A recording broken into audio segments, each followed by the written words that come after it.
All right, almost 6 o'clock. Everybody here? I don't see Sean. Sean, are you here? John's on, he's right, coming in just a second. Oh, okay.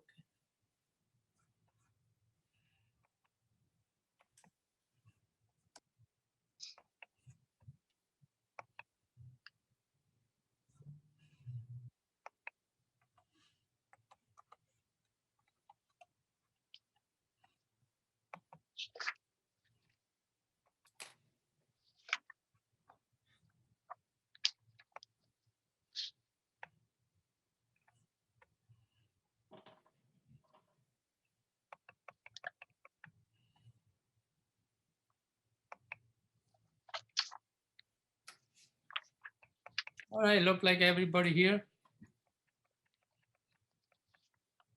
Good evening, ladies and gentlemen. Today is Tuesday, September 15, 2020, regular city council meeting. Due to COVID-19 pandemic emergency, we have to continue to handle our city council meeting much different than we usually do for the protection of the staff and the protection of the public. Now I'm going to ask our city manager, Mr. Hines, give us a brief explanation to the public regarding this. Thank you, Mr. Thank you, Mr. Mayor. Good evening. This meeting of the Galt City Council is being conducted by teleconference/video conference in compliance with the state and county stay-at-home orders, and as allowed by the governor's executive order N-29-20. This executive order allows for the deviation of teleconference rules required by the Brown Act. Members of the public will see the council members and city staff who are appearing via remote video/teleconference connections. City council meetings will be held by teleconference or video conference only until further notice.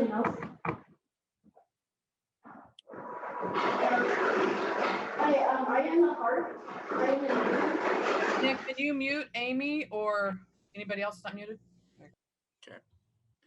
Today's agenda states that rather than attending in person, residents may submit written public comments via email to pubcom@cityofgalt.org prior to the council meeting.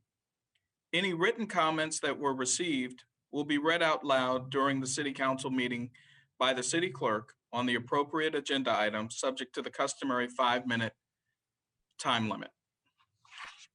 We will try to check the email for additional public comments during the meeting if feasible. We are also using a new webinar format that allows the public to provide live public comment using the Zoom webinar feature. Members of the public may use the link to enter the webinar as attendees. They should also be able to use the raise their hand option in the Zoom webinar to let us know if they would like to speak, and should do so when the mayor announces the time for general public comment or when a specific agenda item is called, if your comment concerns an agenda item. We request, as we typically do at a typical in-person council meetings, that speakers provide their name and address when they are called on to speak, and their line will then be unmuted. Attendees should also see a lower hand feature if they change their minds and do not want to speak. If you do not see these features in the Zoom module, you are using a software that's not up to date, or because of another technical issue on the user's end. And Mayor, that concludes my comments for now. Thank you. Call the meeting in order. Tina, may I have a roll call, please? Vice Mayor Lozano, Aye. Councilmember Farmer, Here. Councilmember Campion, Here. Councilmember Lamson, Here. Mayor Sandu. Here.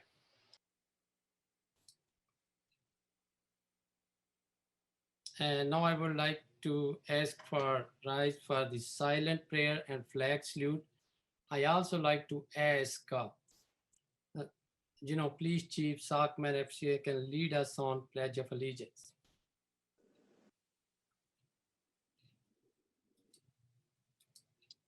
I pledge allegiance to the flag of the United States of America and to the republic for which it stands, one nation, under God, indivisible, with liberty and justice for all.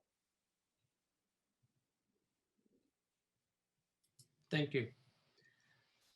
Tina, may I have a replay statement, please?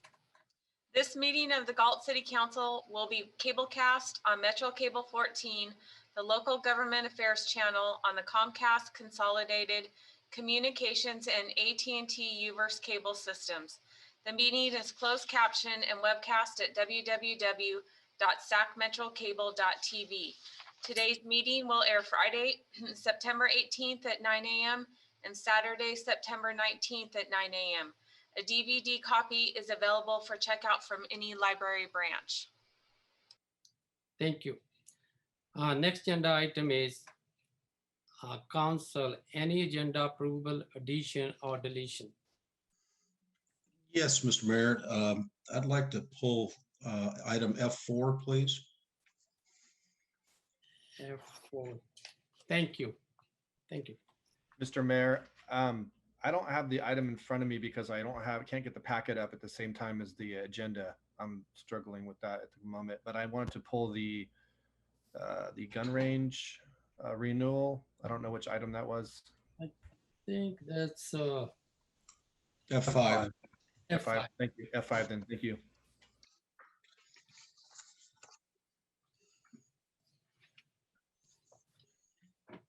All right, thank you. There is no presentation. Then I may have public comments.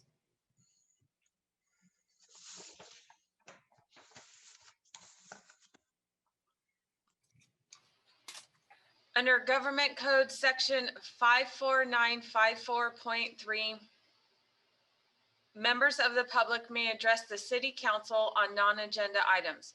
The public comment section is for the City Council to receive comments, except for brief responses to questions. No discussion or action may be taken on any item that is not listed on the agenda. Please limit comments to a maximum of 5 minutes. Due to the statewide emergency and social distancing guidelines, public comments may be submitted via email to pubcom@cityofgalt.org and will be read out loud subject to the customary 5-minute time limitation. Also, members of the public may participate electronically via https://us0.2web.zoom.us/j//881-822-07439, webinar ID 881-822-07439. I do have a few comments on non-agenda items. Yeah, go ahead.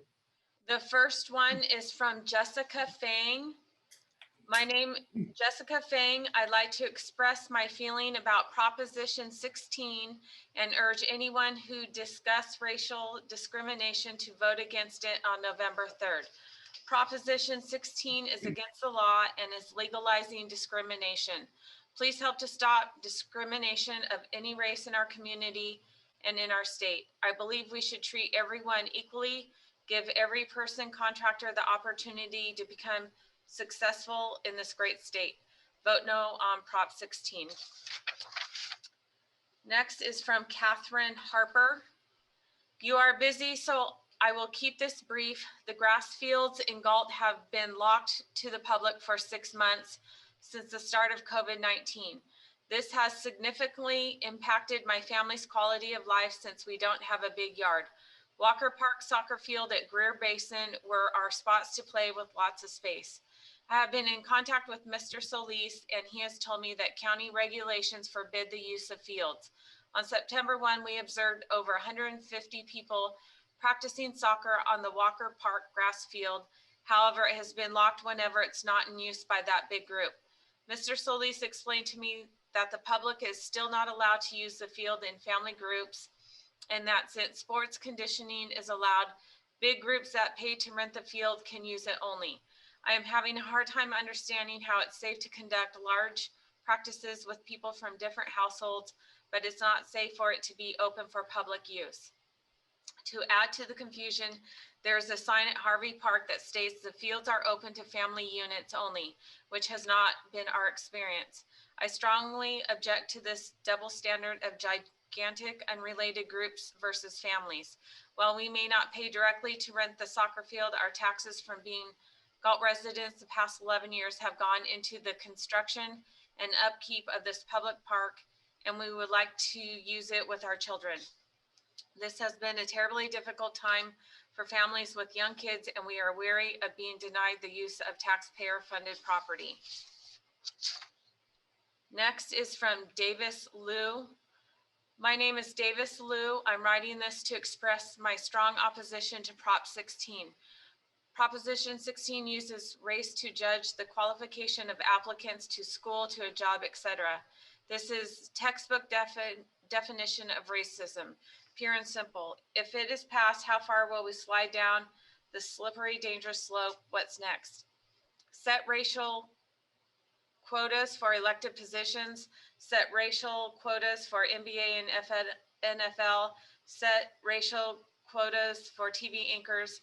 Please join us and vote no against Proposition 16. Next is Bo Yang. As the election season is coming up, I would like to draw your attention to Proposition 16, which is about government preferences. The California Constitution says, A, the state shall not discriminate against or grant preferential treatment to any individual or group on the basis of race, sex, color, ethnicity, or national origin in the operation of public employment, public education, or public contracting. Proposition 16 will strike out and eliminate this language from the California Constitution. No substitute is provided. However, the summary being put forth to voters is this: allows diversity as a factor in public employment, education, and contracting decisions. Legislative constitutional amendment. If diversity is a goal, according to the summary, why eliminate the Constitution that says you cannot benefit one race, gender over another? Why not propose a proposition that says it? If you specifically benefit one race, gender over another, isn't that discrimination? Some people say that this proposition will hurt one or two races specifically because of their higher performances in college admissions, which I don't agree. In the long run, it hurts everyone, and it hurts our state because Prop 16 will eliminate equal opportunity and fair competition, which made California one of the most prosperous and diversified states in the whole country. Therefore, please take the time to read everything this year and be an informed voter. I also urge the City Council to take a position to oppose Proposition 16. Prop 16 will legalize discrimination and waste tax money to fund the bureaucracy. Our city doesn't need it. California doesn't need it. Next is Caroline Chen. My name is Caroline Chen. I'd like to let the City Council know that we should not pass Proposition 16 this November. Prop 16 is going to legalize inequality and injustice. While the protesters on streets are protesting against discrimination, the California State Assembly and California State Senate sneakily managed to put this discriminatory proposition on November ballot while we are busy and struggling to fight the COVID-19 pandemic. Instead of encouraging, awarding hard work and merit, this proposition punished the hardworking person by depriving their opportunity to go to college and get good jobs simply because of their skin color. Merit and academic achievement become nothing in front of skin color if Prop 16 is passed. And for sure, we know the severe consequences that will bring to this country, in addition to extremely unfair treatment to the group of people discriminated by this proposition. This country is a great land of opportunity for everyone. It is so precious to all of us. We want to keep this county great. We want to have equal opportunity for all. The people had said no to SCA 5 in 2014, and we now need to say no again in November to stop this racist proposition from becoming a law. We really appreciate your attention and effort to prevent this discriminatory proposition from becoming a law. And that's it for non-agenda items for me. Thank you, Rose. Anybody on There online? are currently no hands raised on the attendee side. And there is no hand raised on the phone, right? That is correct. Thank you. I would like to thank you, everybody make a public comment. The only thing I like to ask Mr. Slees, if you want to, what's on that parking opening, have something, make a comment, kind of double standard. Can you might be give us a brief of what's going on? Sure. The state and county have approved physical training for groups, day camps. So we've opened our controlled facilities to them under the direction of those guidelines. They've submitted plans adhering to those guidelines. And then they are closed to the public. They're controlled sports facilities and are not normally open to the one that is open to the public is the Walker artificial turf, and it's open on Sundays to the public. But with everything going on right now, we keep that closed. We also keep Greer Basin closed because we are concerned that people will play games, gather, and but all the parks open areas are open to the public to gather and use. They are not prohibited from using them.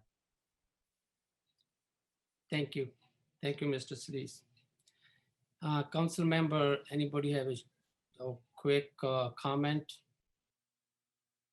If not, I'm going to move the next agenda item. Reports by council member on regional board, commission, and committee. Vice Mayor Lozano. Yeah, no real reports, just a reminder that I'll be involved in a SACOG meeting on Thursday from 9 to noon. And the big topic is going to be the allocation funding mechanism like we had brought up last month. And so I appreciate Mr. Selling and his work on this again. We'll take another crack at it and see what happens, but I'll certainly report back out at the next meeting. Thank you. Council member Campion. Nothing to report tonight. Thank you.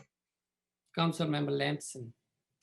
Hi, yes, we had a youth commission meeting last night. We did not have it on the first Monday because that was Labor Day.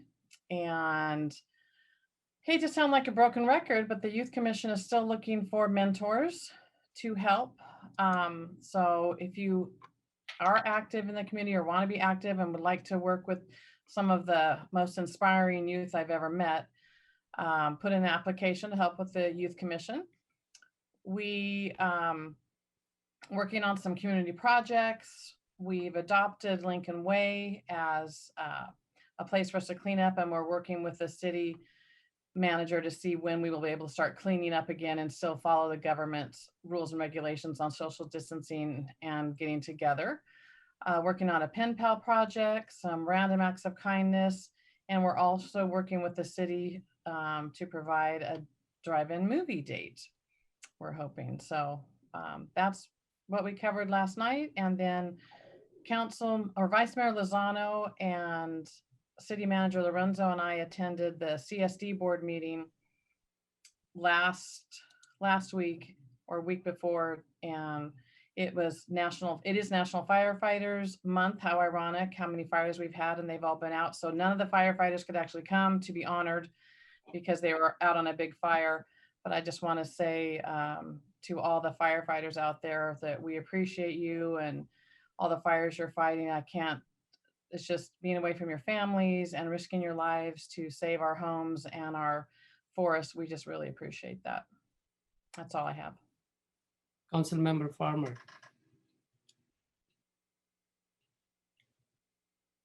Council member Farmer, are you on mute? Yeah. My space bar is not working for my unmute. I don't have anything to report as far as any formal meetings, but I just want to echo real quick what Councilman Lamson said about our firemen and the people from Galt PD that have been helping out in those areas. So thanks. Thank you. I don't have anything to report. Tomorrow we have a Sacramento Transportation Authority meeting. I will report to our next council meeting. Thank you. So next agenda item is information consent calendar. You know, it's a little bit tricky, bear with me. On the information consent calendar, there is item number F7. I need to recuse myself from participating item number 7 as I own a real estate property located at 10684 Simmerhorn address, which is within the proposed annex area. Based on this, I have a conflict of interest and will recuse myself from the consent item. Because the item is on consent, I'm not required to leave the room, but my vote will be as to balance the consent agenda item F number 1, 2, 3, 6, and 7 only, except the item number F4 and item number F5 is already pulled out for the discussion. Mr. Mayor, Yes, I do have a public comment on item F7. okay, go ahead. This is from, If we have a public comment, then we should probably pull the item and follow the usual recusal steps where then we can hand it over to Mayor Lozano. So why don't we do number 7, then after item 5. So we're going to, If we could have maybe perhaps an amended motion as the consent items 1 through 3 and 6. okay, all right. Approve the consent calendar item F1, 2, 3, and 6. So moved. Moved by Council Member Campion, Second. second by Council Member Lamson. Tina, may I have a roll call vote, please? Vice Mayor Lozano, Aye. Councilmember Farmer, Aye. Councilmember Campion, Aye. Councilmember Lamson, Aye. Mayor Sandu. Aye. Motion passes with 5-0. Thank you. Now we're going to discuss the item number F4. Planning Commission Annual Report for 2019-2020. Council Member Campion. Yeah, this was just a, a question. Usually the annual reports by the various committees are given by the chairman. Is the chairman not available, or is this a new procedure, or what are we doing? Craig, you want to answer that?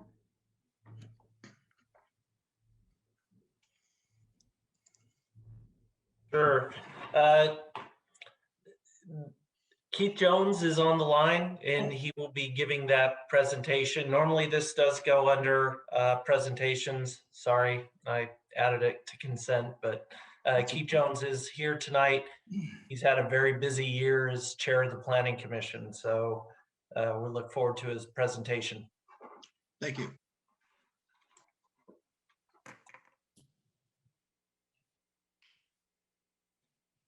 Do you want me to give the presentation now? Yes, go ahead, Keith. Okay, thank you.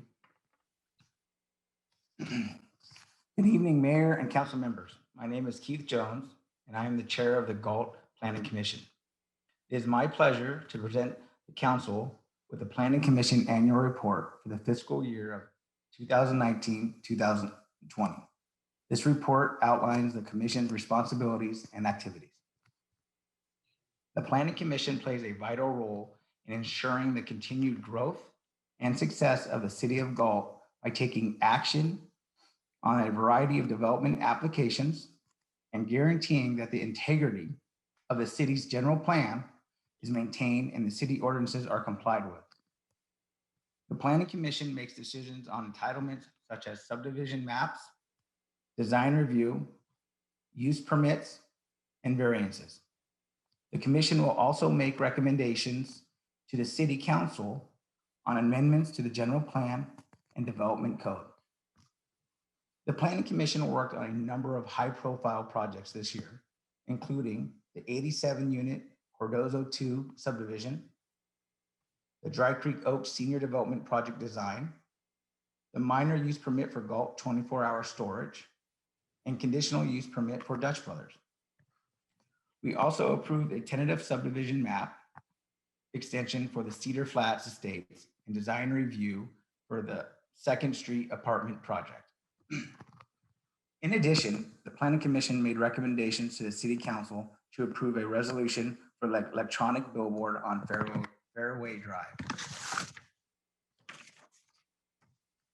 The Planning Commission also approved the annual CIP general plan conformance check and recommended approval of the annual general plan and housing elements progress report.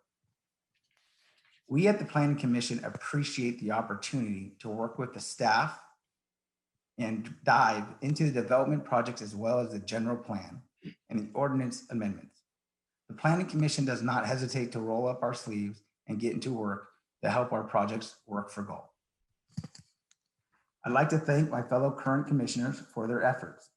Vice Chair Mark Cruz, Kevin Papineau, Matthew Pratton, and I would also like to take a moment to remember Leanne McFadden, who passed away this year.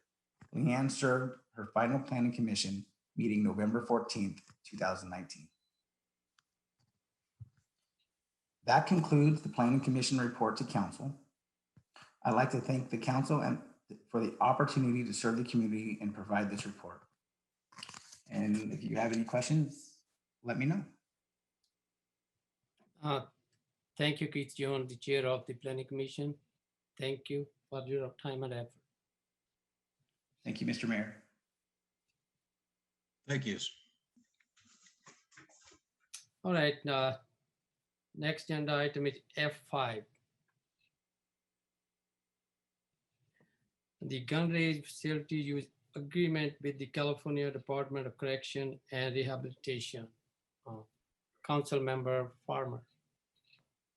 Yeah, thank you, Mr. Mayor.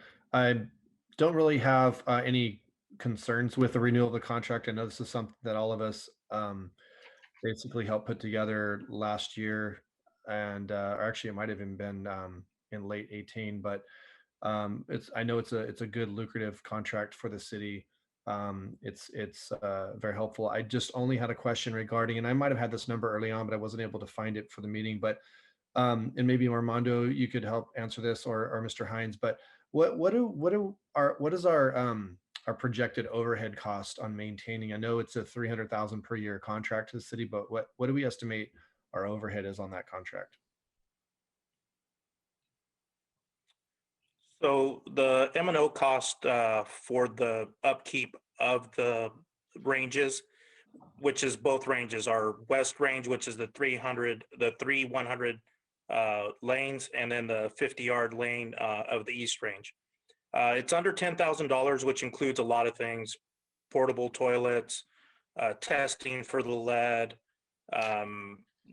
landscaping. So depending on what year we're doing that, it's between $5,000 and $10,000. Okay. And then, and so correct me if I'm wrong, this increase was built into the original. It was like 200 something, and then it was automatically bumped up. The 300 or did we renegotiate this for this year or for the next 3 years?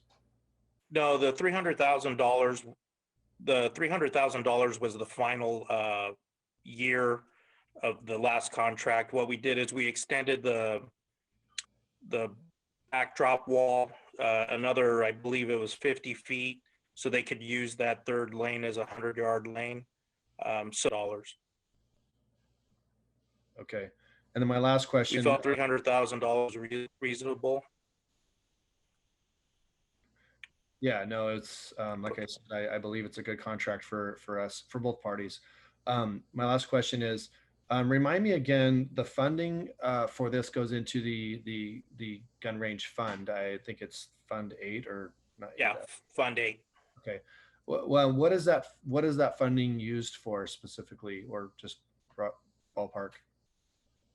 I think I will have to ask Claire to answer that question. Sure, good evening. That fund is a special revenue fund of the general fund.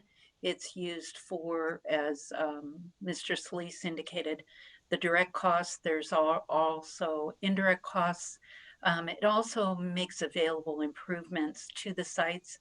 And then it is a special revenue fund to the general fund, so it can aid the general fund also.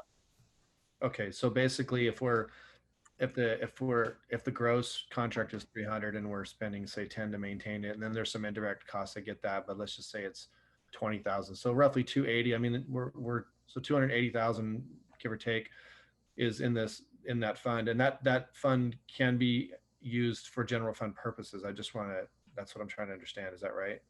Yes, that's correct. Okay. I think that's the only questions I had. Thank you, Claire and Armando, for just touching on those points. Thank you. Thank you. Now I would like to entertain a motion on item F4 on F5. So moved. Second. Motion moved by Council Member Farmer, second by Vice Mayor Lozano. Now may I have a roll call vote, please? Vice Mayor Lozano, Aye. Councilmember Farmer, Aye. Councilmember Campion, Yes. Councilmember Lamson, Aye. Mayor Sandu. Aye. Motion passed by 5-0. Next item F7. I already, I already give the statement. I'm going to recuse myself from this item. And now I would like to ask Vice Mayor Lozano if he can take over this item. And I'm going to leave the room with off everything. So I also would like ask Mr. Hines, then that item done, if you can text me or something so I can rejoin the meeting. Thank you. Give me a second, sir. No problem.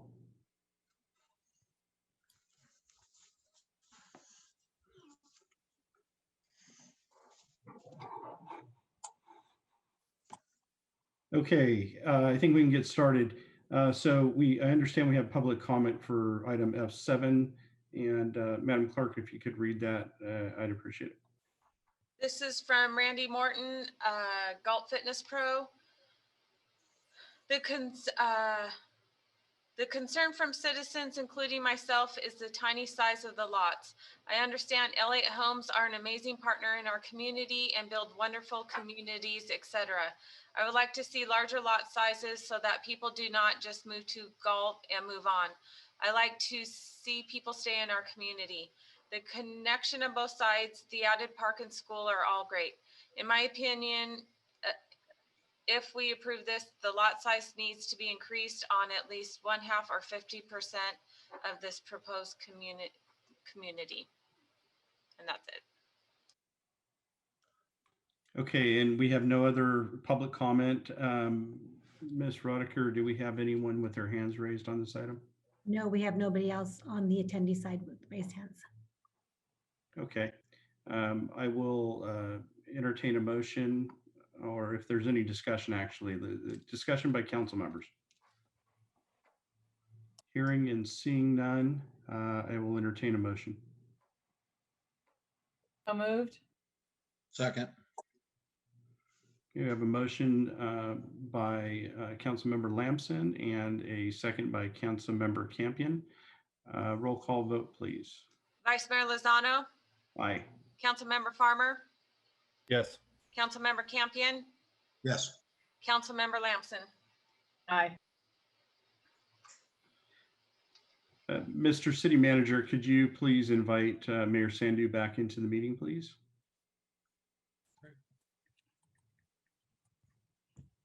I've just sent the mayor a text. Excellent. And just give us a few minutes to the public and staff until Mr. Mayor can resume the meeting.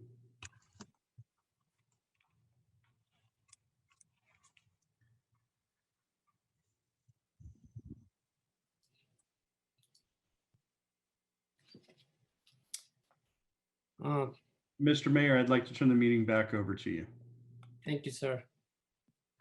Thank you, Mr. Hines. Send me a text message. You're welcome, sir. Okay, next agenda item is G, schedule matter notice of public hearing. The subject Summerfield at Twin City Road project. I think Mr. Hoffman. Sure. Thank you, Mayor, members of the council. The item before you is another major project for the city of Galt. With me tonight to provide the PowerPoint presentation and overview of the project is Cindy Ganos with Rainey Planning and Management. We also have the project applicant, Brian Wilson, and his design team with Tim Denham and Jeff Carpenter with Wood Rogers. I'd like to turn over the item to Cindy Ganos. We have a PowerPoint presentation for you, and I think we've tried to take an opportunity to expand this presentation to give a better overview and a thorough understanding of the project. Thank you, Craig. You can go to the next slide, please. The proposed Summerfield project is located on the north side of Twin Cities Road where Marengo intersects. The site is outside the city limits, but within the city's sphere of influence. The requested entitlements include annexation, general plan amendment, pre-zone, and vesting subdivision maps. The development includes a 204-unit gated community with private streets. Next slide. Unlike the other annexations that the City Council has seen recently, this annexation is of a single parcel under one ownership. So there are not any non-participating properties. The annexation includes the entire 58-acre parcel into the city of Galt. LAFCO will need to approve the annexation, which also includes detachment from the Slough House Resource Conservation District, as well as the Galt Irrigation District. Should council approve the annexation, the next steps would be for the application to be submitted to LAFCO staff. LAFCO staff will review and comment on the application, but they will not schedule it for the hearing until the city and the county have negotiated and approved a tax sharing agreement. At that point, there's a public hearing before LAFCO, and if approved, the appropriate information is filed with the Board of Equalization, and that makes the annexation official. A typical process, and again, it's out of city control. It's based on the negotiations and the LAFCO timing, but it could be about 4 to 6 months. Next slide. The site is currently designated rural residential and commercial in the city's general plan. Because the site is in the county, there is no city zoning designation currently applied on the site. Based on the general plan designation, the property could accommodate about 14 rural residential units and a large commercial center with the existing designations. The applicant is requesting a general plan amendment to redesignate the site with 48 acres of low density residential, 2 acres of public, quasi-public, and 8 acres of open space. That encompasses, the open space encompasses a wetland area as well as a detention basin. Next slide. In terms of the modification from commercial to residential, staff is generally feels like there's enough commercial along Twin Cities Road at Highway 99 to offer opportunities well beyond the time frame of the general plan for 2020. So ultimately, this project needs to be reviewed based on the benefits to the community, and staff believes it provides a housing type and development style that Galt currently doesn't have with the gated and slightly larger lots. It's not the type of housing that's designated for affordable, but more of a move up opportunity. So this is a policy decision to be debated by the City Council, whether you prefer the current rural residential and commercial designations or the applicant's proposal of low density residential and open space. Next slide. This slide just shows you the existing 28 acres of rural res and commercial and the applicant's proposed area for low density residential. Next slide. As part of the annexation request, the city must designate zoning for the area. As I said, there is no city zoning currently on the site. The proposed zoning designations for the site are maximum density single-family residential, R1C plan development for the residential portion of the project, public quasi-public for the park, and open space for the wetland and detention basin areas. These designations are consistent with the general plan designations that the applicant is requesting, and the density of the proposed project overall is about 4.4 units per acre. Next slide. The applicant is requesting approval of two tentative maps. One is a large lot tentative map that creates larger parcels for the different phases and uses of the project.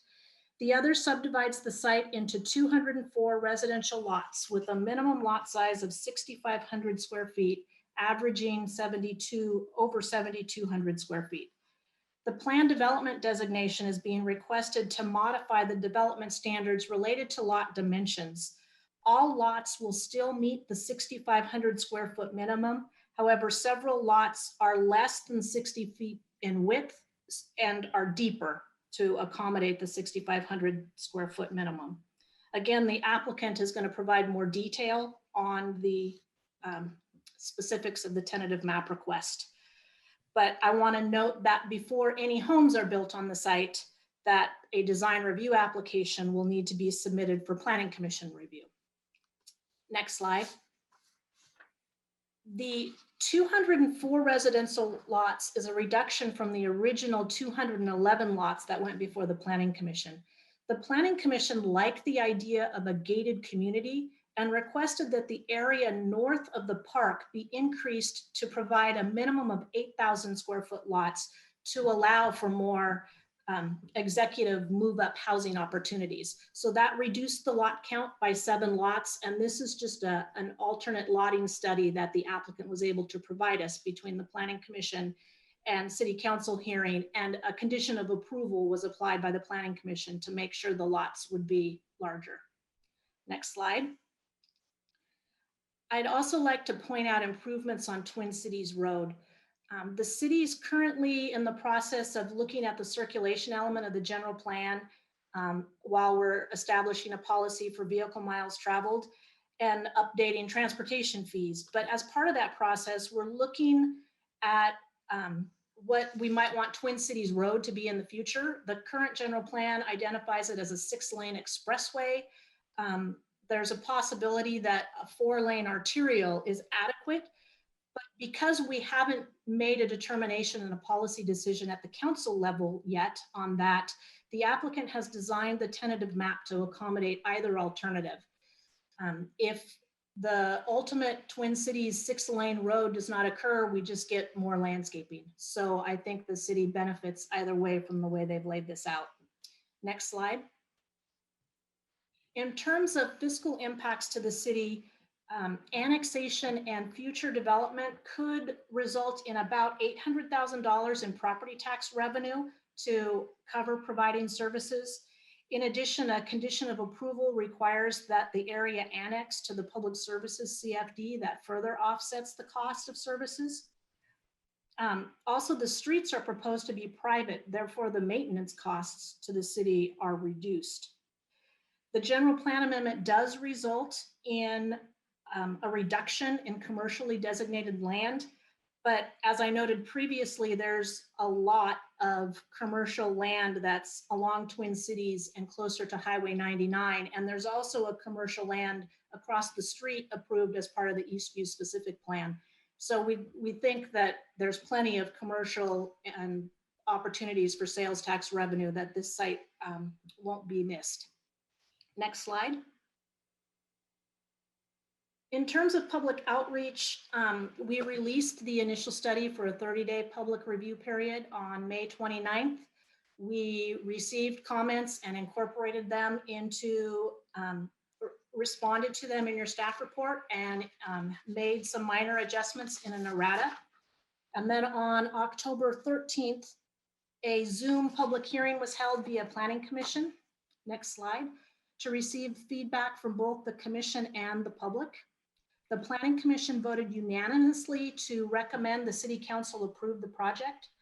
The commission added a condition of approval A17 to require the developer to work with the Galt Elementary School District to mitigate the project's impact. In addition, as I noted previously, condition A18 modifies the lot sizes north of the park. Next slide. Oh, and sorry, Cindy, before we move to the next slide, I would like to add to the applicant as well. We have heard from the Galt High School District, and they would like to have conversations with the development team as well about various funding needs that the high school district may have as well. Thank you.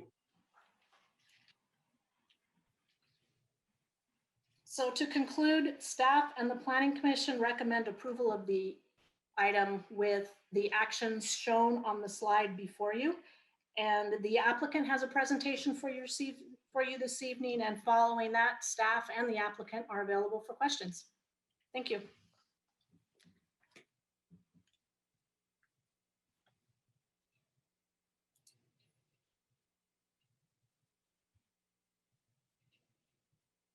Thank you. Council members, before we make a comment, can we ask the applicant?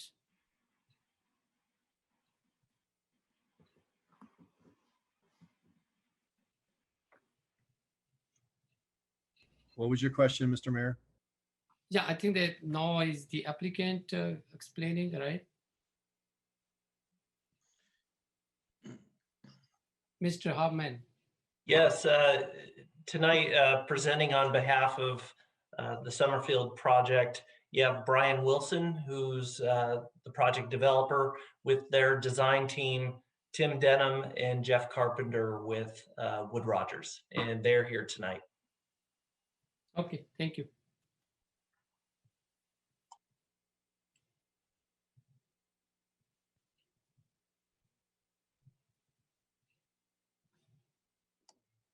Brian and Tim, you're available to talk if you want to unmute your mic. Hi, yeah, this is Okay, got it. Thank you. there we go, Tim. Yeah. All right. I had to unmute myself. I'm not used to that. Good evening, Mayor and council members. My name is Timothy Denham, and I'm the planner, Wood Rogers, the planner, and then Jeff Carpenter is the principal civil engineer on the project. And we were also hired for landscape architecture services on this project. And, you know, thank you for hearing our item tonight. I just wanted to touch on a few things. I think you have my PowerPoint show up good. The site, you know, next slide, please, is located approximately 1.5 miles east of Highway 99. It's not a going home corner for commercial in that it's on the left-hand or north side of the street. And so it makes it difficult to access. So we think residential is the right use here. And so that's why we're proposing what we proposed. It is surrounded by AR2 to AR5 and AR20 to the north in the county, and to the west is Hushalt Road, and to the east is Waller Road. If you can go to the next slide, that'll show that. And to the south east is the existing approved Eastview specific plan, which proposes commercial on that southerly corner across from our site. Next slide. So what we are proposing is a high quality gated community. You know, we took comments to heart from the Planning Commission, and they asked that we lose a lot on either side of the mid-block Paseo. And so we're now at 204 lots. The alternative lotting study was presented by Cindy. We have a 1.29 acre private park and a 7.9 acre open space to the north. We are also asking for a planned unit development or PD permit to allow 15 lots to be less than 65 feet. That's the minimum width for the R1C. And so they're 1 to 2 feet narrower, but the lots are deeper, and all lots are a minimum of 6,500. And our average is actually about 7,800, quite a bit above that because our lots are deeper. Next slide, please. This shows the illustrative plan. And as you can see, we have a gated entry. And as you continue north on Street A. That street will be unloaded and we'll have a median and be well landscaped. And then it terminates on the Lot A Park, providing a very attractive entry. And then you continue through, you can see the mid-block Paseo. That concept is retained even with the larger lots to the north, and it connects to the open space. Next slide, please. This is the alternative lotting study that was provided, and that's required now as a condition of approval. And I won't go any further into that other than we just lost a lot on either side of each run of the Paseo. Next slide, please. And this shows the remaining 15 lots that are 1 to 2 feet narrower than the minimum 65-foot width, and they are to the interior of the project. We tried to keep these situations to the inside of the project and then tried to leave some extra depth around the perimeter. So the lots are about 107 feet deep instead of the typical 65 by 105, or excuse me, 65 by 100. So trying to add a little depth around the perimeter to provide some buffer to the neighbors to the east and the west. Next slide, please. Cindy covered this pretty well. We're dedicating right away for a 6-lane divided roadway. We're hoping that isn't needed and it'll be a 4-lane divided roadway because that'll allow for much more of the landscaping to remain. Initially, the project will be built with 52 to 62 feet of landscaping. If it becomes a 4-lane divided roadway, you'll lose 2 lanes of that, so about 22 feet of that. So it'll go down to 40 feet. Next slide, please. This is kind of a zoom in of the neighborhood green space. We talked about how you can connect north-south. The plan has a modified grid layout to allow good connectivity. We have the open space and detention basin on the westerly portion, and then we are preserving some existing wetlands on the northerly portion of that open space, which provides about 100 to 250 feet of separation between the north property line and the project. Next slide. And this is a summary of the infrastructure systems. The brown line to the south on Twin Cities Road is a connection to, it's a force main connection to Park Terrace Drive. We have a sewer lift station, which will be screened with landscaping and a wall near the entry, but it'll be behind that wall. The site will gravity sewer to that lift station. And in the interim will be a force main that takes it 1,500 feet to the west. The ultimate solution is to connect to the sewer line that will eventually be built in Marengo Road, at which point that can be disconnected. In terms of water, a 12-inch water line is extended along the frontage of Twin Cities, and that allows us to provide looped water through our project. And then lastly, drainage. You can see the green arrows hopefully on our map, but generally everything drains naturally from the southerly portion of the property toward the north, where we capture everything in a basin and hold that and then slowly release it to the existing drainage ditch that continues to the northwest. Next slide, please. I think Cindy covered this already in terms of what we're proposing, so I'm not going to talk anymore about this one. Next slide. Next slide. There we go.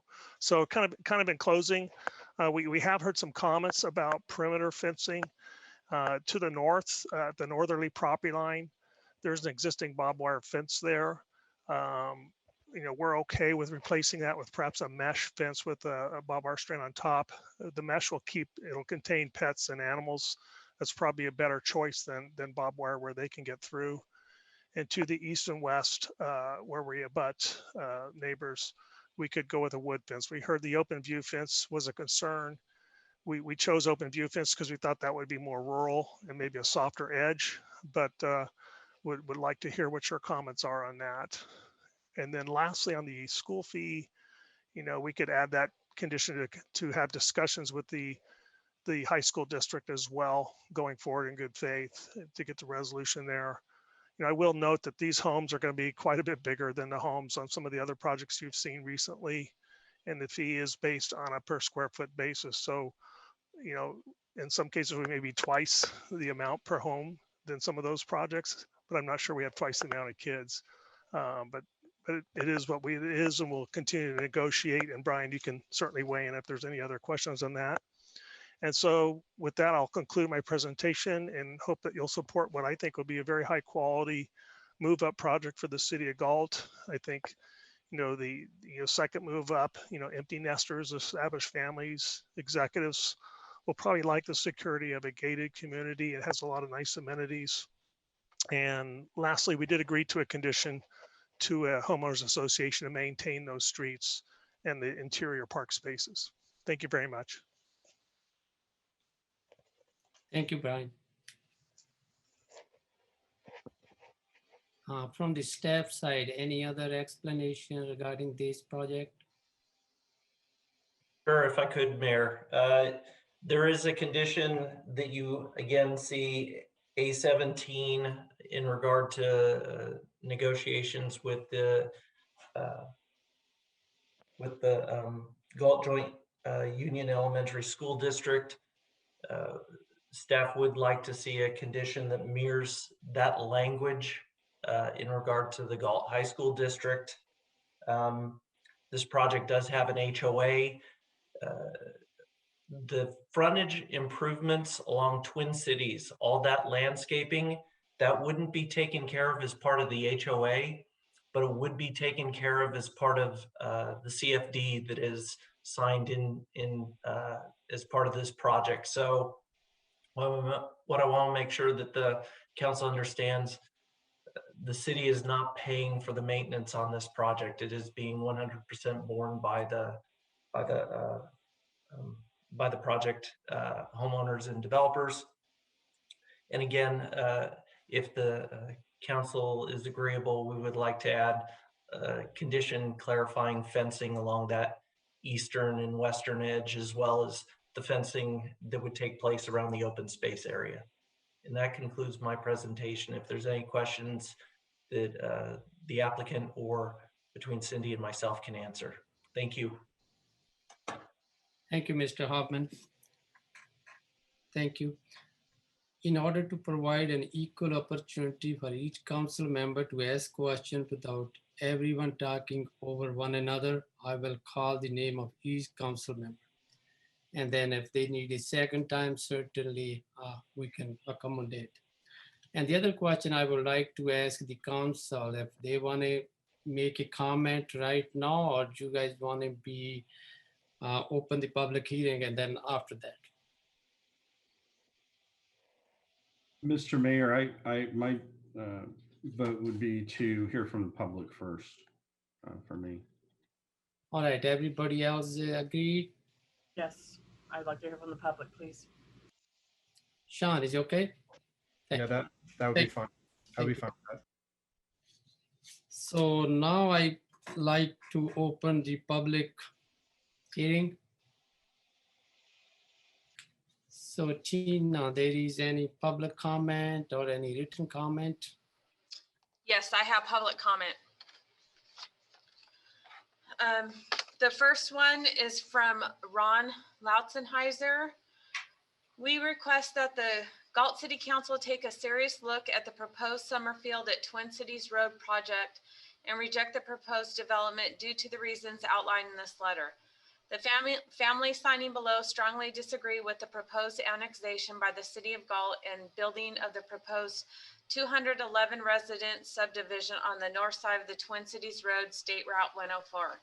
We want to note that we are very appreciative of the opportunity to meet with the mayor of the City of Galt, Mr. Paul Sandu, on September 7th, 2020, to discuss some of the issues addressed herein. Mr. Sandu was very generous with his time and listened to our concerns. The biggest question is, what is the need or drive for this particular project at this location? And does that override the needs of the existing rural development and longstanding intent of no high density development north of Twin Cities Road, State Route 104? Previous attempts to develop this area have been rejected by the County of Sacramento expressly to maintain the area's rural nature. The proposed project, if approved, will result in a landlocked sore thumb of development that is ultimately separated from the rest of the City of Galt by a 6-lane highway, State Route 104, at a very busy intersection.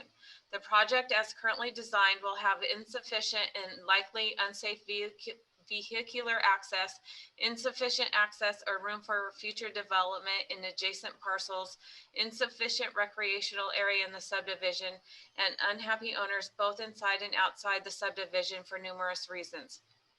The annexation of property north of Twin Cities Road, State Route 104 is not necessary at this time and doesn't make sense in the orderly development of the city of Galt. There are currently 12 other projects calling for an additional 3,243 homes in the city of Galt. Except for Summerfield, these projects are all infill projects, developing properties already inside current city limits or large contiguous annexation projects. These annexation projects are extensions of the city in the direction of historically intended expansion east of the existing city limits between Dry Creek on the south and Twin Cities Road, State Route 104 on the north, and adjacent to existing or proposed developments. Such development is organized, logical, and where land is being annexed, planned with sufficient access, recreational areas, and further room for expansion. This project is none of those. This project would result in a landlocked Sorthrum subdivision bordered to the east and west by already developed 2 to 5 acre residential parcels with no ability to expand. This annexation is an end run for the developer around the county's previous decision, which denied the rezoning of the same land from A5 to A2 for development, but does not make logical sense regarding long-term development for the city of Galt. As currently planned, a gated community with the only entrance located at a very busy intersection on a highway is not a wise idea. It will cause additional significant backup on adjacent streets and will likely cause additional accidents due to increased volumes and vehicles blocking the intersection trying to get into the gated subdivision. This is a very poor design choice at this location. With only one public entrance, it also has no accommodation for alternate safe access if the entrance is blocked by an accident or is under repair for some reason. The proposed fencing plan includes sound wall along the State Route 104 frontage, but for the remainder of the property boundary, it only has inferior fencing or barriers. These fencing plans are unacceptable for both the existing landowners and the proposed development. Other than the sound wall, the fencing plan does not provide sufficient privacy and or security. Conclusion, given the above, the Summerfield project should be stopped by the city council. The project is unnecessary and unneeded, and at the proposed location doesn't fit the adjacent land use and development density, will result in a landlocked sore thumb of a project cut off from the rest of the city by a very busy highway, will not provide the recreational space required by the subdivision, will increase traffic and light pollution for the adjacent existing residents, likely result in unhappy neighbors, both existing and proposed, and impose undue burdens on the existing adjacent landowners due to lack of security and privacy due to the proposed development. If this project is indeed approved despite the lack of need and fit, the following conditions of approval for the project are respectfully requested. These items were discussed with the developers on the morning of September 9th, 2020. The developers had originally proposed some of these items as part of the original development plan, or were open to incorporating these ideas into the project so it will better fit the existing land use and The increase. 5-minute time limit is up now. The 5-minute time limit has exceeded. You know, it's okay because there is, I think, that letter from some, including some other residents out there. Oh, Want me to keep reading? Yes.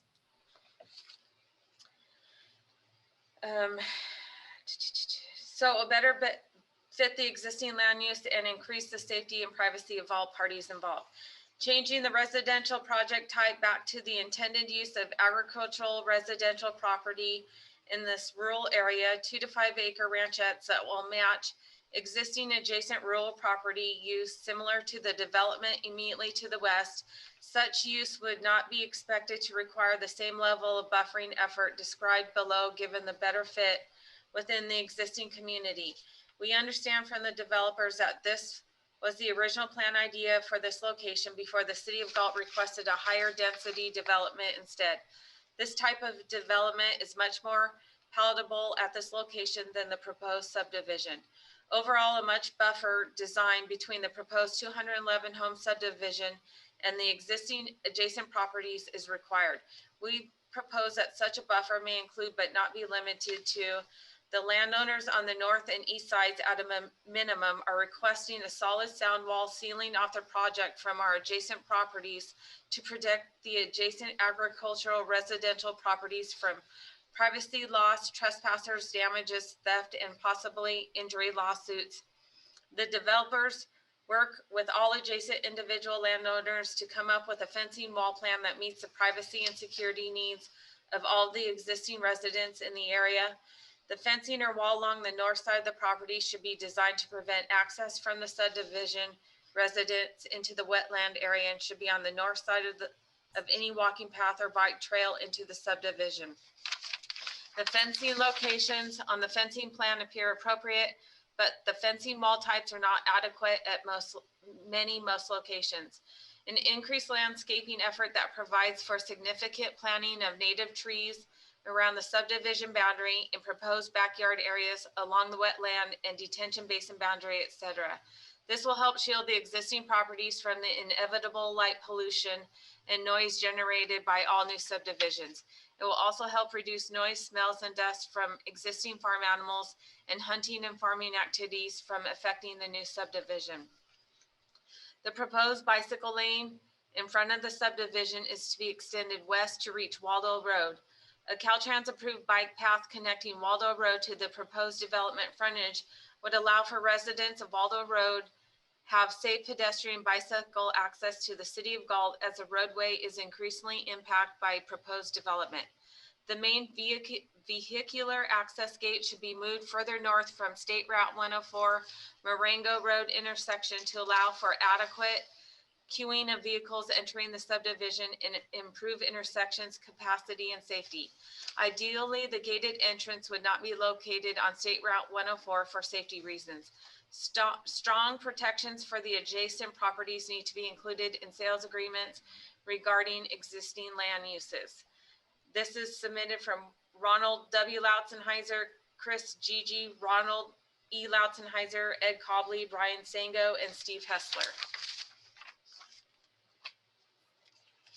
Okay, so the next public comment is from Ron W. Lautzenheiser.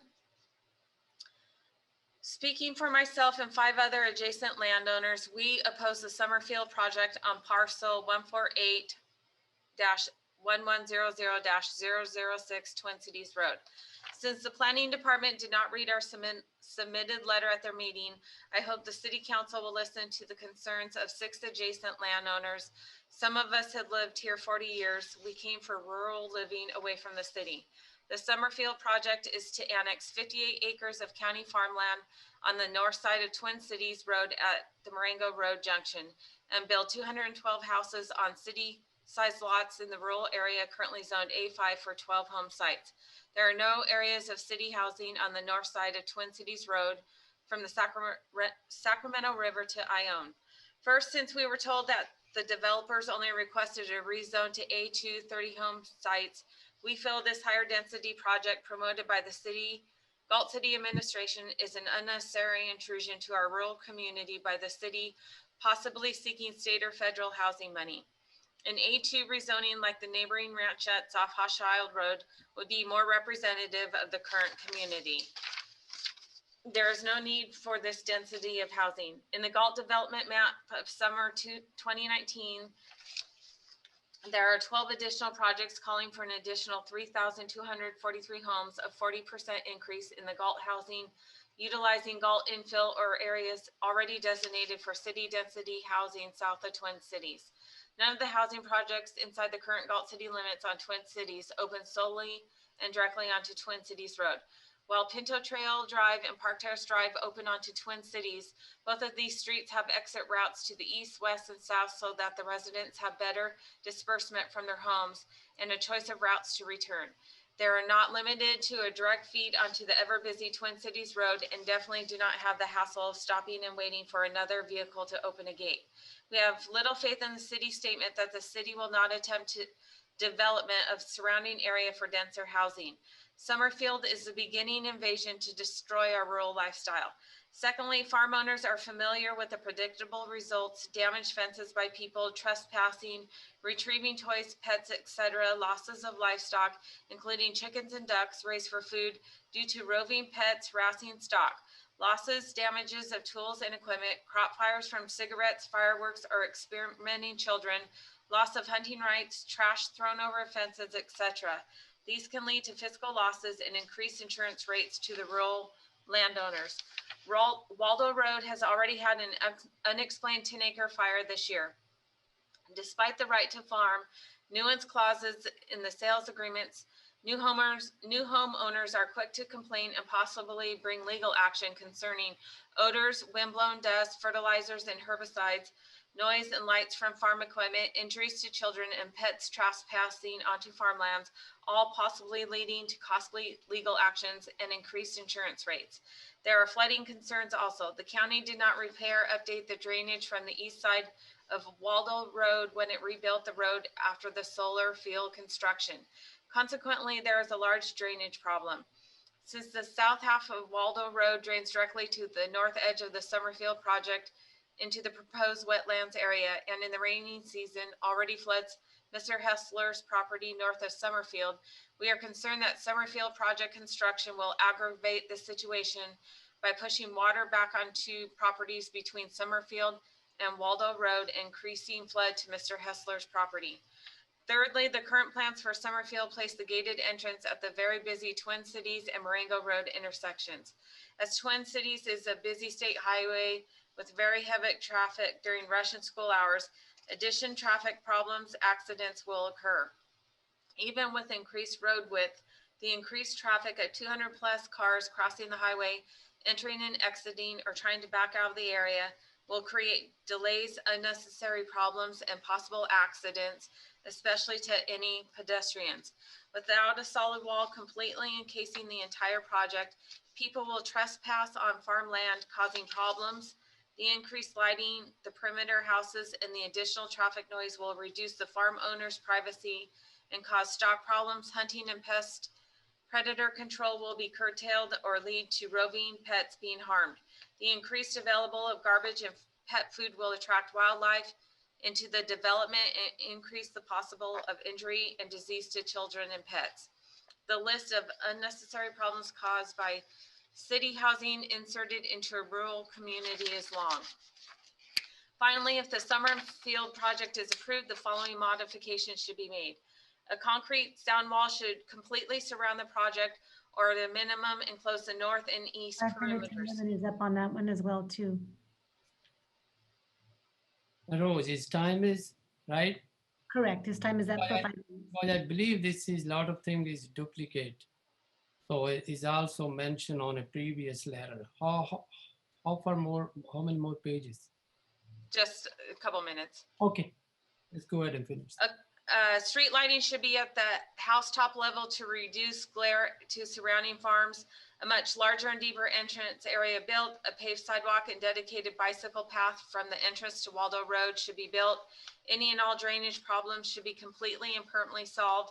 The Summerfield project as city density housing should be stopped by City Council.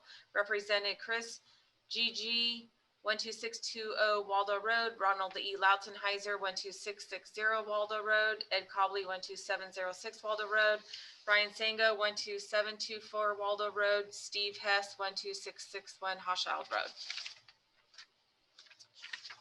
The next comment is from Katie Wiley. I am writing this letter to inform you of my staunch opposition to the Summerfield at Twin Cities project that was passed by planning in August.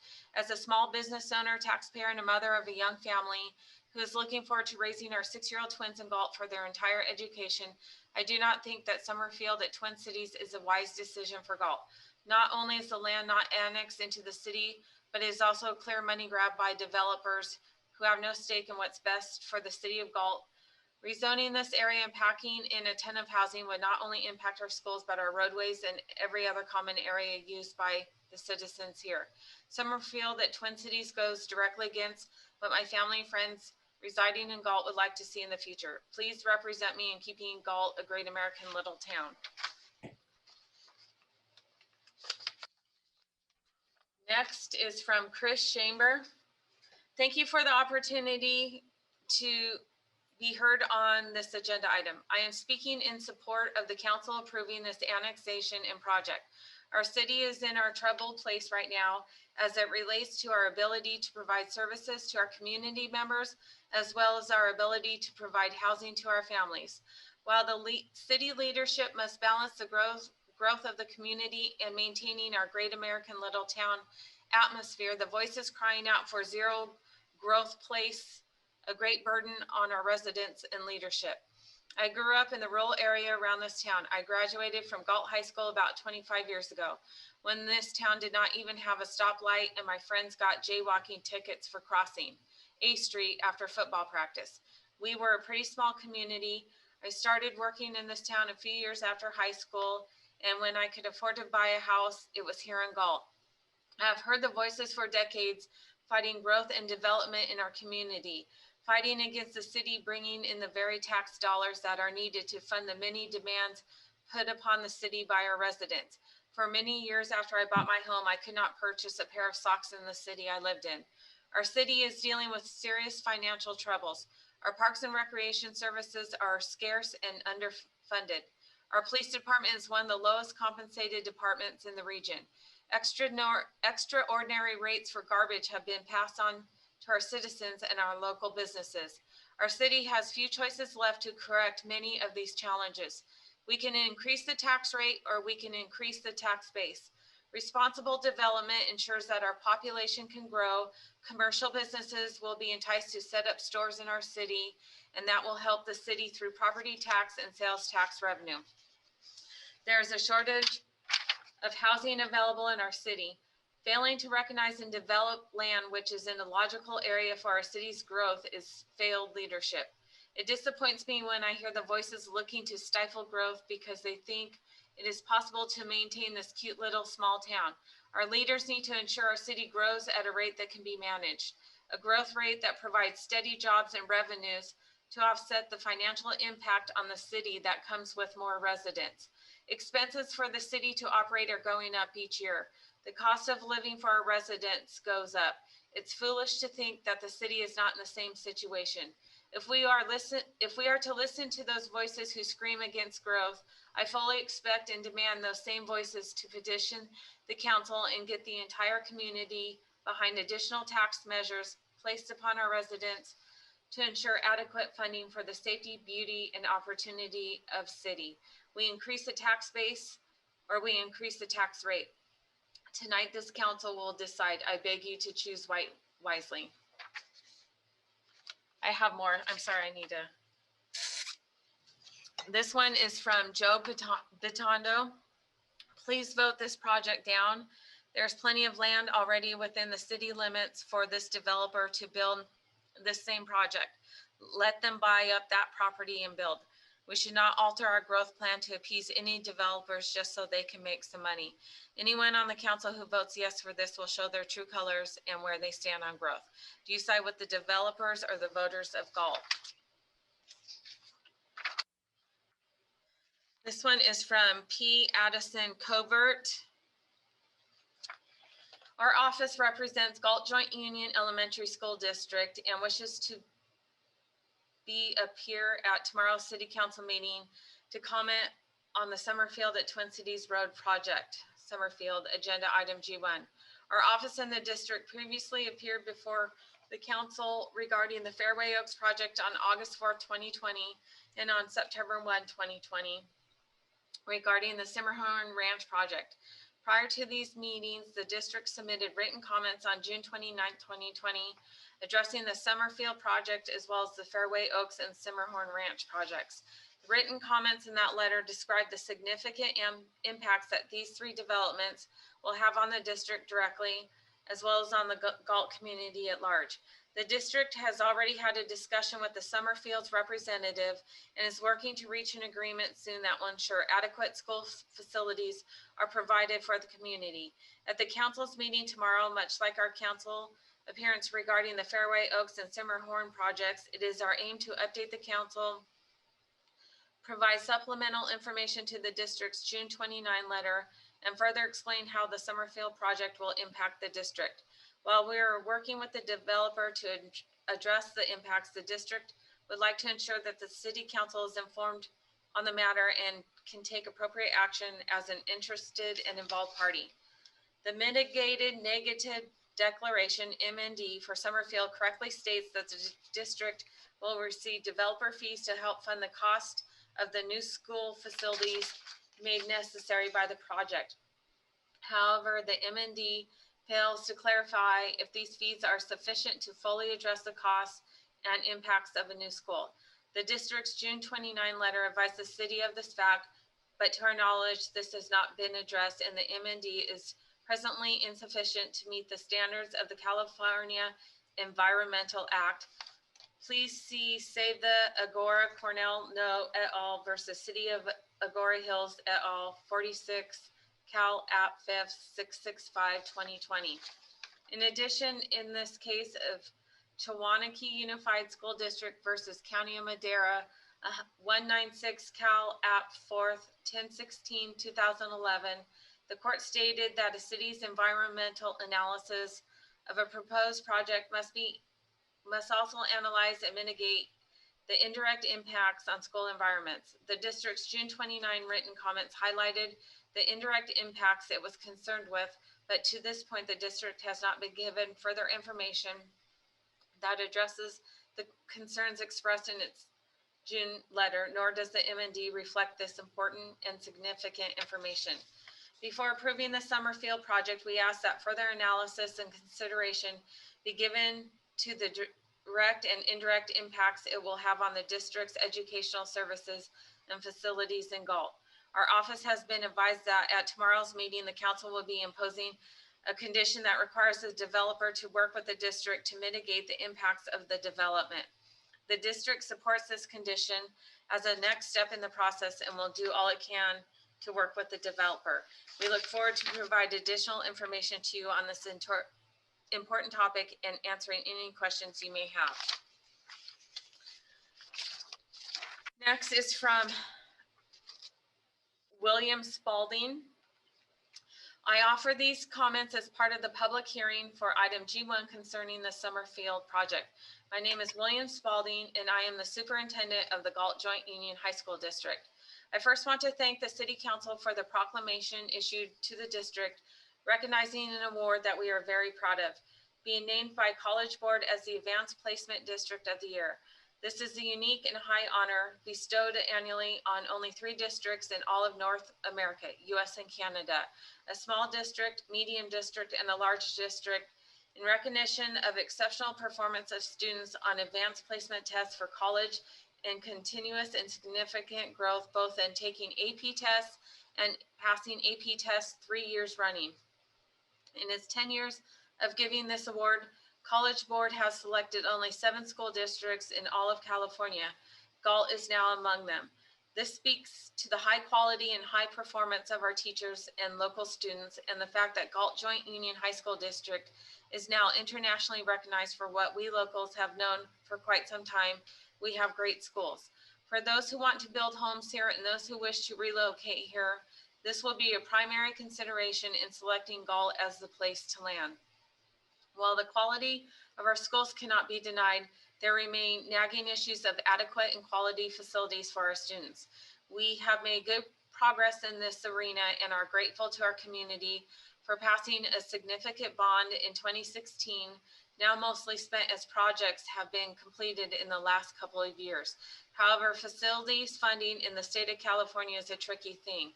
Currently, we are at our bonding capacity as a district. Our community facilities district is largely built out nearing the end of its life as a steady facilities funding mechanism. Statutory developer fees on their own are woefully inadequate to provide ample school and classroom facilities to meet the needs of new students from new families in the community. We need the support and partnership with the city and developers to keep up with adequate classroom space and quality facilities. Over the years, for a variety of reasons, the high school district has not been at the table or not successful at the table when it comes to development mitigation. We seek to change that. We notice that tonight the City Council considers the mitigated negative declaration for the Summerfield project.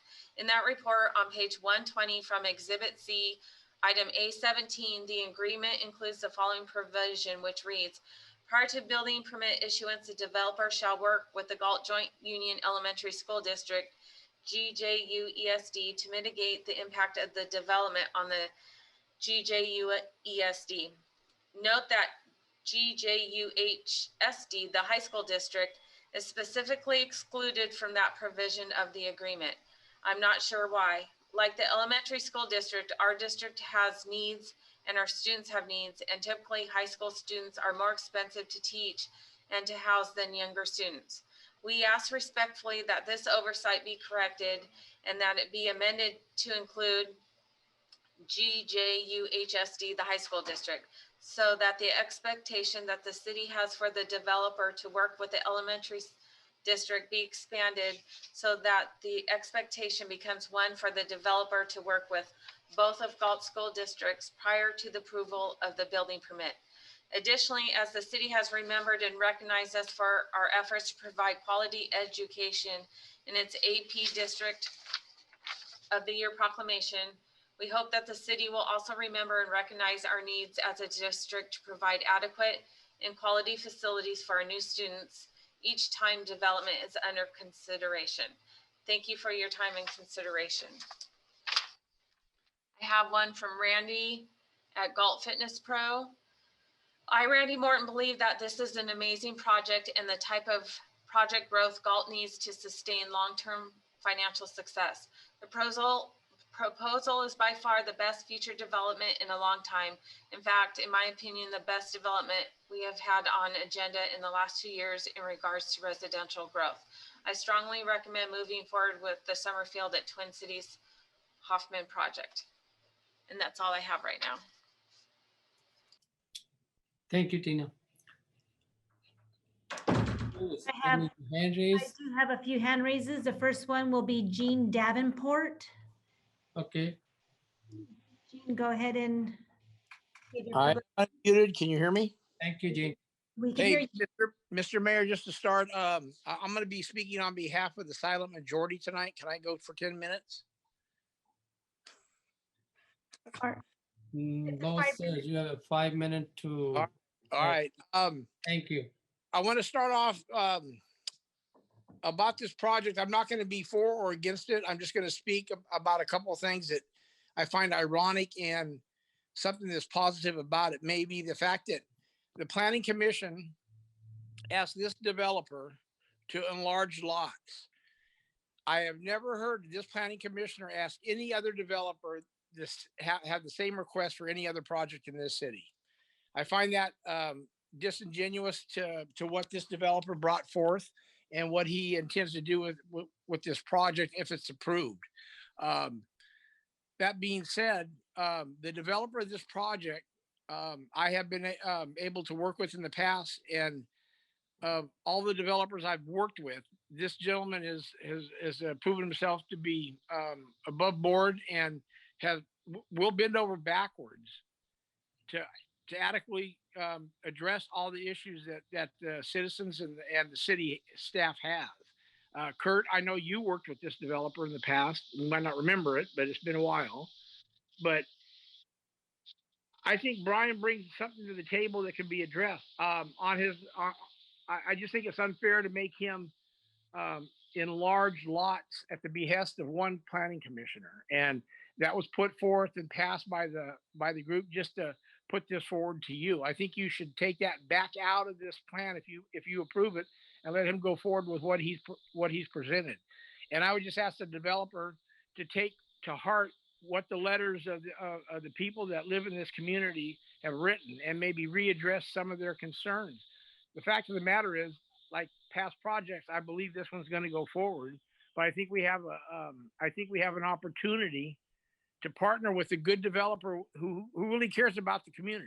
So with that being said, I'll leave it up to you guys to make your choice, but I just find it disingenuous that a planning commissioner would have a developer.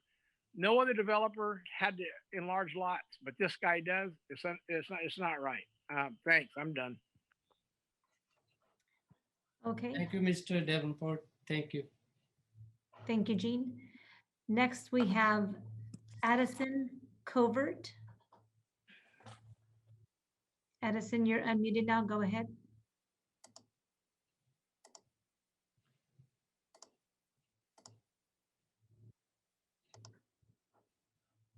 Addison?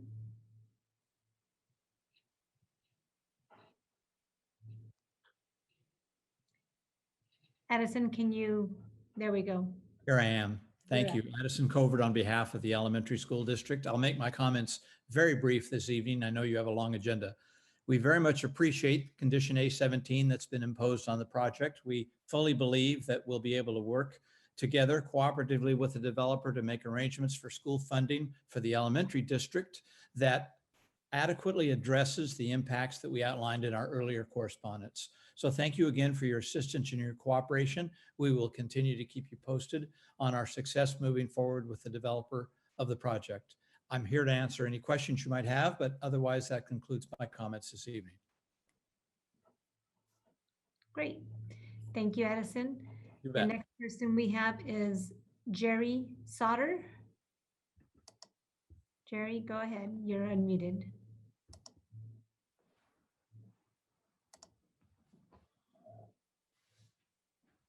Jerry, go ahead and unmute your. Sorry, I kept, I thought I had it clicked. And that's just that this project is rezoning some land that is agricultural, a little bit. Jerry, can I interrupt you for a second? This is Rich Lozano. You muted yourself again, and I think we missed the first part of your comments. So if it's okay with the mayor, I'd like him to start over because I missed the first couple of sentences. Yeah, go ahead, Jerry. Okay, my apologies. Actually, I just started with thanking for the opportunity to speak. So I just wanted to take a second to echo a few of the concerns that were expressed by other members of the community, and the project being in what appears to be zoned as agricultural, and that we're changing that to a different type of housing. I think this is a little different situation than the annexation of the Simmerhorn Notch and the role that that plays for the city. One could argue that, especially for some of the residents in that area, that while it's in the sphere of influence for Galt, this is more of an example of a sprawl development that we're looking to change some land. So that I think is a valid concern, and I wish the council would give that some weight in their review of this. I think the only other thing that I'd like to comment is, as a community member that's been listening to several of these meetings on the development, and maybe it's protocol, but it just seems odd to me that our school districts have to make comments to the council during public comment. I would think that our school districts would have some standing space on the agenda, much as the developer has an opportunity to present to the council, and that representatives such as the attorney for Galt Elementary School District and a letter from the Galt Joint Union High School District, they have to request and remind the council of their concerns in the forum of public comment. You're working with these large entities. Our school districts are part of the community.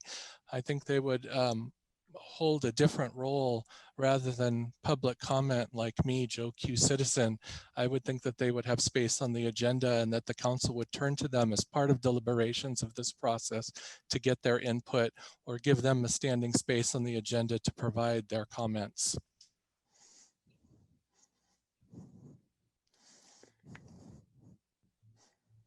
And that was all I had. Thank you. Thank you, Jerry. Thanks a lot. Thank you, Jerry. We have no other public comments or raised hands on the attendee side. Yeah, did you have anybody on raise hand online? No, Mayor, there's no other raised hands. Anybody have any comment before I close the public hearing?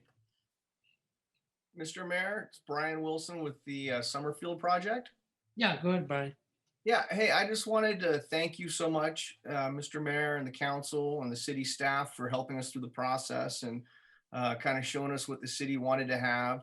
I also wanted to let you know that we will continue conversations with the school districts as well as take into consideration what the neighbors would like to do as far as fencing. We're definitely open to feedback and so forth. We want our project to fit into the community and really bring that executive move up kind of product that Galt doesn't have yet. You know, I think this project's going to bring a lot to the community, and we're excited to have it. So if you guys have any questions for us, or for me, I'd be more than happy to answer them. Thank you, Mr. Wilson. Mr. Mayor, I do have a Yeah, go question ahead. for Mr. Wilson. And I don't want to take too much time because I'd like to hear from my colleagues on this. There were a couple of things that popped up to me in not only public comment, but the presentations. The first one is the 1.9 acre park. And I understand that's going to be a park within the gated community that is maintained by the homeowners, if you will, through an assessment that they're going to assess themselves. Who is going to have access to that? Is that going to be access to the public for, and what I mean by public is folks outside of the community that are, well, I guess, let me be real blunt. Is the city going to have the opportunity to access the parkland to program for youth sports? Because I see a huge soccer field there, and or at least in the rendering, is that going to be an opportunity for the city to provide some programming? Well, from a financial standpoint, it's going to be maintained by the homeowners association. Kind of with that being said, we're open to any recommendations. If you feel it would fit well into the sports fields and so forth for the city, we'd be happy to lend it to that. Maybe have certain hours of use or something like that where the gates were left open. That's kind of a detail that hasn't really been defined yet, but if there's some direction, we're certainly open to it. And this is Tim Denham. If I could clarify, it's not a huge soccer field. It's a U8, U10. You know, it's a youth sports. It's not a full size soccer field. Okay. Probably 150 by 250 approximately. Okay, so it is for the younger group. Yeah. But I'll tell you what. I mean, we have a lot of parks, and we have really nice facilities for youth sports. But you know, always looking for another, and this might be an opportunity for the residents in that area to have kids playing in their neighborhood park rather than driving to another facility. So I just throw that out there as a question, just because as the presentation was happening, it just dawned on me that you can never have too many, even if it's U8, U10 soccer fields, or put a couple of portable backstops up on a Saturday morning and have some t-ball out there too. So that was just my thought.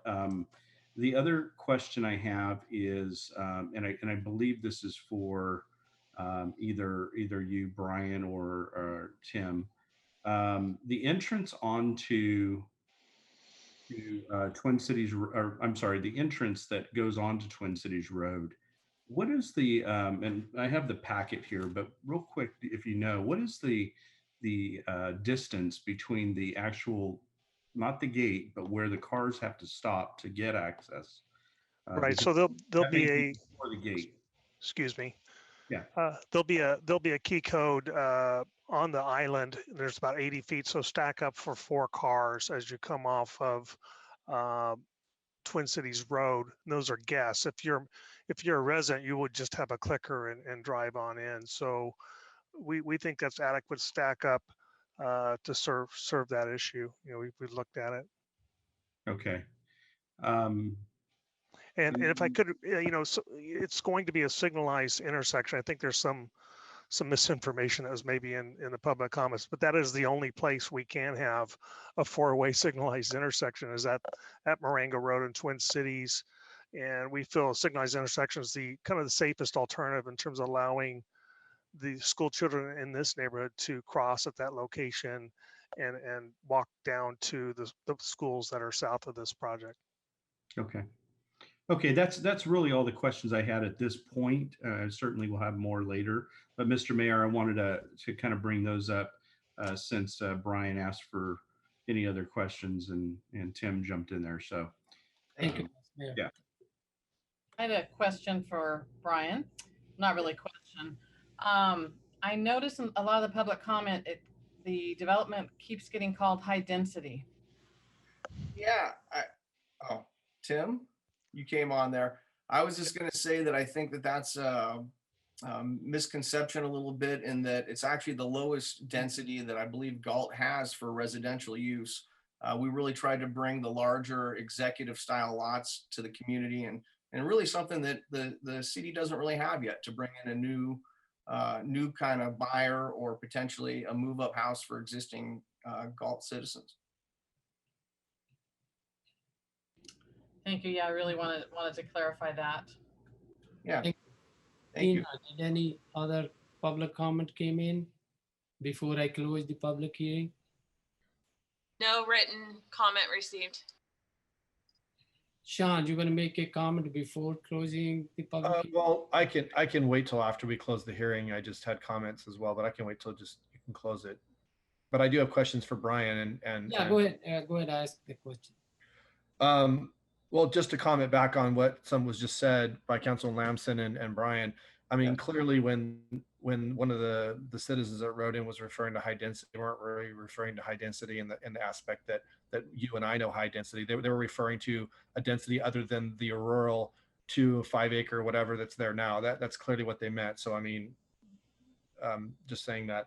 My questions for you, Brian or Tim, whichever, is so just kind of looking over, looking at the project and kind of thinking about the way it's described, and so I just my questions were, so it's described as executive housing. So I mean, what in your opinion makes it executive other than it has a wall around it? Because you referred to the size of lots, but I mean, you also referred to it as actually, go ahead. Just answer that question first, and if you could, please. You want me to go ahead there, Tim? Sure, go ahead. Yeah, so I think an executive style home has a little bit of a feeling of privacy to it. And so even though it's within the city limits, it'll be a place you can go and kind of feel safe. We've done subdivisions in other areas that are on roads similar to Twin Cities, and we've made them public. And after we've done the subdivision, the people have actually gone back to the city and requested it be private. So we really felt that from the beginning, due to the location, it would be perfect for a nice gated entrance, which would kind of attract a different type of, it'd be a different product that Galt currently doesn't have. And that's what defined it as executive to us. Okay. Well, I do want to say that, we do have a subdivision named Keystone, which basically has like 8,000 to 10,000 square foot lots, about 150 homes existing. So to say that we don't have anything like that in Galt already is not accurate whatsoever. I'm just saying, I do think the gated neighborhood, again, that style of what you're bringing to the idea of this is something new to Galt with the gated and having that access. I think that that it would bring privacy to the neighborhood. And based on what you said, I'm not sure if I agree with the safe thing. I mean, maybe people feel safe, but I've never lived in a gated neighborhood in Galt. I don't necessarily feel unsafe here. So I think the fact that we would imply that is a little unfair. But my next question would be, so the open space in the middle that actually Vice Mayor Lozano mentioned, why is that a soccer field? I'm curious. I mean, it seems kind of weird. Like if you're going to have a private, well, I guess it was discussed as maybe not being private, but let's just pretend that it is, exclusive to that and to the people that live in the neighborhood. Why would it be? Why not have just a regular park that could be used? I know there's a playground, but why the soccer field? It seems a little odd to me. Real quick, I would just like to say that I didn't mean any disrespect about the safety of Galt. I meant more to it being on a busier road. That was why I felt that the gates would be different versus like an internal. So I don't want to, make you think I said anything disparaging about Galt. So I apologize. As far as the soccer field design, I'd have to defer to Tim because those guys designed kind of our park, and he could probably speak more to that. Yeah, it's conceptual at this point, but essentially it's a large lawn area. I don't know that it would have permanent backstops or goals. install it might be mobile. A large lawn area allows a lot of different things. So it's not a huge park at 1.9 acres, but you could certainly throw a ball around or a frisbee, play catch with your dog. We're thinking a tot lot, shade structure, barbecue area at one end of it, and then a large open lawn area, for the majority of that space, with trees, around it, so it'll be shaded. Okay. I have a couple other questions. And again, I can wait till after the hearing is closed, but I didn't know if that both you gentlemen were still going to be on the line for questioning. So will you still be available for questioning after we close the public hearing, or should I continue, Mr. Mayor? They should be, if we have any question, they should be available. Okay, well, then I can wait to close the hearing and then I can continue with questions after that. Okay, thank you. If there is no public comment, there's anybody on the Zoom web, I would like to close the public hearing. Now I'm coming back to all the council member. First, Vice Mayor Lozano. Yeah, I'll ask just a few questions and then I'm sure it'll come back around. So the other, one of the other questions I had to do, and maybe this is a question for Ms. Hood. I would agree with Jerry Souter, or Mr. Souter, who called in and was talking about the process in which developers and/or the city, whoever's responsible for coming up with impact, and I'm going to call them impact fees. I don't know if that's exactly what it is, but the impact fees that communities that are being developed pay to our school systems. And so my question is, why is it that, is it procedural, I guess, is the question as to why our partners in schools are making, do they have to make a public comment procedurally to fulfill some kind of legal obligation, I guess is my question. This is Tim. I can fill that if you'd like, Brian. I can't speak to I what think they're. that one may be more in my court. And so the school districts do have an obligation if they are wanting to raise like something like a CEQA challenge, for instance. That's one where you'll have an exhaustion of remedies. So that is, in the letter you heard comments about the MND. So that's one reason why you would hear this now. Impact fees are subject to a nexus study and a different approval process, but that's partially what they were raising as well. So that's you have to show a certain nexus for impact fees. Okay. And again, I don't know that impact fee is the correct terminology, but I would hope, and I've said this before, I would hope that that there could be some resolution between the two parties, and now including the high school district, because it certainly there is some impact to those entities that will require some additional funding at whatever level, additional funding as opposed to what they're receiving now for that additional housing. So that was my question about that. The homeowners association, I guess the question I had about that was, is that something that's going to start from the beginning, or is it once it's all developed out? And what type of responsibility will the city have internally? Meaning, I recognize that the streets and landscaping and everything will be maintained by the homeowners association as a self-taxing entity. But what I recognize we'll have to respond. Our officers will have to respond from the police department there, and whatever other public entity services that we provide.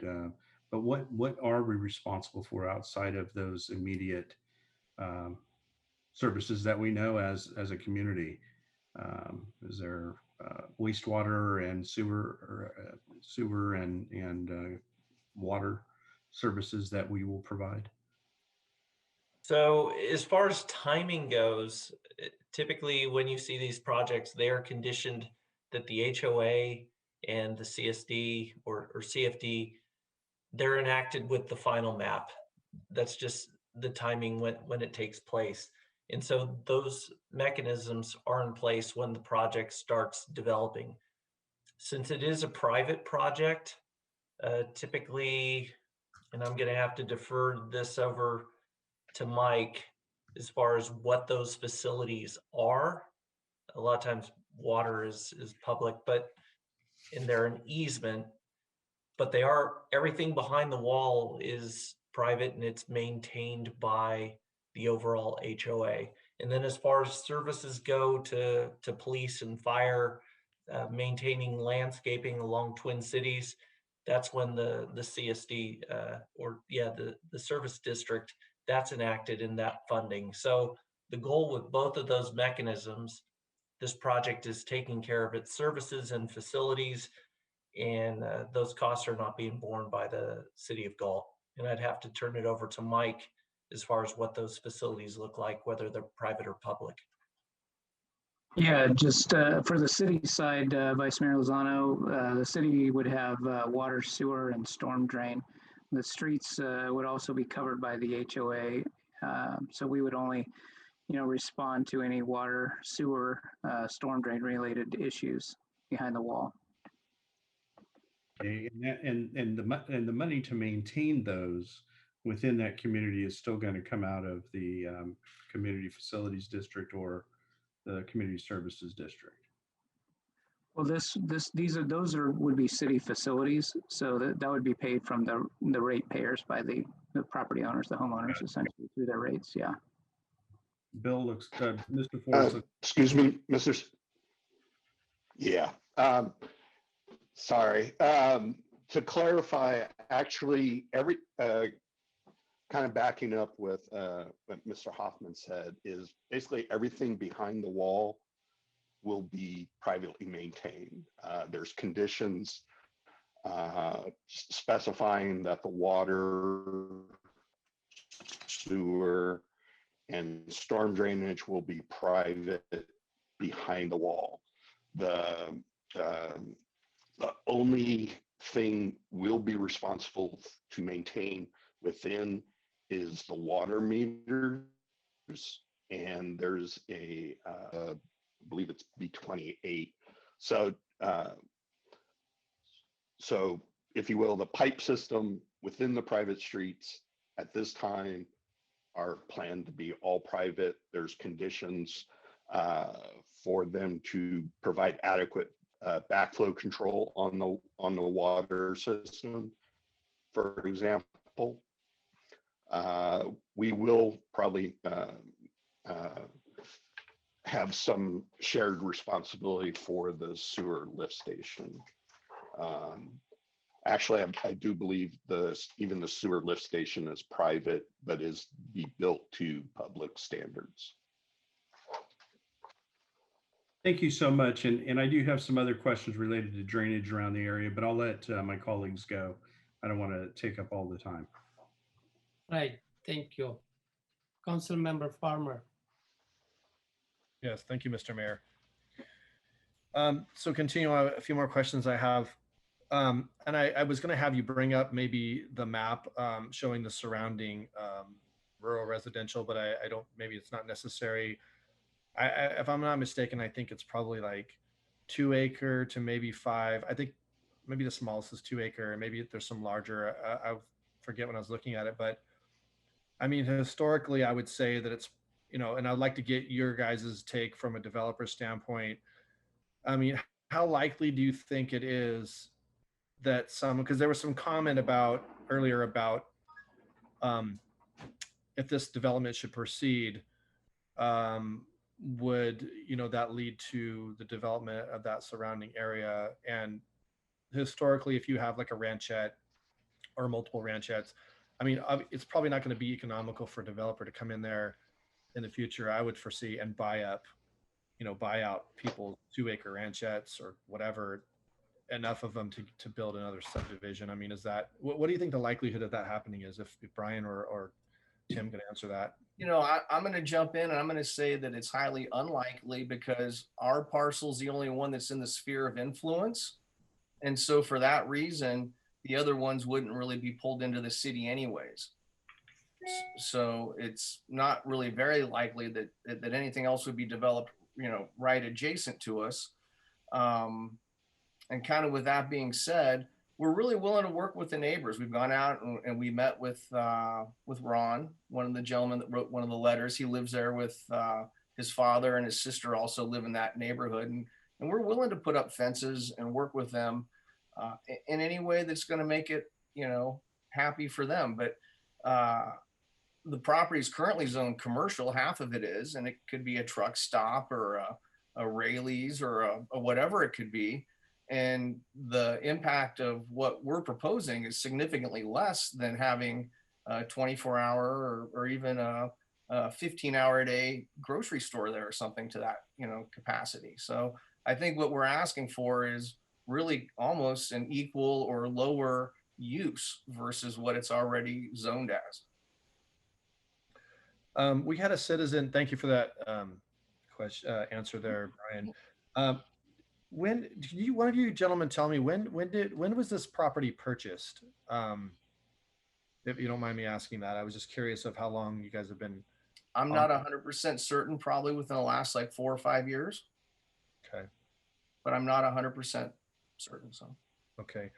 There was a comment earlier, I don't remember who asked, I think it might have been Mr. Lutzenheiser if I don't recall, but there was reference made to the county being asked to change from an A5 to an A2 previously, which was denied.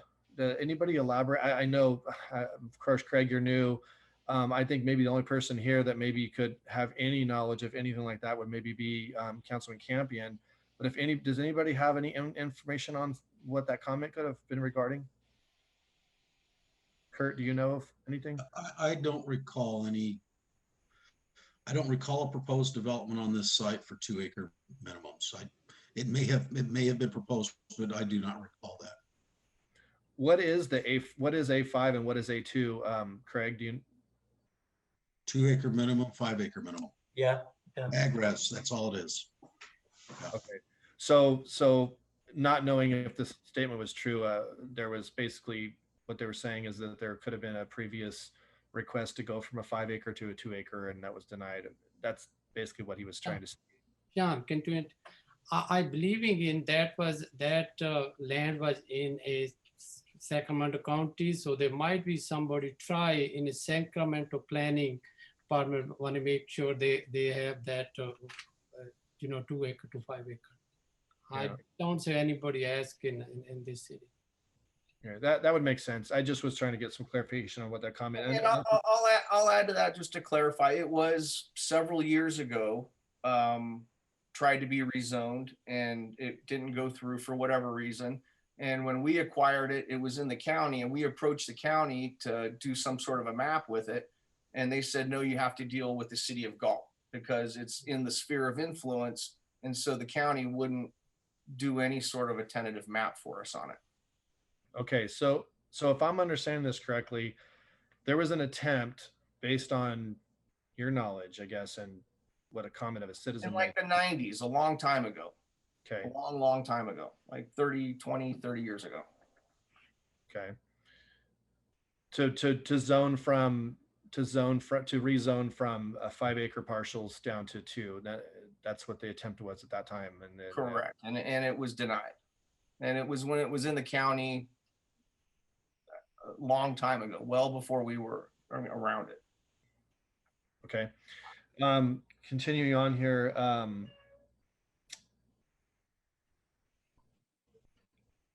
I think, actually, I think I'll hold up for a sec and let if any of my other council members have any further questions before I have anything further to add. But I do have some other stuff, but I'm just going to go ahead and relinquish some more time to my fellow colleagues here. Thank you. Thank you, Council Member Lamson. So just making sure, because Armando would love about 10 more parks. This is not going to be a park maintained by the city of Galt. Council Member Lamson, no, it will not be. It'll be maintained by the HOA. And so. So us we'll coming and have- asking to use it, if I was one of those homeowners in the gated community, I don't know if I would be excited about people coming and using my park that I was paying for. Because I know we had some comments about that. Maybe they could rent it out, I guess. You know, I think the immediate feedback was that it's kind of in its own community. It's going to have its own 100 or so children that live in there. It didn't make a lot of sense for other children to come in there. If they do, I think that's fine. But it just was not really anything we had discussed in any detail to this point. Okay. Thank you very much. And I appreciate you guys including the school districts. So I've been concerned about the high school district for a while getting in there. So it's good to see them. And it's good to hear from the superintendent. So thank you on that. Thank you. And we're happy to speak to the high school as well as the elementary school. So thank you. Council Member Campion. Council Member Campion. Yeah, my mute button would work. Thank you. Couple of comments. I mean, there's been a lot of discussion, and you know, there's been some misinformation in my opinion. I know in the past the city has seen during public hearings lots in subdivisions reduced for various reasons. So Mr. Davenport's comments are not only inaccurate, they are wrong. And it is typical during the course of reviewing the subdivision map that for various reasons you may reduce or you may increase the number of lots in a particular subdivision based on the circumstances at hand during the public hearing. I would like to ask a question, and I'm not sure which staff member would be most appropriate, whether it be Public Works or the consultant, but what is the average ADT on a average daily traffic on a commercial development? You know, and usually that's expressed in a factor of by how many thousands of square feet. And do you have any idea, just a general? I know it varies by type of use, but say shopping center. Yeah, it's been a long time since I've looked at those tables, council member. A shopping center, I don't know, Bill, do you have any sense of that on the development side? I know other developments, you know, generation like homes is 10 a day typically, but or maybe Mr. I'm not particular. I'm just trying to. Yeah, I'm not familiar with a particular number. And I apologize. I can't remember off the top of my head. I know that 28 acres at a 0.25 FAR, you're going to end up somewhere above 300,000 square feet of something. Yeah. And that's a whole lot of trips. And like Brian said, the residential as proposed would be significantly less than what that could be someday.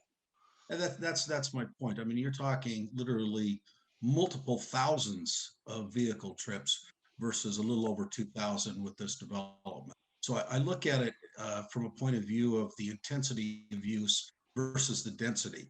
The intensity allowed under the commercial provision when you've got almost 30 acres of land out there, the significance between the impacts associated with that development as commercial compared to low density residential are significantly reduced by what is being proposed here tonight. And that would cover everything from noise, light, particularly traffic. You see a significant reduction. So I think if you look at what would be allowed without any changes, the surrounding neighborhood, I think you should look at it from a point of view of what could have been and what is being proposed as being a significant reduction in those types of impacts. I still have some question as to the private versus public facilities on site. When I read through the report, my understanding was that the water meters would be private, but the city would have access to either work on them or to read them if necessary. I mean, and I'm not sure if that's correct or not. Bill, maybe you can comment on that. Essentially, the meters themselves would be public because there are revenue meters, so to speak, you know, and that we base upon consumption use. So we're responsible for the maintenance of the meter. And that's the point of condition B28, where they're to enter into a maintenance agreement that gives the city permission to enter onto private property to maintain the meters. Okay. But as far as all other public facilities, all the underground lines, whether it's water, sewer, storm, that is the responsibility of the HOA to maintain once constructed. Is that not correct? That is correct, the way it's currently conditioned. And you would have like at the public-private side, you'd have check valves to avoid, like you were saying, the backflow prevention for water contamination purposes. And so Water. for water, particularly in the area of water. Yeah, I came across that condition. That was B26B. The water main, fire hydrants, valves, and appurtenances on the project shall have adequate backflow prevention at the point of connection to the water main along Twin Cities Road. Okay. The only other issue that's been discussed, and I don't know whether it would shed some light, but we have done private developments and with recreational facilities on site, and those are private. They are not opened up to the public. If you recall the senior development Emerald Park built immediately behind Rayleigh's, they have a swimming pool, clubhouse, and that's not accessible to the public. The property owners there pay for the maintenance and ongoing capital requirements to maintain those facilities. These individuals will still have to pay a fee or a portion of the fees for park and recreation activities in the balance of the city. But at the same time, if they develop it and maintain it, it is classified as private. I mean, that's historically, that's what the code says, basically, our own ordinances. So I'm comfortable with what is proposed, but I think we just need to follow what our own ordinances already establish as a procedure. The one question I did have, and I don't know if I have I think it's condition B24 with regard to street lights. My question is, it says that it's B24 sub I, on-light streets will be maintained by the HOA, which makes sense. And at a minimum will be at every intersection, elbow, at every intersection and elbow. I'm just wondering why we wouldn't use whatever standard the city uses for subdivisions. Why would we look at something different for the installation of those lights rather than following city standards? Yeah, that I could answer that question. It was frankly a standard that was developed for the Dry Creek Oaks private street development. They really didn't want to put as many streetlights to a public standard. And so we compromised and focused on the street intersections and elbows and making sure those are lit so that someone can see that the road is turning or that they're coming to an intersection. So it's a compromise for private street development. I mean, technically, I could, as a private street. I guess my concern is that, you still need to deal with, safety and make sure that you've got adequate lighting. I don't know that we need the same type of lighting facility, maybe an alternate type of lighting, but the spacing, I think, needs to be, there should be some consistency, I guess, so that, you don't see a significant difference. And I don't know if it's a cost issue or simply, I'm not sure why we'd want to change.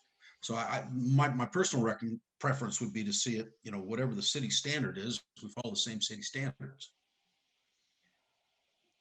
This is Tim chiming in, and I think part of that too, in discussing it with Bill, was night sky pollution. So if we can hit the intersections and elbows where potential points of conflict are, and not hit the long straightaways between elbow and an intersection, that reduces the number of street lights. Yes, there's maybe a cost savings there, but it also reduces night sky pollution. And in that condition, it talks about dimmers. So I don't know if that solves the issue in itself. Well, and most of them have dimmers, I think now. My concern would be in looking, I look at the subdivision, I look at street F and I look at street E. Those are the two longest stretches, and you've got a pedestrian corridor that would not be lit under that standard. And so that concerns me that you have a corridor between homes where there is no light. So I mean, if there was light at either end of those on both ends, I wouldn't concern myself so much. But I when you look at the rest of it, the layout, if you had it at every elbow, it would probably work. But that one stretch, I think, needs to be addressed.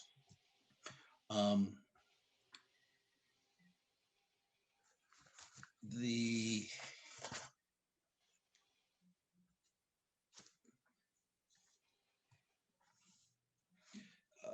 Mr. Hoffman addressed an issue I had asked him about earlier with regard to the landscaping on Twin Cities, and that was clarified that that'll be covered under the public service district to be formed to cover maintenance and operation costs. So with that, I'm satisfied with what I've seen, and the last item, I guess, is that I believe that there probably should be some form of fencing on the east as well as the west sides.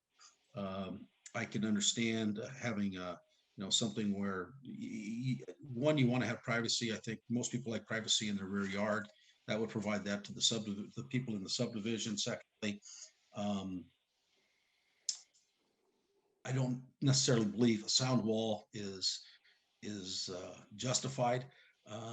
I do have a concern with regular wood fences, over having maintenance concerns, but I think that something could be worked out where at least you have a solid fence on those two sides. The north end, I think, should be left open because it does give you view opportunities along the open space corridor. That kind of concludes my comments at this time. Thank you, Councilmember Campion. I have a few comments and a few questions. First of all, I would like to thank your staff. We spent a lot of time on that project, and thank you for the developer. They also spent a lot of time on that. I did meet the resident out there. They were concerned. They're very reasonable person. I met Ron and his son, and they know the process.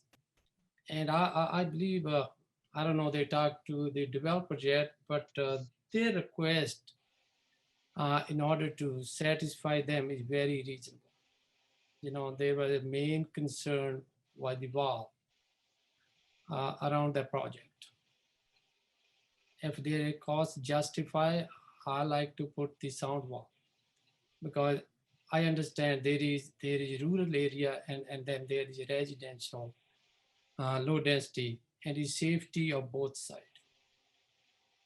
And the other thing, unfortunately, the Galt general plan, that lot, half of the lot is commercial, and half of the lot is residential.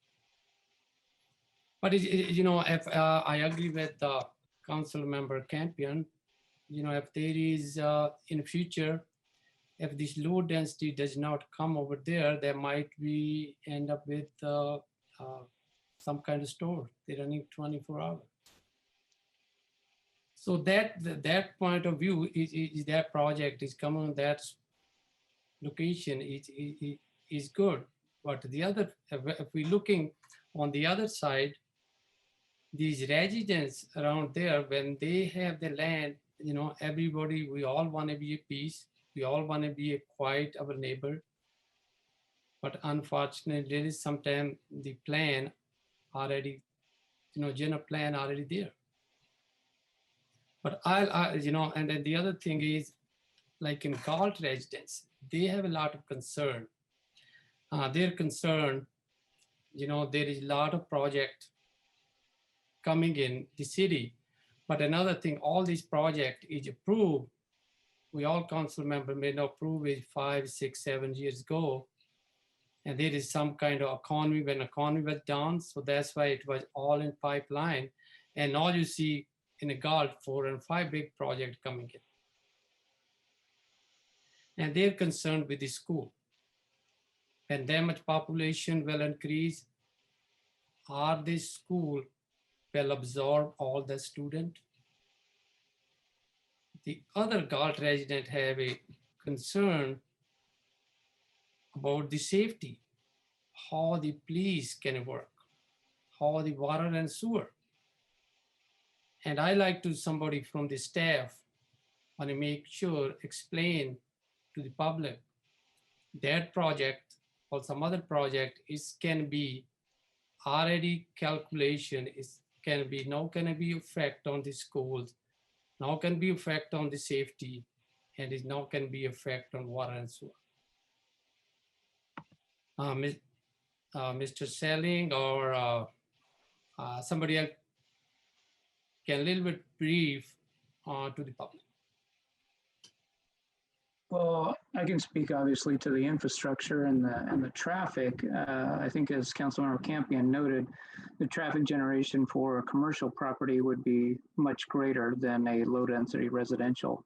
And so with a lower volume of traffic generation, it would lead to less congestion and likely, although, you can't say for certain, but less accidents. So on the water and sewer, and I appreciate Mr. Forrest correcting me because my understanding was only the roads were going to be maintained by the HOA. But if they're going to maintain the water, sewer, storm drain infrastructure behind the wall as well, then obviously there's no impact to the city for those services as well.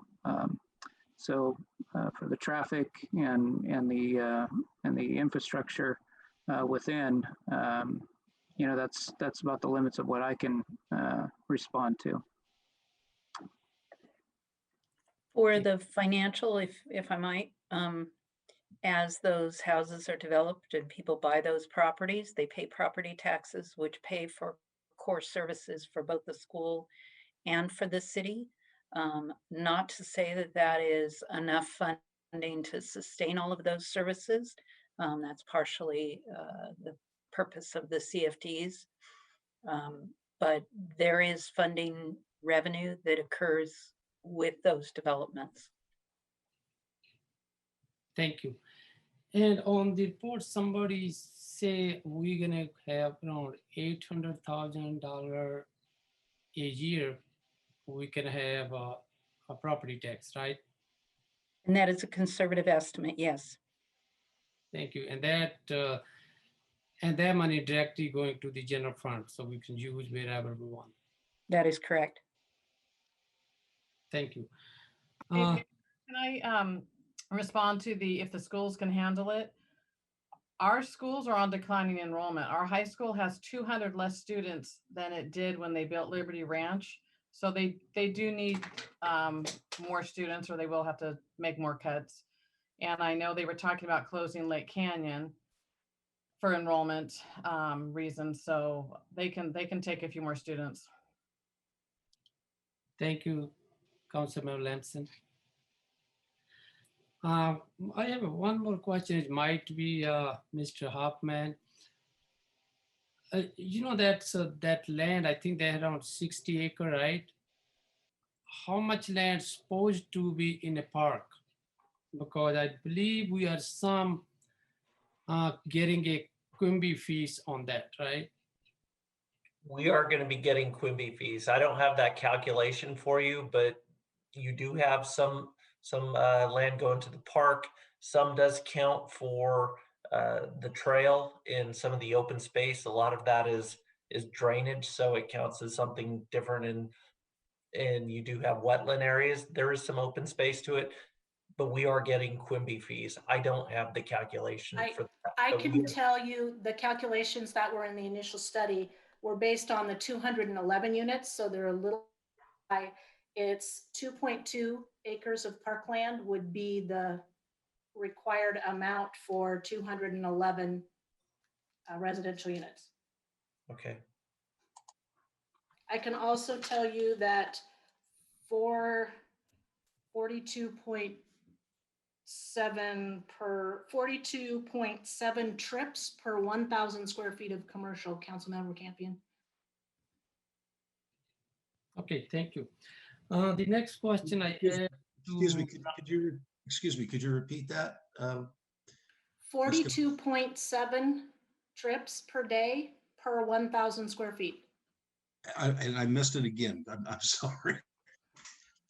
42.7. 42.7 is an average, okay. And the calculation on the parkland, was that the residual or was that the total requirement for the 211 or 204 units? That's the total requirement. Total requirement, okay. Thank you. And can I jump here just since we're on talking about that park again? What is the Quimby equivalent dollar amount equivalent per acre that we will collect for that? I'm not sure on that number. I'd have to follow up with you on that. Okay. We have to do an appraisal. There's a whole process, so it's not the same number every time they do an appraisal. Right. Okay. Thank you. My next question to Brian. Yes. Brian, you might be met with the surrounding residents, right? Back there, Ron and his. Correct. Correct. Yeah. Yes. Right. Yes, sir, Mr. Mayor. And what was their real concern? The concern you cannot accommodate after that project go. Well, their main concern was people leaving the project and coming onto their property because they originally bought that property in the 80s and they split it and they all live there now. And they don't want other people coming on their property. And that's when we suggested, putting up some sort of additional fencing. And that's a very reasonable thing too. Thank you. Thank you. And we were considering like a wrought iron fence or something like that, you could still have, you could see through it, but it would stop people or animals from crossing to their property. Okay. And then the other, can you might be a little bit explain to, there is on Marengo Road and the Twin City Road, we don't know yet, it can be a 6 lane, it can be a 4 lane or whatever. What you guys proposing on that? So currently we have a stoplight proposed there and we're dedicating land as if it's going to be 6 lanes. But my understanding is the city's going through a process where they may make it a smaller 4 lane, at which point there would just be extra landscaping area for the city.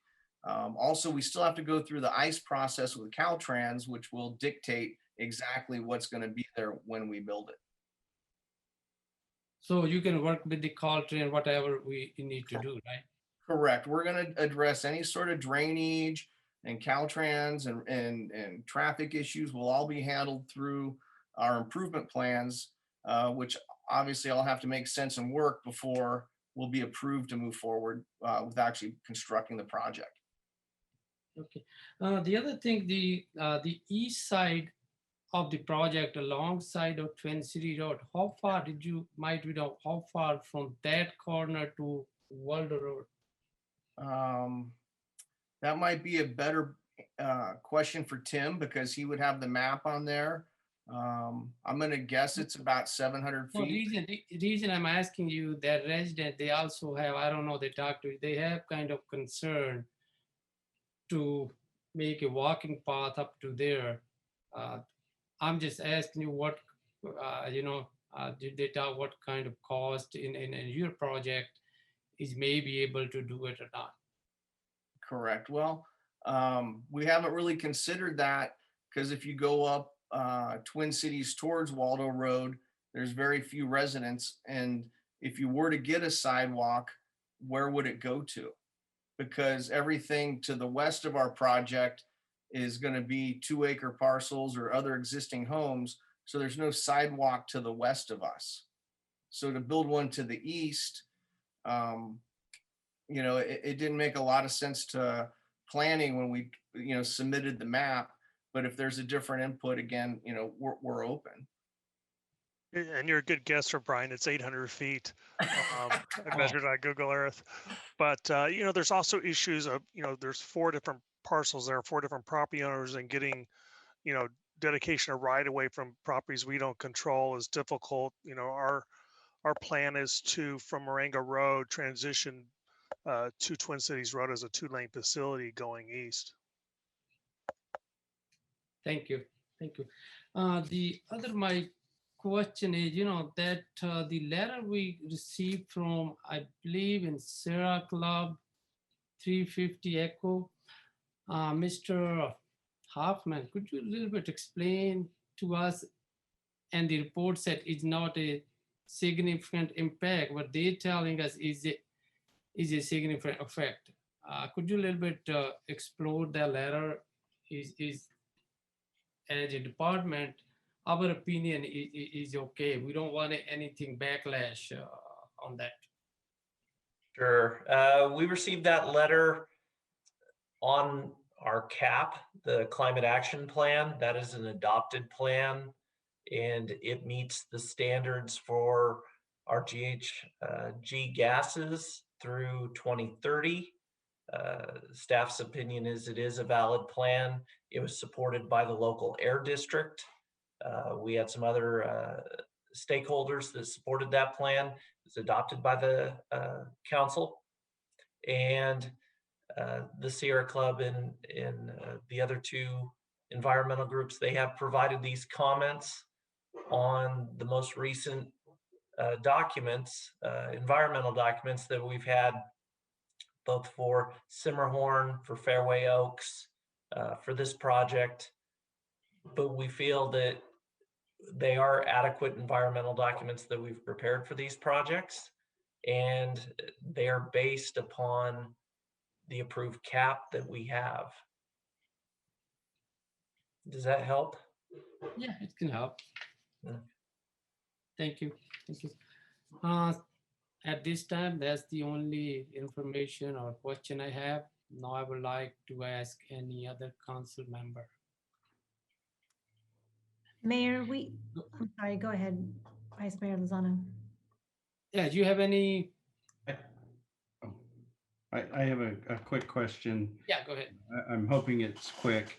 I did read in the conditions for approval in our staff report where it talked about having the ability to gather permits for grading and such on the project site prior to the construction beginning.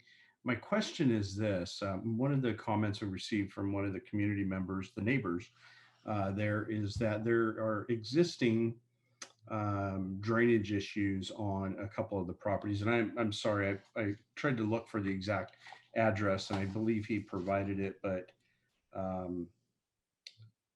anyhow, and I think one of my colleagues mentioned it earlier, but my question is this: if there's existing drainage issues, clearly the project cannot exacerbate that issue by permit or probably code, I would imagine. But to look at it more in a bigger picture, how does that affect? I mean, clearly we have a community being proposed for a specific area that has been, for the most part, undisturbed for many years in terms of grading. How does that work, and where does that? I understand the flow of the community once it's built is going to go northwest, but how does that work in the interim, and how do you avoid impacts to other community members as you build? Tim, that's you, I think. Or I'll chime in.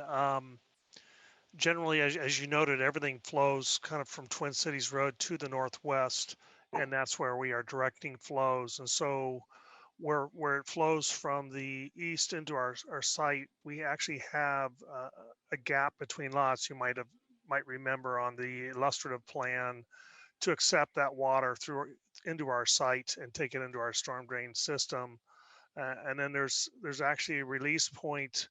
You know, our main release point is to the northwest, but there is a ditch that drains to the west at the midpoint of our project. And so the question is, do we want to maintain that existing flow as is, or do we just take that into our storm drain system? And so generally you have to, like you said, by standard, you can't increase offsite flows. Now that's for the construction process that I was speaking of, but what do you do to ensure that these neighbors don't have additional water flow or other kind of flow onto their property as a result of the project after the completion of the project? Sure. So we will be preparing with the subdivision improvement plans a detailed drainage study that looks at all of this and gets into a lot more detail of pre versus post construction flows, how this detention basin will retain that water and slowly release it. So we'll get into all that detail. The grading operation will happen typically in the summer when it's not raining, and then we hopefully get everything graded out and protected. We have protection requirements for erosion control and the rest of that. So it'll be designed per the detailed drainage study that is yet to be prepared. Okay. Thank you so much. I appreciate it. All right, thank you. Any other council member? Yes, yes, Mr. Mayor, I do have just one last question or comment. Cindy, and not that I disbelieve you, but could staff double check those numbers on the parkland dedication? Because I'm looking at, we have a 5 acre per thousand population and at 204 units at over three persons per household. I think we're at 3.2. You're correct. It's 3.47. It is 3.47. Okay, because I just seemed low. Okay, yeah. And then they would get credit for what is private. Yes. The balance would be okay. Yes. Thank you. Sorry. The other question, I know we've, this has been, told that it will be an executive type of project. And, I certainly don't disbelieve that, but my question to the developer is would you be willing to accept any form of a condition that would establish minimum square footages on the homes to be constructed? Because you made the statement that there are going to be larger homes, but not necessarily more children. So would you entertain that in order to provide some level of assurance to the city that we would actually get a home in the executive area? I think that we would be open to something like that. We're going to have a mix of sizes of homes. So you're going to have some smaller homes, maybe the 1,800 square foot, and then we're going to have some 2,500 foot, maybe up to 3,000 square foot homes. Being that we're not actually building the project or haven't had designs in front of us yet, it's really hard to say, but to have some sort of a minimum square footage, I don't think that we'd be opposed to that. Would 1,800 or 2,000 square feet be acceptable? I think 1,800 would probably be reasonable, because that gives us the flexibility to create that would be a one level, maybe a 3-bedroom, 1-story home, something like that. And then it could go up from there. But yeah, we don't intend to build 1,000 or 1,200 square foot homes. It's not the intent of what we're seeking. And as a percentage of the entire subdivision, is there a number that minimum would apply to? To be honest with you, I don't have an answer to that, because we're not at that stage in development. So, you're going to have homes that fit different size lots. Sure. The lots are generally bigger, so they should accommodate 2,000 square feet and up homes. But, easily. But I really couldn't commit to anything, a percentage at this time. Okay, thank you. Thank you. That's all. Mr. Brian, I'm going to piggyback that question Council Member Campion have it. Okay. Because if these lots, these houses, is we say is exact of, 18,000, 1,800 square foot minimum is not. We already have in this city, I think Council Member Farmer mentioned on the Keystone, that same thing, 6,500 or 7,000 square foot lot, have a 32, 35, 100 square foot houses on that. Correct, and it's going to make sense. But my thing is, I know the council member Campion asking if something is a condition, something that can be your minimum, and then I know you guys can be maybe going to sell that land to the developer, he can make a decision, but if there is in the conditions, so developer can make that happen. And we like to be like, this can be a little bit high end, gated community, and we like to be like this. In this house we approve a lot of small houses that, that's a different variety, is good for the city too. So you might we cannot answer this right away, but just keep in mind if something you guys can do. And I appreciate that. Thank you so much. What I think what really it'll come down to is the design review, because when these houses get proposed to be built, they're going to have to go through planning commission. And that's when the city could really say they approve or don't approve the size of the homes. But we're just not at that stage yet.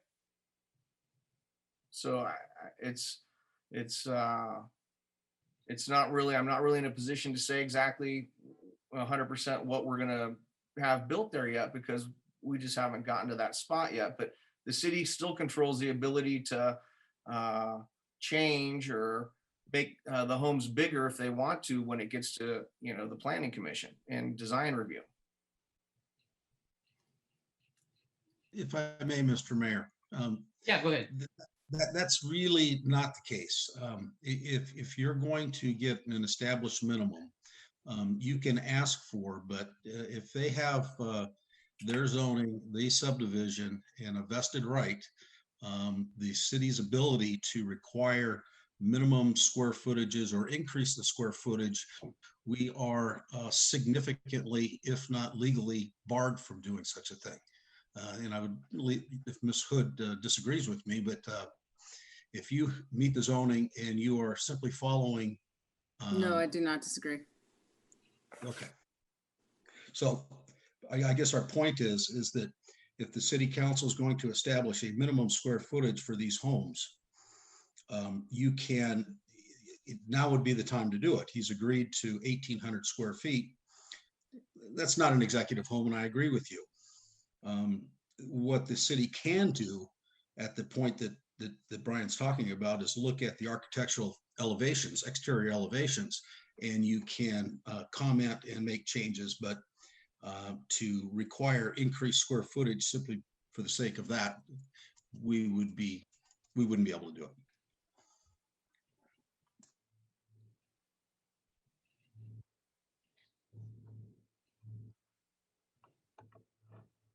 That's all I had to say on that. Mr. Mayor, if I could go. Yeah. Next or last. I'm not sure if Councilman Lamson has anything, but mine may be a couple minutes. Yeah, go ahead. So first, I want to thank you to Mr. Wilson and to Mr. Denham for coming and bringing this project to Galt. I know you guys have probably done a ton of legwork on this, and there's been a lot of time spent on it, and I am very cognizant of that. A couple points I would like to make. I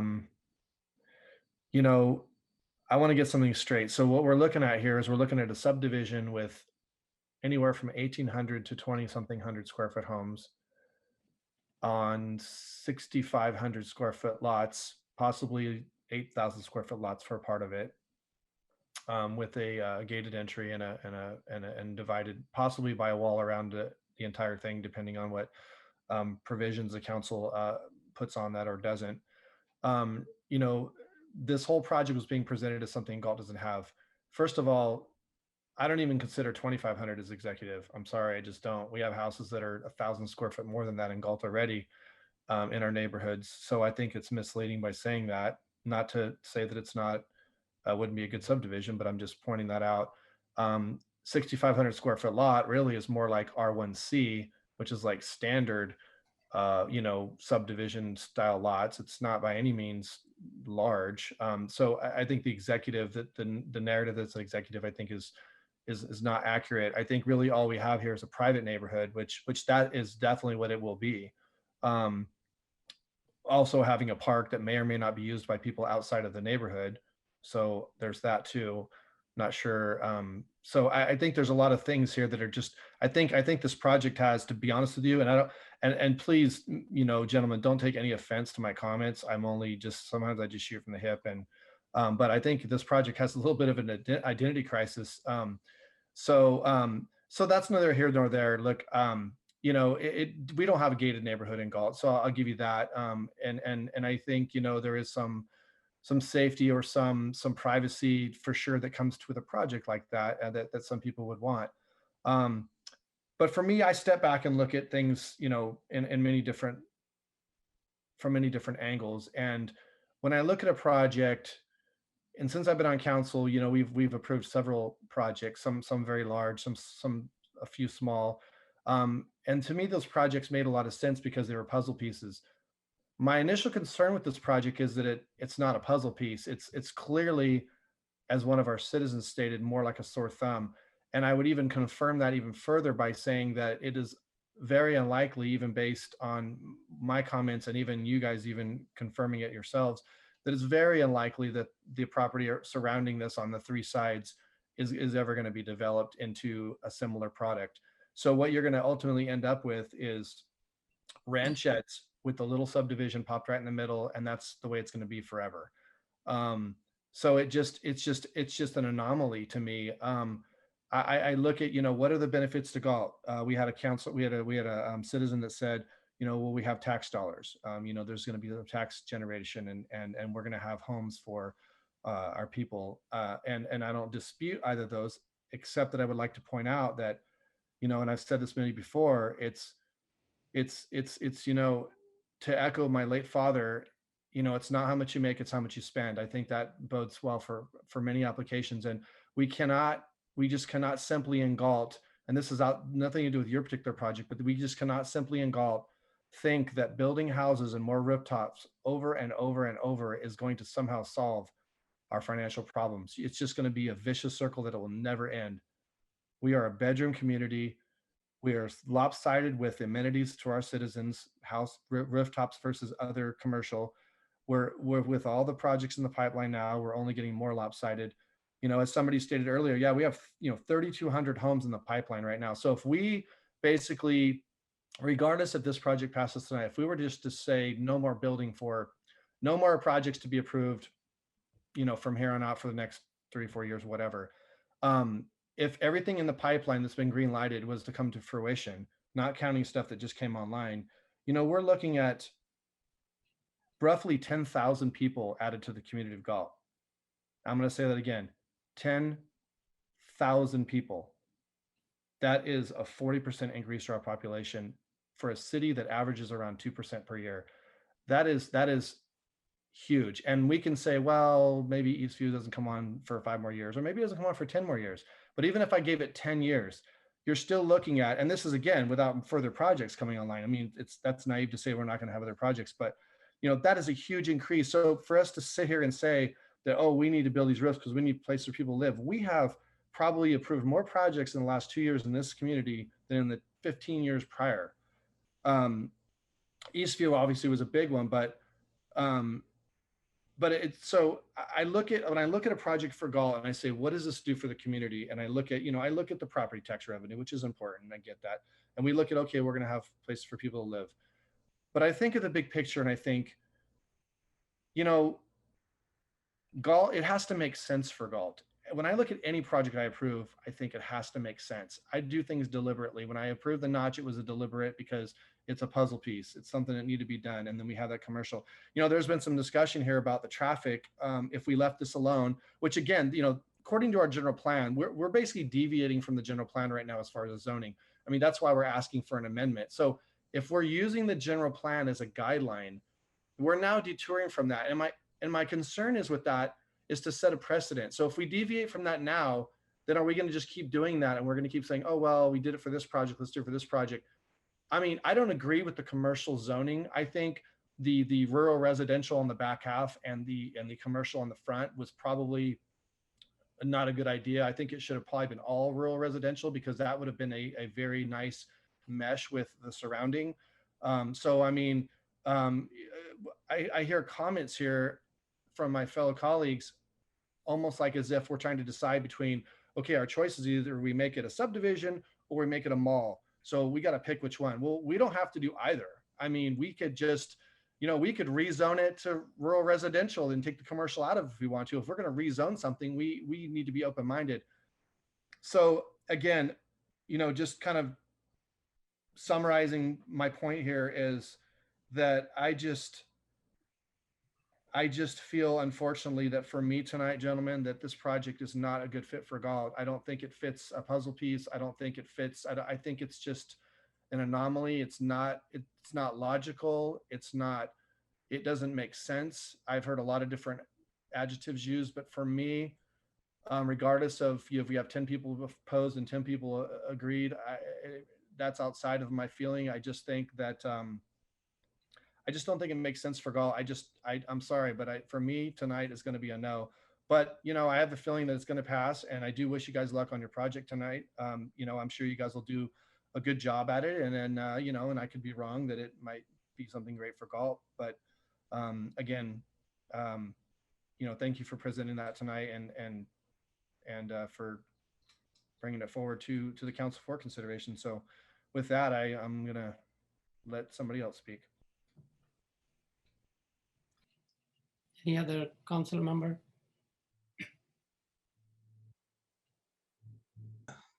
I have a concern that you know, tonight, unless the applicant is willing to accept some conditions with regard to house sizes, I have a problem in that I don't know that we're going to get what we would like to see happen out here. You know, if it's going to be private, gated, and an executive type development, then I think we need to ensure that it's going to be that. And I would have to have, you know, minimum square footages on the house. Now maybe this changes at some point when the actual builder comes back, but, you know, I would have to have at least 20% of the homes at 2,200 square feet, and then up to 3,500 and pick some numbers in between at 20% intervals in order for this thing to go forward for me. I mean, if they say it's going to be executive, then it should be executive, and that's what the city should expect. And I'm not saying that those numbers are perfect, but 1,800 square feet is not an executive home. That's a very standard home, and smaller than many of the subdivisions in the community. So I don't agree with that. If the applicant is willing to accept some special conditions, I think that the other issues can be resolved as they've been discussed tonight here with regard to the fencing, the high school district, street lights, and so forth. But at this point, that would conclude my comments. Hey, Councilmember Campion, could I chime in? Brian. I'm sorry, I didn't mean to jump in, Mr. Mayor. Brian, let me before you jump in, I have two concerns tonight. Okay. One is the concern because if we working the best interest to the city, that subdivision should be a high end, because we want to be a different product in the city. A lot of citizens already, speak on that. If that product, we want to be a better product, so that's we compare with the other subdivision what we have. And there is a couple subdivision, their minimum almost 2,500 to up to 3,900 square foot they are. And this executive committee, my other concern, I like to put a condition, the people in surrounding, we're talking about on the wall, I'm talking about, I know you guys can work with them, so they have to have some kind of surety. They will be satisfied what the surrounding wall on that project. So I think we could definitely put up a solid wood fence. I think, if you really think about it, a solid wall all the way around a whole project, that's not really feasible, nor what people want to have. I mean, you're talking about it's enclosed like almost like a prison or something like that. We were talking about having some sort of a fence to the north that would be like a wrought iron that you could see through, so you would still have the nice open space and preserve the rural area rather than make it look what might be considered as a prison or something like that. So you would obtain the same effect in that you could prevent animals and people from, leaving the project and going to adjacent properties, but you would still maintain a much nicer look. And then as far as people in their backyards on the east and the west, we were definitely amicable to putting up like a wood privacy fence. But, again, a wall just seems like more than what would make sense for this project for us. Right. I'm not asking you the sound wall. I'm asking you, when you already talked to the citizen. Yes. What is your opinion? Where you can satisfy them? What you might be when you have a conversation? What is the reasonable? I'm talking about, I does not want it to prove tonight and then go back and you guys say, no, there is, I like to something. You already talked to them, and what kind of compromise you come up there, but they be satisfied or you be satisfied as a financial. So when we spoke, what I was aware of was kind of what I had described, which was a privacy wood fence on the east and the west side of the property. And so you had privacy fence, so you wouldn't see any neighbors. And then to the north, because we have a 8-acre wetland, like an open space, on the property line, we were going to put a wrought iron fence so you could see through it, but nobody could cross it. You couldn't just step over it. And that's what I had felt we worked out when I met the neighbors. But if it's something different, I'm definitely open to it, but it seems like that was a reasonable solution for everyone. My next question, if that project will approve, you are willing to work with them as a good faith? Absolutely, we'll work with them. And if you want to make it a condition that we have privacy fences and wrought iron at the north, that's a fine condition for us. We have no problem, taking that forward. Also, to speak to the size of the homes, this isn't something that has been brought up to us in the past, so we hadn't, really thought a whole lot about it. But, I think that what are your guys' ideas? It sounds like there's some ideas you have, but at the end of the day, if you build a 4,000 square foot, $800,000 home, is there a buyer for it? Does that meet the local economy? When we first started this project with the planning department, we were talking between 1,800 and 2,800 square foot homes. And that penciled, that made sense. It fit the demographic. It's a move up home for some people. But you start doing 3,500 and 4,000 square foot homes, I just don't know that there's a market for that size of a home. But I'm talking, according to the market, you guys know better than me. But there is the people. I'm talking about. Look at that. this city, we want to be a small house, Mhm. mid-side, and high-end. So all variety. That's why last time we approved some apartment because, you know, when anybody, young kids going, you know, first job, they need to be affordable. And I'm talking about if that development have a you know that they have a gated community, and you know this is kind of my opinion, and there can be there is a demand on that. But you guys you know, you guys have a much more knowledge or much more, you know, consultation on that.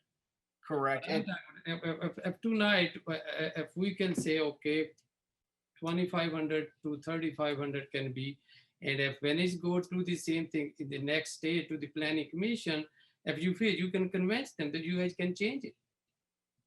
okay. Well, what I would maybe suggest is you're going to have some smaller homes because there's some 6,500 square foot lots, and then there's some, you know, 10,000 square foot lots. And so we're going to have a variety of sizes. I still think that I'll use Serrano and El Dorado Hills as an example. They have executive homes that are 1,800 square foot, 3-bedroom homes. And, you know, they go up to 33,000 or 3,500 square foot homes. And so, you know, they're still, because of the neighborhood they're in, they're considered executive. With that being said, No, but El Dorado Hills, that's a different location. That's, you know, is the price of the lot is much higher than over there. And I know you guys know that. and that's the type of project we're trying to bring to Galt, quite honestly. That's the type of project. This project was designed by Tim at Wood Rogers, and he designed it after Serrano, which he actually did the designs on in the 90s. And so we're kind of modeling it after that. I guess I would just ask, what are you guys, or you or Councilman Campion, what are you proposing as sizes? Because we just hadn't really thought about that. It wasn't anything that we had thought about, but we're definitely open to working it out tonight. And, you know, we want to get our project approved. Mr. Mayor, can I comment? Yeah, go ahead, please. So Brian, I mean, I can sense you're frustrated, and you know, and I apologize for what may have had conversation with prior to coming in tonight, but you know, I just want to remind you that this is the Galt City Council, and this is where the ultimate decisions are made. So I mean, you know, if you want your project approved, you're going to have to, you know, we're going to have to come some kind of agreement with my fellow council members here on what this is. I think what I'm hearing echoed, and what I agree with, you know, with my fellow councilmember Campion and the mayor so far, I'm sure the rest of them as well, is that, you know, this just doesn't seem like, you know, we were looking at this project, at least I was speaking personally, I was looking at this project as this is something unique to Galt. This isn't really unique at all, except that it has a wall around it. Well, and actually it doesn't have a wall around it. It's got a wall in the front, but it doesn't have a wall in the back. So I'm struggling to even find the uniqueness in this thing. What I feel like tonight, and again, you know, I'm going to be a straight shooter with you here, Brian. What I feel like is you're selling us a Mercedes and we're getting a Honda. I mean, you know, if you want this product to be different and you want it to be the diamond of the community, which is what I was kind of thinking that was going to be brought to us tonight, you know, we're way off on square footage of houses. You know, there's discussion of, well, we can't put a wall around it because it's going to be like a prison. I mean, that's a strong statement. I don't think people that lived in gated neighborhoods that are surrounded by walls, you know, would feel that way. I know I wouldn't, but I think that, you know, if you're going to build an executive product, it has to be an executive, you know, and you're questioning where's their price point for that. But I don't know, you know, you guys are the developers, but look, I mean, we have lots of homes, you know, in town that are north of 2,500. We got, you know, in town. And so, you know, I think if this is going to pass tonight, it's going to have to be larger homes, you know, lot size increases for sure. Cause 65 to me is just standard. I think there's some privacy issues with the wall or not the wall. I think this whole thing about whether or not the park can be used by outside people. I mean, first of all, I would never buy a house in a gated neighborhood if I thought outside citizens could come in and use my park. I mean, I'm just going to be frank with you. So, I mean, I think there's a lot of things that need to be nailed down in here. Hopefully that, you know, my other council members can jump in and state what they would like to see, and hopefully you guys can come to an agreement. But for me, I'm kind of on the same page with my fellow council members as far as if this did go through, that's what I would like to see. So anyways, there's my 2 cents again. Thanks. Can I ask the clarification? Because we're open. I'm open to having some square footage restrictions. What are you suggesting? Well, for me, I think, you probably need to be looking at 8,000 minimum, because 65 is just normal. That's R1C, by our guidelines. That's not a large lot. I mean, you can make a bigger house and fit it on a 6,500, but then you're going to have houses shoved together, which I don't think people really like. I think as far as square footage, I mean, I think, just to be kind of a little bit, negotiable with you, I think you should be looking at low 2000s, like 22 minimum and up, because again, executive just I just don't consider. I think every council member sitting in this room, with the exception of me now, because I just moved, but probably lives in a house that's bigger than 2,000 square feet, and so I just don't. That wouldn't be an upgrade for most of us. So I mean, if it's got to be an upgrade neighborhood, it needs to be that. If we're going to put something different in this town and make it look fabulous and say, hey, that's a great, unique project to Galt, it has to be unique. So, Mr. Mayor, can I chime? I'm sorry, Councilmember Farmer, are you done? Okay. Yes, sir. Go ahead. All right. Mr. Mayor, may I speak? Yeah, go ahead. Brian, I do not sense a sense of frustration from you. I just don't. But I would agree that when the project is pitched as executive, there has to be more to it than just your standard home in your standard neighborhood.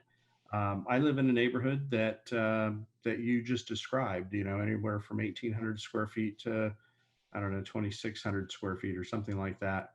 I don't necessarily, and this is my personal opinion, I don't necessarily equate square footage of a home or a lot as whether it's executive or not. I know tons of people that live in gated communities, and there's something to be said about a gated community. Personally, and again, this isn't the Rich Lozano personal show, but I could never live in a gated community because that's just not my thing.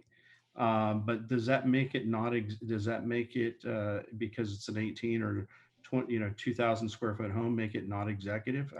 I don't think so. I've been in 2,500 or 2,200 square foot homes in Serrano from time to time. And, that's just what people like. And I think some of it has to say, some of it is the privacy of the park facility. In one particular neighborhood that I've been in before. The other is the privacy of the community that makes it executive of sorts. I would agree with my colleagues that any less than the 1,800 to 2,000 square foot home in a community it's kind of the same thing that we have now. But I think that this project is different in that it's a gated community that people would probably want to buy. But I do think there should be some square foot minimums, and I think that in my mind, before Councilmember Campion was speaking, in my mind I was thinking about 2,000 square foot home on a 6,500 square foot lot, single story, maybe long. Again, when I think of an executive home, I don't think of just size. I mean, I just don't. I think it's a community that you're buying into. It's the product, what goes into the product. I could certainly probably design and build a 2,000 square foot home that's much more rich in product than a 3,500 square foot home, and probably cost more. And so there's more to it than just square footage, and I recognize that. But I would be open to proposing a minimum square footage of 1,800 to 2,000 square feet, whatever kind of works in that range. Again, kind of hard to say when you haven't really designed anything, but certainly I don't think that this community is something that should have an 11 or 1,200 square foot home in. But certainly something right around the 1,800 to 2,000 square foot range. But it is more than that. And I want to go back because Councilman Farmer mentioned this, and I may have misspoke earlier. I was just looking to see if the community would be willing to let us program as a city on a field. I get that people are going to be paying for that, and they're probably not going to want the city programming on it. But I thought I'd throw it out there because I'm always looking for more of a benefit to the city. I think the other benefit to this project really is, and again, I don't want people to take this one piece that I'm talking about and say, well, he only wants it because of X. But I think another benefit is that intersection at Marengo and Twin Cities. Who knows when Eastview will be built? And let's be honest, I think we pulled 30 building permits last year in the city, maybe a little bit more. I just throw that number out because I heard that at one point. So who knows when that's going to be built? This certainly will allow for that intersection to be improved prior to development of any new homes out into that southeast area of Marengo behind the high school. So that is also another benefit. And I know that at some point somebody's going to say I was wanting a traffic light, and that's why I thought the development was good. That's only one piece of many. And so I do think it brings more people in. It's not rooftops aren't going to solve our debt issues. I get that, and I, like I've said for many years, in government budgeting, it's a mixture of things. It's sales tax revenue, it's industrial, commercial, rooftop. It's a mixture of things. We're going to put if this project would put 204 homes, which is at three people per home, 600 more people buying product at our local stores. Again, that in and of itself isn't going to solve the problem, but I think that it does do some things that does improve the city to some degree. And so, but I would be willing to look at that. And I like the fact that you'd be willing to put in some fencing on the east and west side. I think that's appropriate, and certainly having a wrought iron fence out the back is more than appropriate as well. In that it doesn't, it's a nice change from residential to open space, and we see that in many areas in Sacramento County that have been developed, and it's actually really good. It looks really good. And it'll be upkept with the upkeep will be there with the homeowners association. So those are my comments for now. Like I said, I like the project in concept. I'd love to see some designs. I know you're not there, but certainly having a minimum condition of a minimum square footage of the house would be appropriate, I think. And that's all I have for right now. Thank you. Mr. Mayor, if I could, if I could offer a suggestion for the council to consider, as well as the applicant, I would propose minimum house square footages as follows: a minimum of 2,000 square feet for 20%, 2,400 for 20%, 2,800 for 20%, 3,200 for 20%, and 3,500 for the balance, which is 20%. And if the applicant, the applicant would necessarily need to agree to this in order for it to be imposed. So I offer that as a suggestion at this time, as a modified condition of approval. Council Member Campion, similar you said, but I'm just kind of recommending Brian is a decision maker.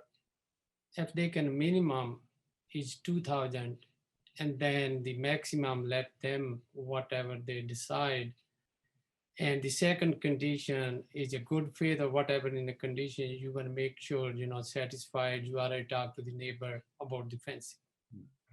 Well, Mr. Mayor, my concern is that I don't want all 2,000 square foot lots or homes built out there.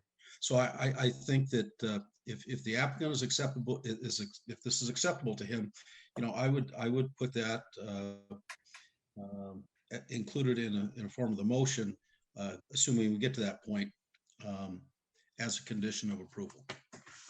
So that's me. You said how many percent for 2000? 20. 20%. And how many percent for 24? 20. Okay, but if they want to make maybe bigger than 24, they can That do would be it. fine. That would, again, that is a minimum. Oh, okay. It's a minimum quantity of 2,400 square feet for 20% of the subdivision. So they can obviously build larger if they'd like. Yeah, I'm agree.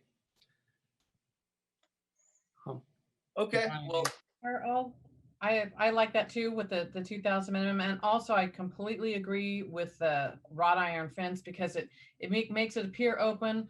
I don't think the neighbors are going to want to look at a big old fence. I think it'll be like a sore thumb. I think it makes it flow better, and I think the neighbors even agree to that because of course they have fences with their pigs and I know one of them with their pigs and things like that. So they have open fencing also, and I think that will help with the flow. So I don't think we need a closed-in fence. And I'm okay with the 2,000 starting. So Brian is okay? yes, council, thank you so much, Mr. Mayor. Yes, we can accept those conditions. I think they'll work for our project. I apologize if I got caught a little bit off guard. We just really hadn't discussed sizes in the past. But I think that that's an acceptable condition and we look forward to doing the project. Mr. Council Member Campion, I have a question. Yes. If we can, we can have, I believe there is a 5 different motion we can do, but how that condition is can be doing after the separate, right? What I'd like to do is because there's several amended conditions, is have us go. I think it would be easiest to go over the amended conditions, have the applicant agree to those, and then move to the formal motions, assuming we can get agreement on that.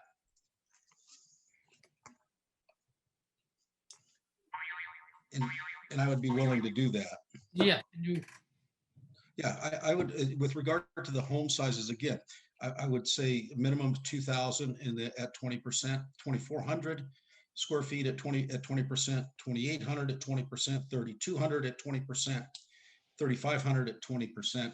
And again, those are minimums. So that would be number one. And I would ask specifically the applicant if they are in agreement to that condition being added to their development as a condition of approval. Yes, we are acceptable to that condition. Okay. And is that acceptable to majority of council? Yes.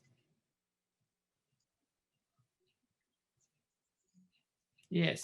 Yeah, sorry, I was having a hard time finding my mute button. I think that's a good plan moving forward. Agree. All right. Any other comment come during Well, Tina? I think we still have to touch on the issue of the fencing. I mean, I'm good with wrought iron fencing to the rear and solid fencing on the east and west sides. Not necessarily requiring masonry though. But good, Brian said he can work with the I'll ask Brian if he's acceptable to masonry. I mean, I didn't hear that, but I think the condition of privacy wood fences on the east and west and the wrought iron to the north would be acceptable to us. And that's a good condition. If I may, Mr. Mayor, I just want to make sure that the fence to the north, because there's wetlands, that we make sure we're not violating any requirements, putting in footings and things like that. So we might want to soften the fence to the north a little, that to the extent we can, based upon the wetlands. Right, but we have to follow all the regulation anyway. But if anybody, is agreement, is we have to follow whatever is guidelines from the federal. And then the last two items I would have is we would amend condition number A17 to include the high school district. And I think we should add street lights at streets F and E at the pedestrian corridors. And I think those are the only conditions that I had, unless there are others that the council would like to see imposed.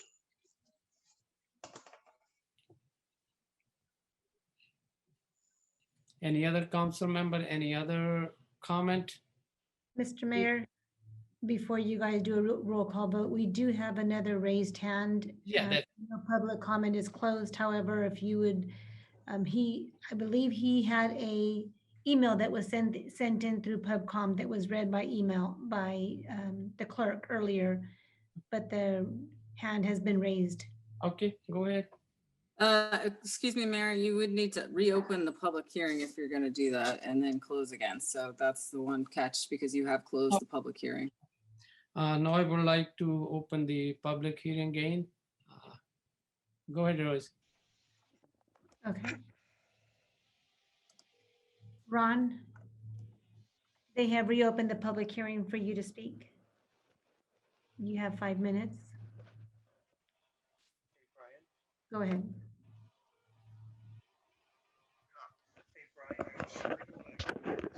Interesting. I think you should go 100% over 2,000 and 50% over 2,500 to try and promise 3,500 square foot houses. Wow. Can you hear me? Ron? Yes, go ahead, Ron. Okay.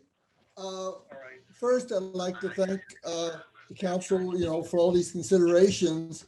But the first thing is that prior rezoning, that didn't happen 20 or 30 years ago. That happened in the early 20s because I was the one that was placed in charge of representing the people on Waldo Road in the area in resisting that. And that passed all right up to the county. And when it got to the county supervisor says, "What does planning say?" Planning said no. And he said, "Why did it ever get that far?" As far as the commercial planning zoning, that zoning does not take effect until you people annex the land into your city. Right now, all of that land is still zoned A5. If you don't annex it, they can't build anything in there. And that was a pretty dirty deal. I was at the meeting when that happened. That was discussed. Everyone was against it. The commission sidelined it, council, till everyone went home. And at the last minute, they brought it up and approved it. I was there right till the very end. Again, on the fencing, I realize fencing is expensive, but we were looking at several things. One is wood fencing deteriorates quickly. You can drive along any freeway and see some of these housing additions that have been there 5 or 10 years. And if the owners didn't get out there and replace it, not only does it look bad, but it starts to go. One of the main concepts behind requesting a solid wall on the east and the north was so the farmers could retain both their hunting abilities and the abilities to eradicate pests.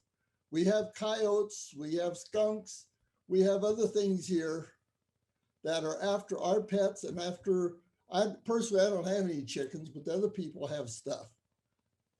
And I still think one thing you guys aren't considering is everybody's glad to move in, but as soon as we start plowing or getting in a tractor out there early in the morning doing something, and the dust and the fertilizer, and they say, "Oh my God, the fertilizer's poison." You've got to stop this. It's Yeah. This is the other Ron Lutzenheiser's son. One other thing to consider is I know that you were talking about how, a wood fence would be fine as far as a security fence or a wood fence would block the view. But we mentioned, there are agricultural animals out here. There are pigs, there are cows, there are horses, there are goats, there are chickens, there are all kinds of agricultural uses out here. And a chain link fence or a wood fence is not going to segregate the existing uses out here from the new owners. Are you going to want to buy an executive property in this subdivision and be backed up to chickens, cows, horses, and pigs, especially if you don't have a solid, like a masonry wall or something like that between you? If you've got just a wooden fence, it's going to deteriorate and fall down or be, easily damaged. Won't be as high. It's not going to be as high. It's not going to be soundproofed. It's not going to, prevent some of the smells and dust and other things from getting through as easily as a better fencing or wall configuration. It's a big concern. It really is. For the owners out here already, that is an incredibly huge concern for all of us. We've been here 40 years. We moved out here because it was a farm. Second thing is, I don't think you're being realistic about the drainage to the northwest corner. Mr. Hessler, who's one of the people signed on my letters, they already have flooding when it rains. I realize right now that sounds kind of silly, but when it does rain or when there's over irrigation, that road the man was talking about that goes west along the north end of the property, it goes west and dead ends before it reaches Howshite Road. You mean the ditch? The ditch. I'm Yeah. sorry. What did I say? You said the road. Mr. Ron, the I'm ditch sorry, beside your the 5-minute time limit is up. Okay, thank you. I appreciate listening. I appreciate the mayor coming out and talking to us. And I appreciate Mr. Farmer's attitude, definitely. Thank you, Ron. Thanks a lot. Thank you. So Rose, anybody else? Nope, there is no more public comments on the attendee side. All right, now I'm going to close the public hearing and bring him back to the council for any comment. I have a quick question for Councilmember Campion. You mentioned some additional street lighting, and I didn't have the illustrative plan up yet. I was scrolling through. Which intersections or which streets were you mentioning that they? I believe street E and F at the corridor where the pedestrian corridor goes between the homes. So they'd be both mid-block. Oh, got it. Okay. Yeah. Okay, I understand now. Thank you. Okay, sure. All right, any other council members, staff, or developer, anybody may want to make any comment? Yeah, go ahead, Mr. Farmer.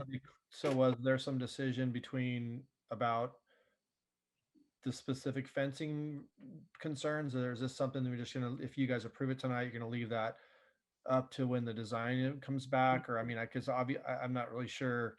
I mean, obviously there were some good points made, and I think those are not just good points really about the people that live there in the county, like the Lutzenheisers. I mean, they made good points that are definitely going to be concerns of the people that buy these houses too. So I think you need to be looking at it from both perspectives, and we got to remember this is the country. So I think that this fencing thing is a real hang up, and it needs to be figured out.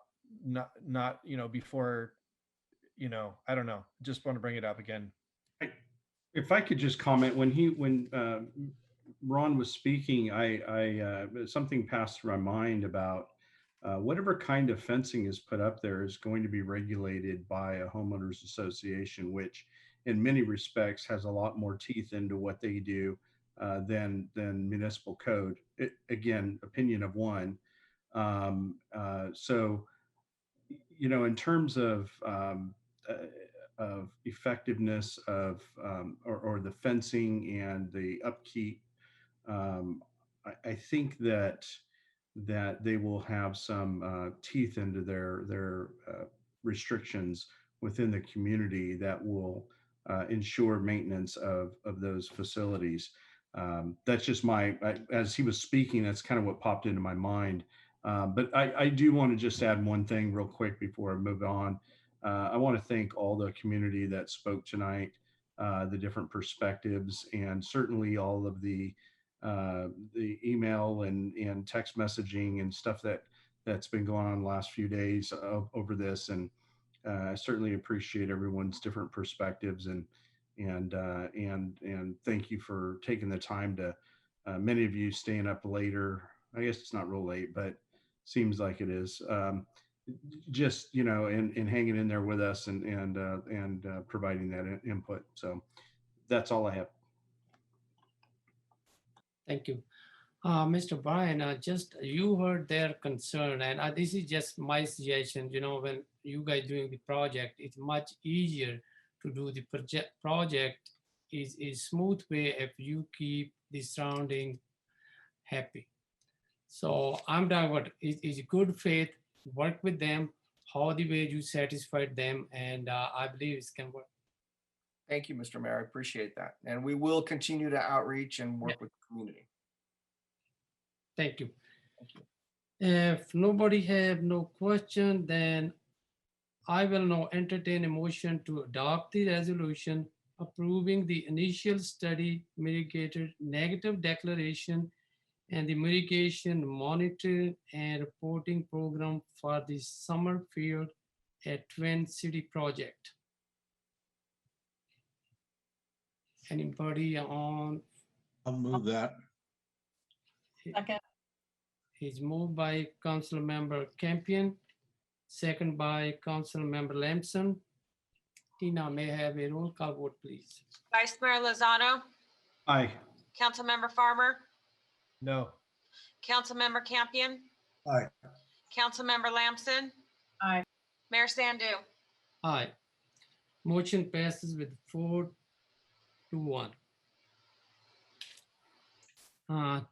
I will now entertain a motion to adopt the resolution approving the annexation of 58 acres.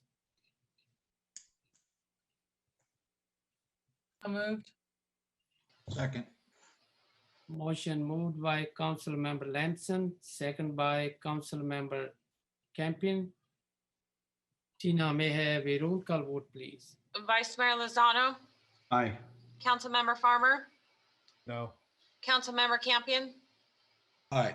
Councilmember Lamson, Mayor Sandu. Aye. Motion passes with 4-1.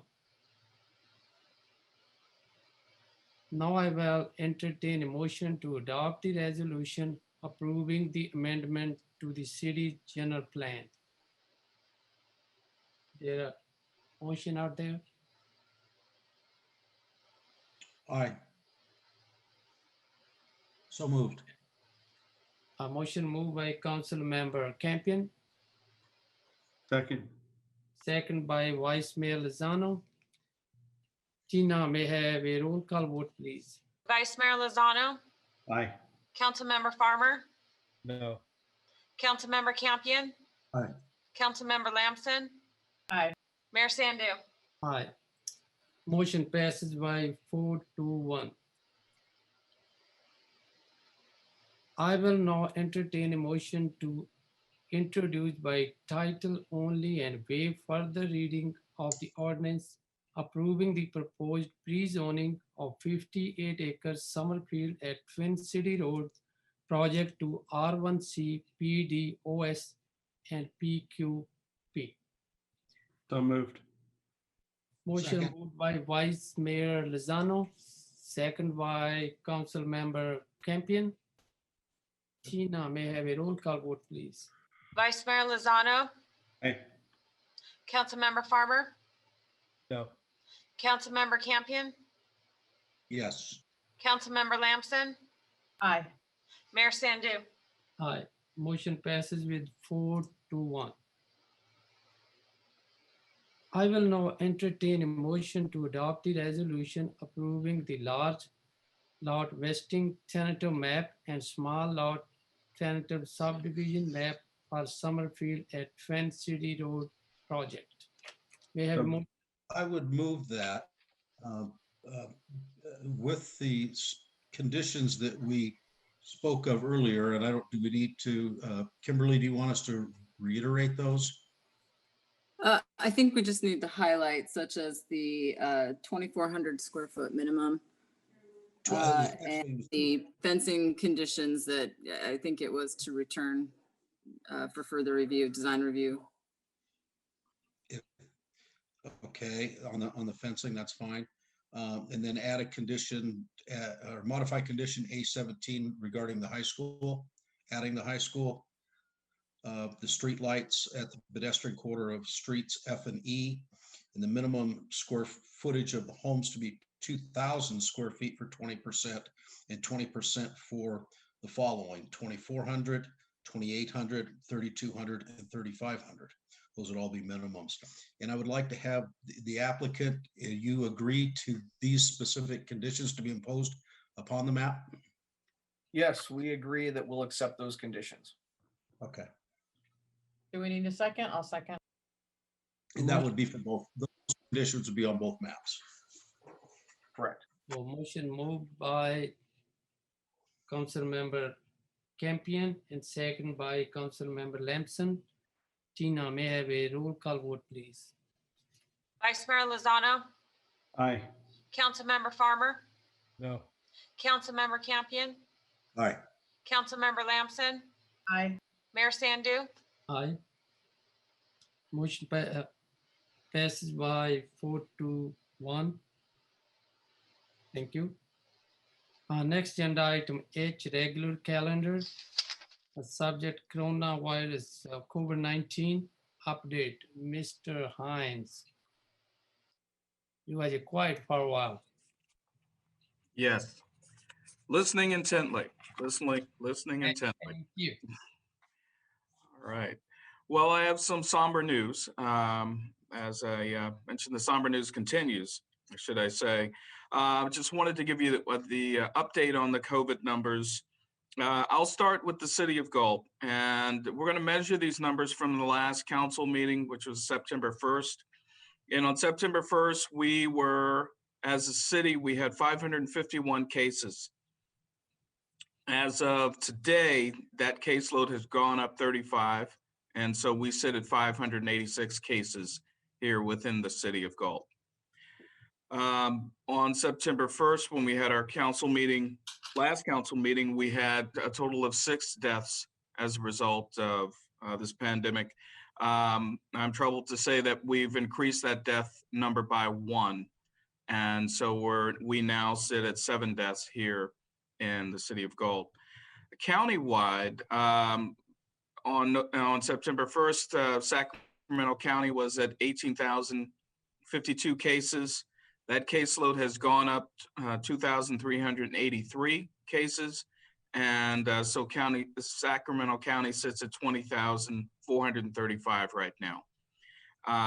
As far as the deaths countywide, the numbers on September 1st, there were 293 deaths in Sacramento County as a result of this pandemic. That number has grown by 63 to 356 deaths in Sacramento County as of today. I wish I had better news for you, but as you can tell, and as you can see, the pandemic continues, and we all must take precautions out there to protect ourselves and each other. And that's my report for tonight, Mayor. Thank you. Council member, any question? Any comment? Thank you. Mr. Mayor, I do have a comment. Yeah, if I may. Mr. Hines, it's kind of this issue has been kind of bothering me a little bit, and I think we all received an email from a person in our community regarding field usage and park usage, and you know, this COVID thing's been tough on everybody, and I get it. But I think that at least we should look at getting some information out to the community about what's still acceptable use of park facilities and what's not. You know, I'm going to steal a little bit from what Councilmember Farmer has said in the past, and it just the equity, and that's what this email was based on earlier this week. Maybe even today, I can't remember. I've gotten so many emails, but you know, the equity of use of public facilities is just kind of driving me crazy a little bit right now.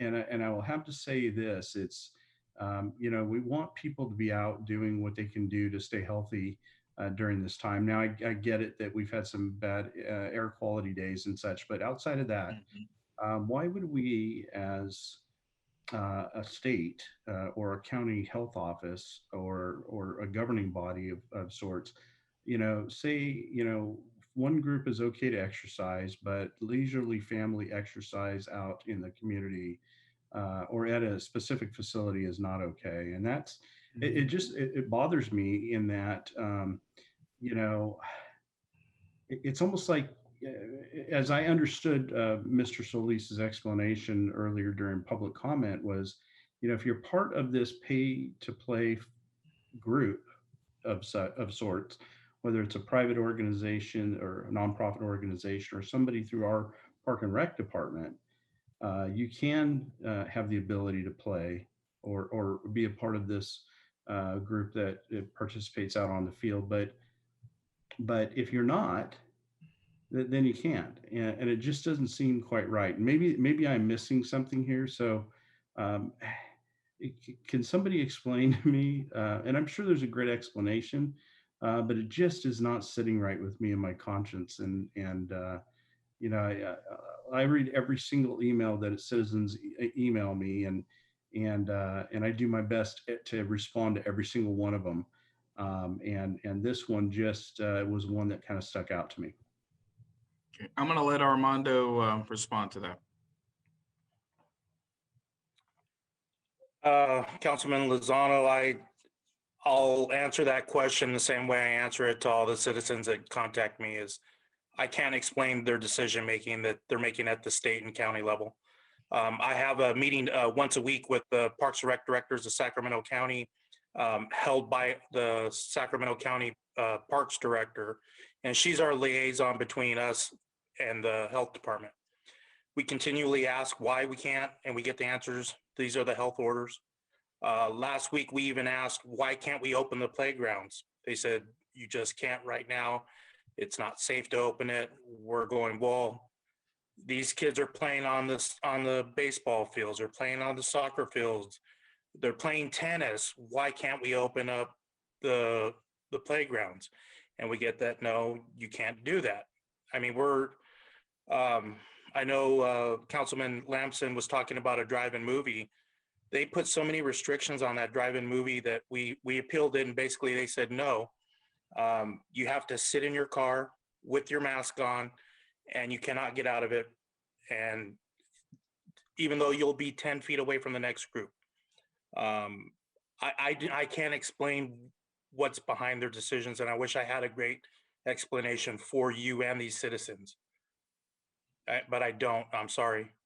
I appreciate that, Armando, and again, I don't want it to come across that I'm taking my frustration out on staff, because you guys have done an awesome job trying to communicate with the community and do what we can. But I just, you know, it kind of goes back to the same old thing that we've been dealing with for 6 months, and certainly in the last several months with our business community as well. You know, it's the same record being played over and over. And I don't know if there is another, I would ask Mr. Hines if there is another way that we can influence as a group, influence the decision makers that are making these decisions, because it just does not make sense to me. And you know, I mean, we're giving out waivers for schools to go back into session, but we can't play in a park. I mean, so it's just not making sense to me. And so could I ask that you at least take a look at what we could do as a governing body here to you know, send a letter, go down and meet with whatever it looks like. And I say drag in, I mean, we're members of CPRS, right? The California Park and Recreation Society. We have we're building and continuing to build relationships with community groups, including the Chamber of Commerce. And I'd say, you know, we all grab each other and go down and find out who we can meet with. And you know, it's just frustrating for me. So I don't want to beat a dead horse, and But I appreciate your work on the report tonight. But whatever we can do, we need to do something sooner than later. It's not just an economic issue. It's also a mental health issue, I believe. So Vice Mayor Lozano. Can I make one point, please? Sure. Go ahead, Armando. I want you to know that the open spaces in the parks are open. What Mrs. Harper is talking about are the controlled facilities, which are like the community park baseball field, the soccer fields at Walker, that are typically locked and not used by the public. Greer Basin would be the one and only that we do open up, typically after school and on the weekends. So any open area in the park, so Walker Park, they could go in that area between the two soccer fields and use that area should they choose to. Well, let's get that communicated out to the community. Then it's just, it's again frustrating for me and on many fronts. And it's not just the parks and recreation, but it's also the business. What we're doing to businesses and what we're allowing, not allowing, and just kind of frustrating. And I think we take another stab at whatever we can take a stab at. And I know we're not the only community dealing with it, but I don't represent the other communities. So quite honestly. So anyhow, that's all I have. So Vice Mayor Lozano and members of the council, I just wanted to let you know, I'll be meeting with one of our county supervisors later this month, and I will add that to the agenda of things to discuss. Mr. Mayor, if I could. Yeah, go ahead. First of all, I just want to say amen, Vice Mayor Lozano, for bringing that up. I too, we all got the email from Mrs. Harper, and I just want to say, Armando, I know that you're just as frustrated with it. We're all just as frustrated, and I'm not going to sugarcoat it. I mean, the mandates and some of the guidelines are just absolutely ridiculous. I mean, inconsistency would be a kind word. Mm-hmm. I mean, people are struggling to understand exactly why can I do this and I can't do that. I mean, we got small businesses here that have dining rooms that really depend on the dining room. They don't have drive-throughs, they're not McDonald's, they're not Taco Bell, and they can't even have, 15 or 20 people legally in there eating. But I can go to, Walmart and literally have to avoid people walking in the aisles, but it's okay because I'm wearing a mask. I mean, I had a friend of mine made a good point, and this can really be applied to everything across the board on these mandates right now. And he said, it's not fair for the government to pick winners and losers. And if you really think about that comment, it's exactly what they're doing. And that can be anything from somebody being able to stay healthy in a park and somebody can't, or somebody can, conduct business and show record profits for a quarter, and somebody who's barely trying to survive. So I appreciate Mr. Hines, everything you could do. We've all actually spoken to our county supervisors. I know all of us have had letters and sent emails, and we've all been doing our part just so the community knows. I had an hour conversation with Don Natoli about a week ago, and he's very frustrated as well. That he's one person that represents our district, one of a body of people. I mean, it's not just up to him.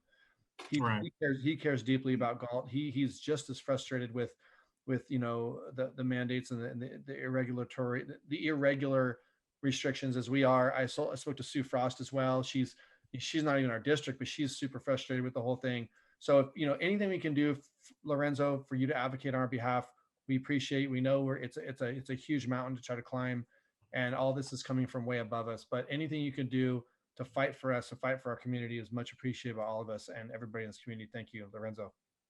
Okay. I will make it so. Thank you. I'm moving to the next agenda item, I, communication. Tina, we don't have any communication, right? No, I don't. Thank you. Next agenda item, J. I would like to adjourn the Galt City Council meeting and reconvene to join meeting of the Galt Successor Agency and Galt City Council. Tina, may I have a roll call, please? Board Member Lozano, Here. Board Member Farmer, Here. Board Member Campion,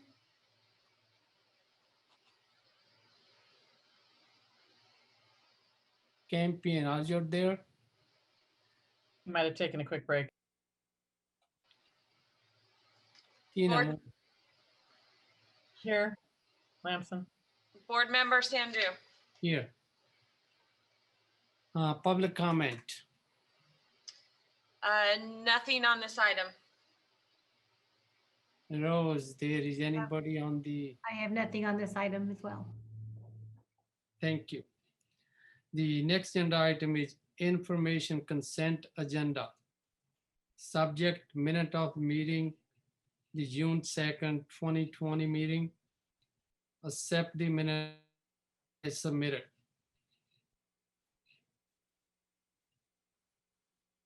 Do we have a motion to accept the consent calendar? I'll make a motion to accept. I'll second. Okay, moved by Vice Mayor Lozano, second by Council Member Farmer. Tina, may I have a roll call vote, please? Board Member Lozano, Aye. Board Member Farmer, Aye. Board Member Campion, Board Member Lamson, Aye. Board Member Sandu. Aye. Motion passes with 4-0. Next agenda item J4, departmental. Subject termination of settlement agreement between successor agency to the Galt Redevelopment Agency, the City of Galt, and Consumers Community Service District. Ms. Tyson or Ms. Hurd? Good evening, Council. Thank you, Mayor.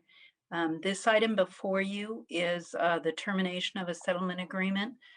This is between the three agencies, the city, the redevelopment agency, which is now the successor agency to the redevelopment agency, and the Consumnes Community Services District.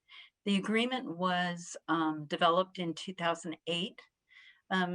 The purpose of this agreement was to share redevelopment tax increment with CCSD. That had to do with some changes that were done to the general plan. And it was just basically a sharing of that portion of revenue that the redevelopment agency received. The calculation was based on what was called tax increment at the time. In 2012, the state eliminated the redevelopment agencies. But what they did was they set up a structure that allowed for the successor agencies. And the purpose of the successor agencies are to basically wind down all the activities of redevelopment. And to do that, the State Department of Finance considered all of the agreements or all of the instruments under these redevelopments and deemed certain ones to be what they call recognized obligations. This particular agreement is a recognized obligation. The state provided a property tax funding mechanism in place of what was there before. It's basically a trust fund that holds revenues specifically for this these wind down activities. And so in 2013-14, the successor agency for the City of Galt worked with CCSD, and they came up with an agreement to continue the calculated payments based on this replacement funding mechanism it's called RPTTF. The Department of Finance looked at this as a recognized obligation and approved it for the city and for CCSD. However, in 2017, there was a court decision where the concept of tax increment was challenged. And I'm going to pronounce this wrong, Kimberly, but it's Kirka versus Cohen. Cuenca.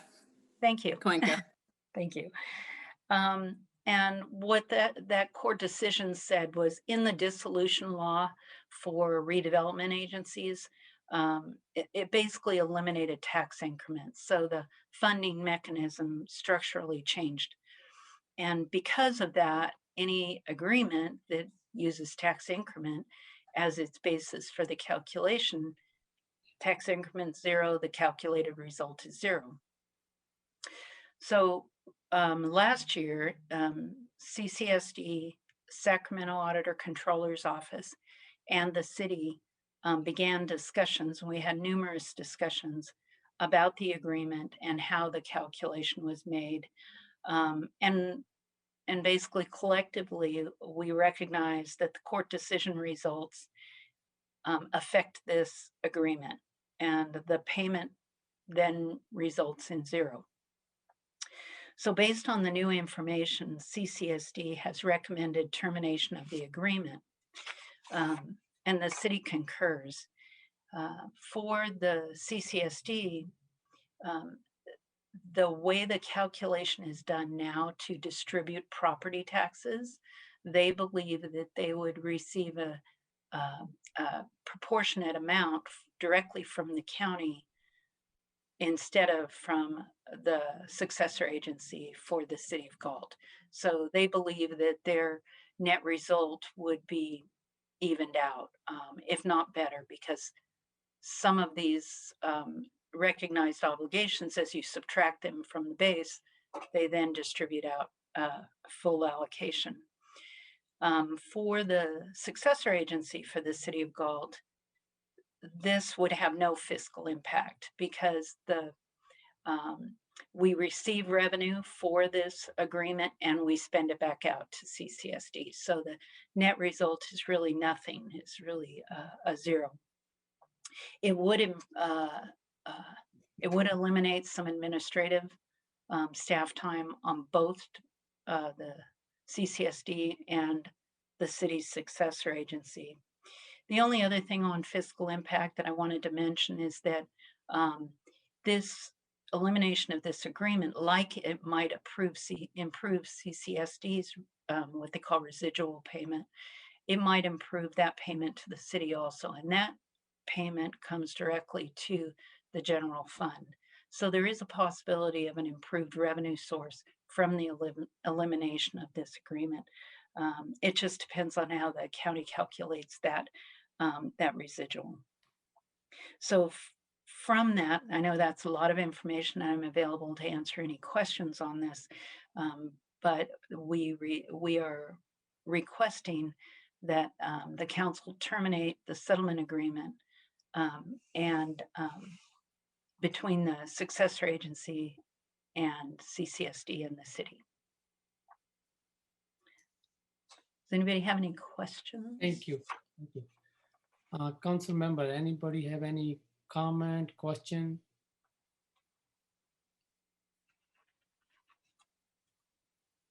Mr. Mayor, I just want to thank staff, even our former interim city manager for taking this on and finance and everyone who's worked really hard to get this to where it is today. It didn't happen overnight.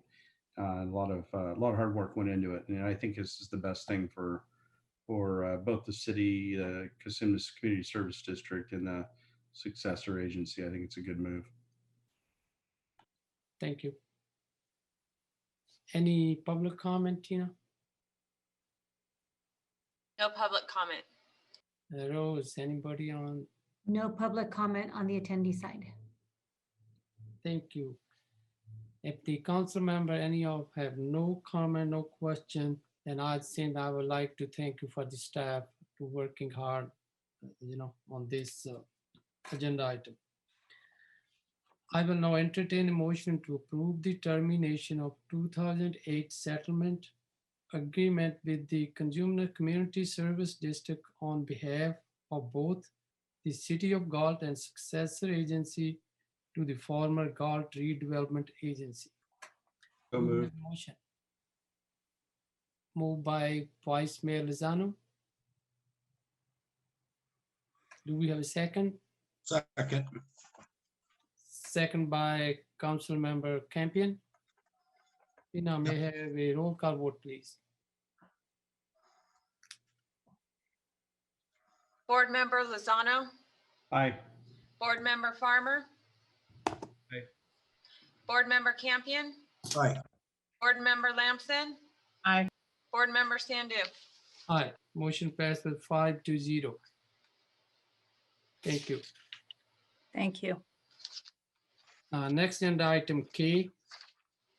I'm going to adjourn the joint meeting of Galt Successor Agency and Galt City Council and reconvene to the Galt City Council. All the council members present, right? I think. Thank you. Next agenda item is City Clerk Report. Ms. Hubert. Okay, so this recommendation is to appoint a city council member, voting delegate, and up to 2 alternates if desired at the League of California Cities Annual Conference, October 7th through October 9th, 2020, and receive the annual conference resolution packet and provide directions to the voting representative if so desired. The League of California Cities holds its annual conference on an annual basis.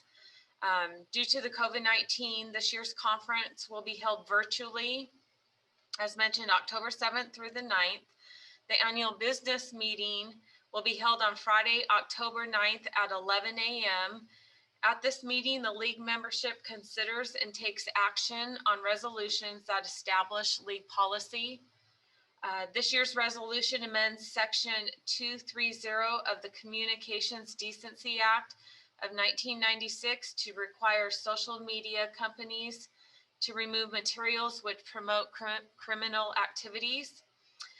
The council can also choose to not appoint a voting delegate or appoint a voting delegate, but not the alternates. And again, provide direction to the voting representative if you so desire.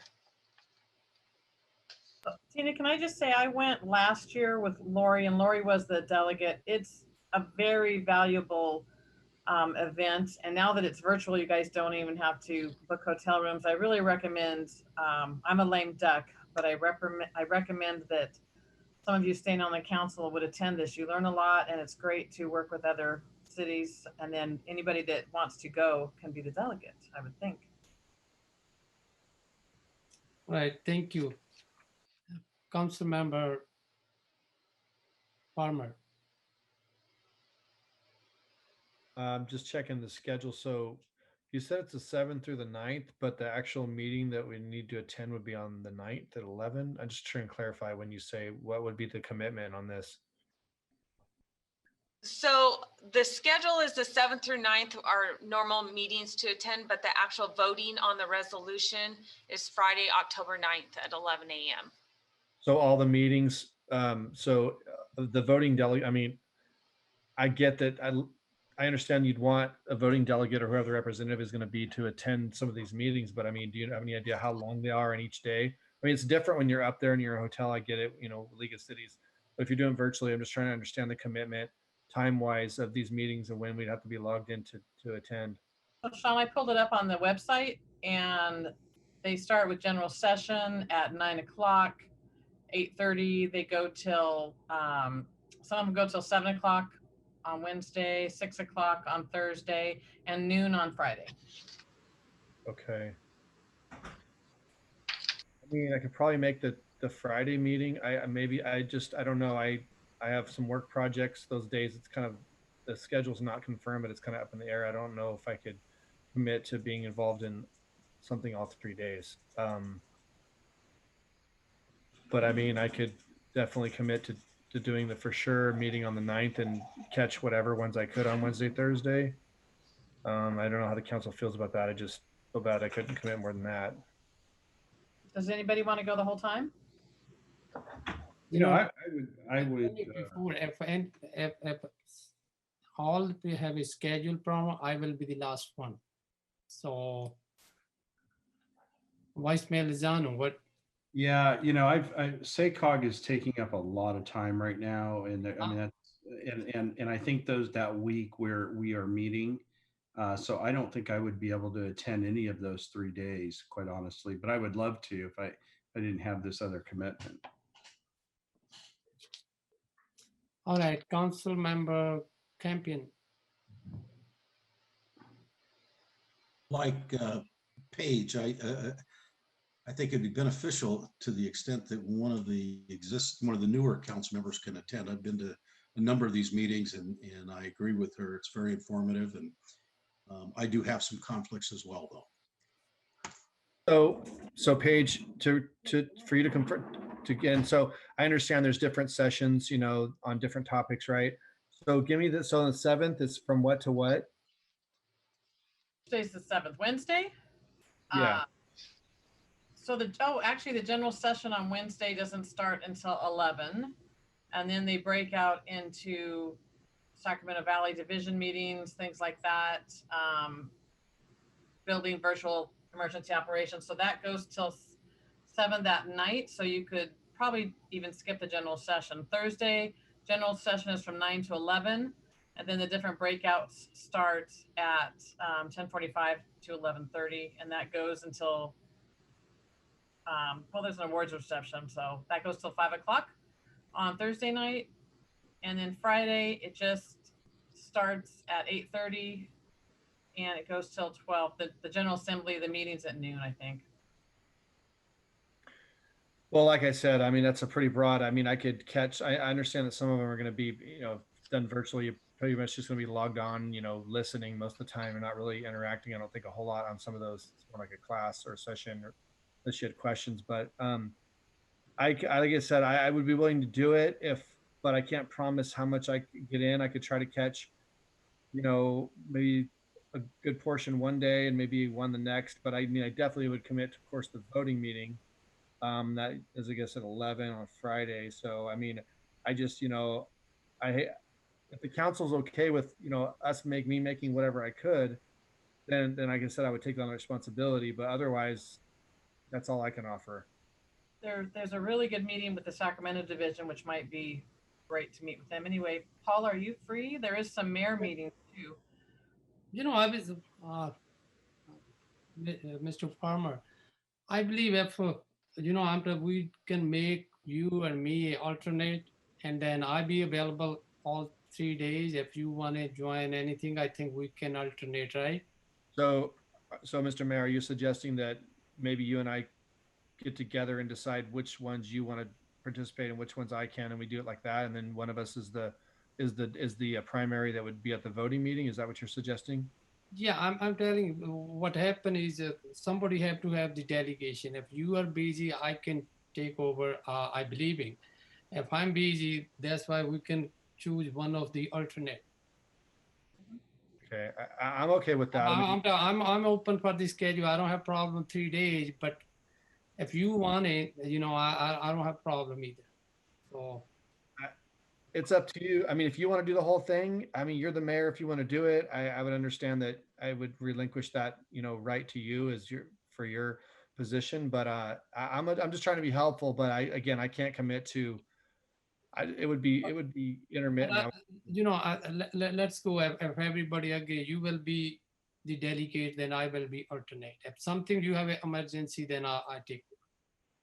Okay, I mean, you still want to get together with me and see if you want to make a couple of the other meetings, or you just want me to? There's like 5 breakout sessions going at once. Right. You guys can just pick what interests you.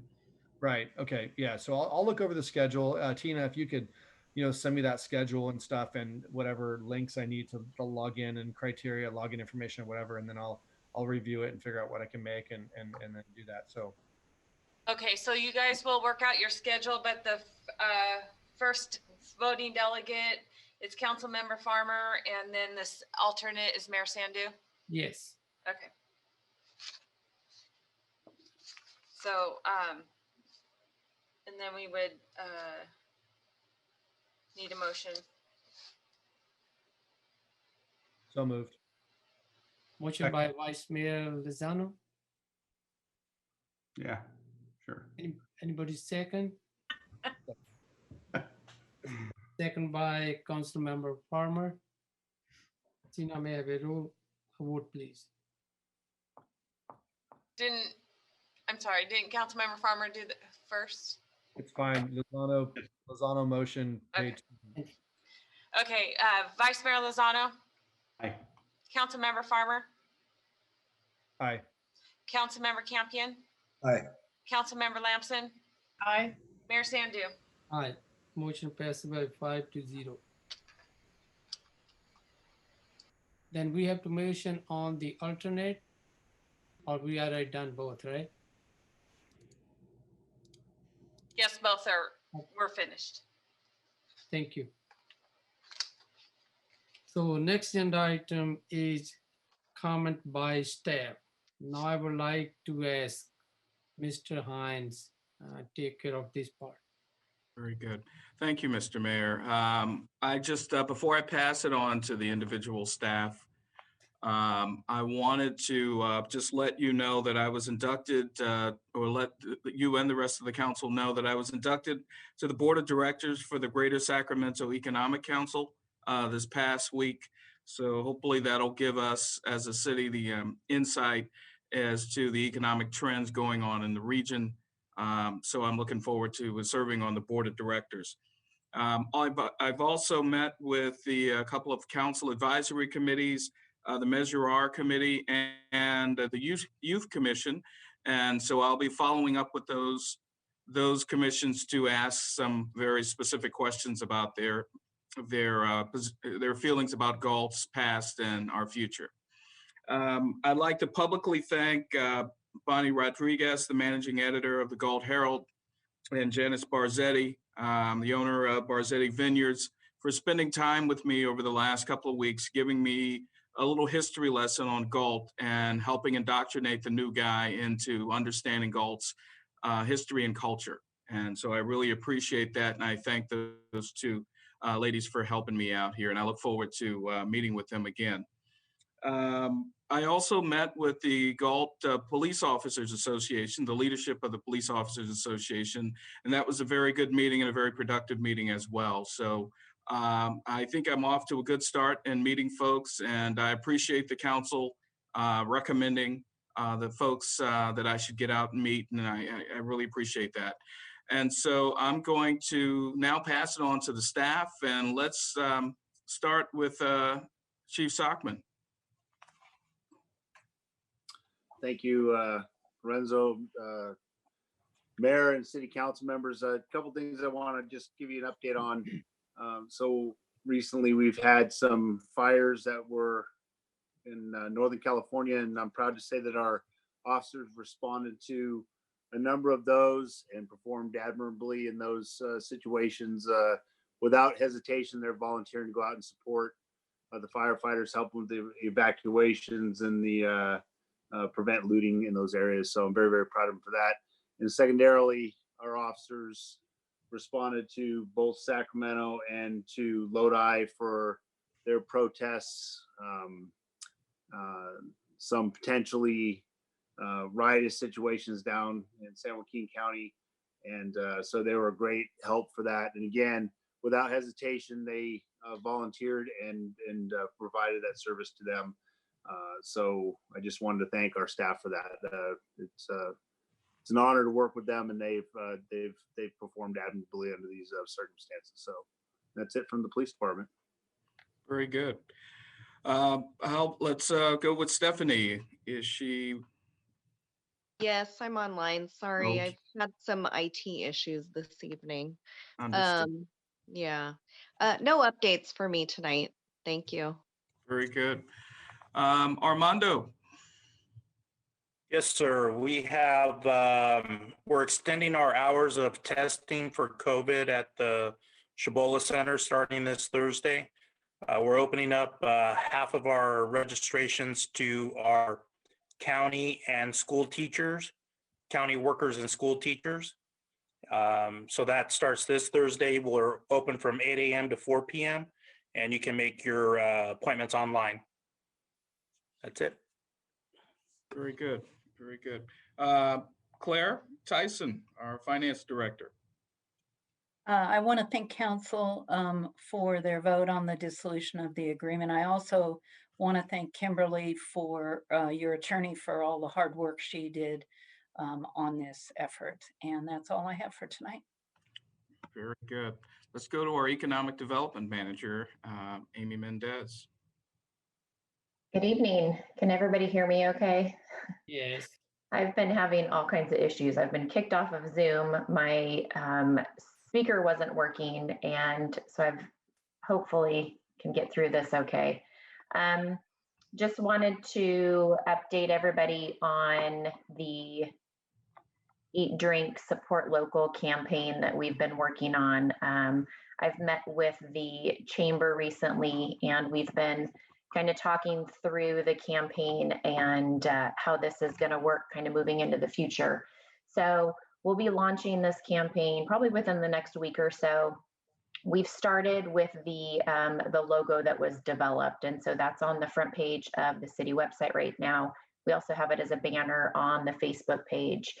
And the focus here really is just making sure that residents understand the importance of supporting our local restaurants and drinking establishments right now, and just local business in general. We're really, starting to see that our businesses are taking a hit because of this pandemic and the restrictions that have been placed on them by the state. And, we don't know when the end is of this. And so really, we're wanting to draw attention to the importance of supporting our local businesses. So we've developed these logos that Lorenzo has kindly put up on the screen here, working with Express Type and Graphics. And so these logos will be sort of the basis for the campaign. It's the Eat, Drink, Support Local campaign.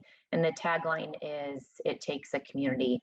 So I am finalizing a webpage right now dedicated to the campaign, which really focuses on the importance of supporting our local eating and drinking establishments during the COVID-19 pandemic and just supporting local business in general.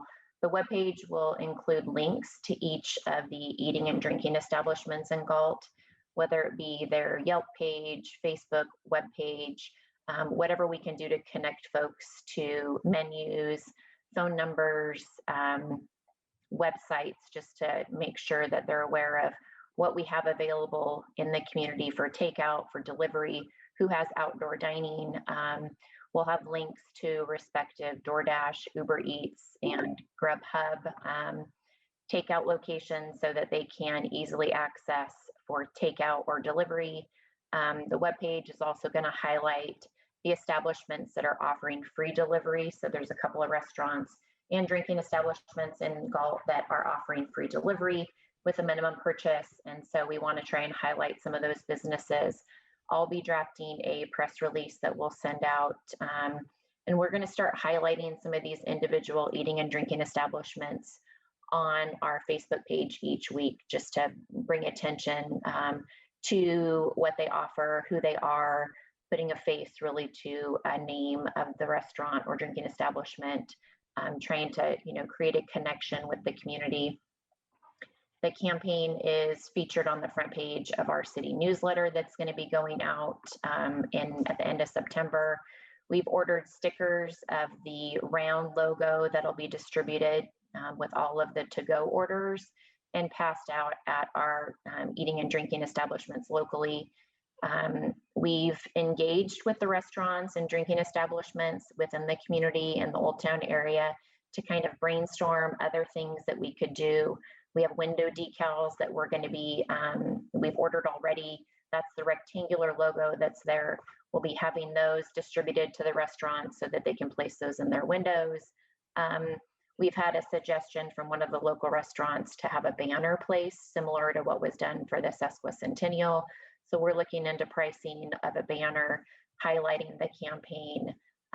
We've also had suggestions of putting together sort of a merchant association or business association, bringing the restaurant and local businesses together to kind of talk about other things that we can do collectively to really draw attention to the importance right now of supporting our local businesses, just because, this pandemic has gone on for months now, and with the numbers in Sacramento County, they're getting better. I think it's just a matter of time before we can get to that tier 2. But, today, Dr. Galley with the state spoke, and San Diego County is now looking to possibly go back to tier 1, so going backwards. So, these are things that I think we're going to have to prepare for. And with the weather changing, it's probably not going to be,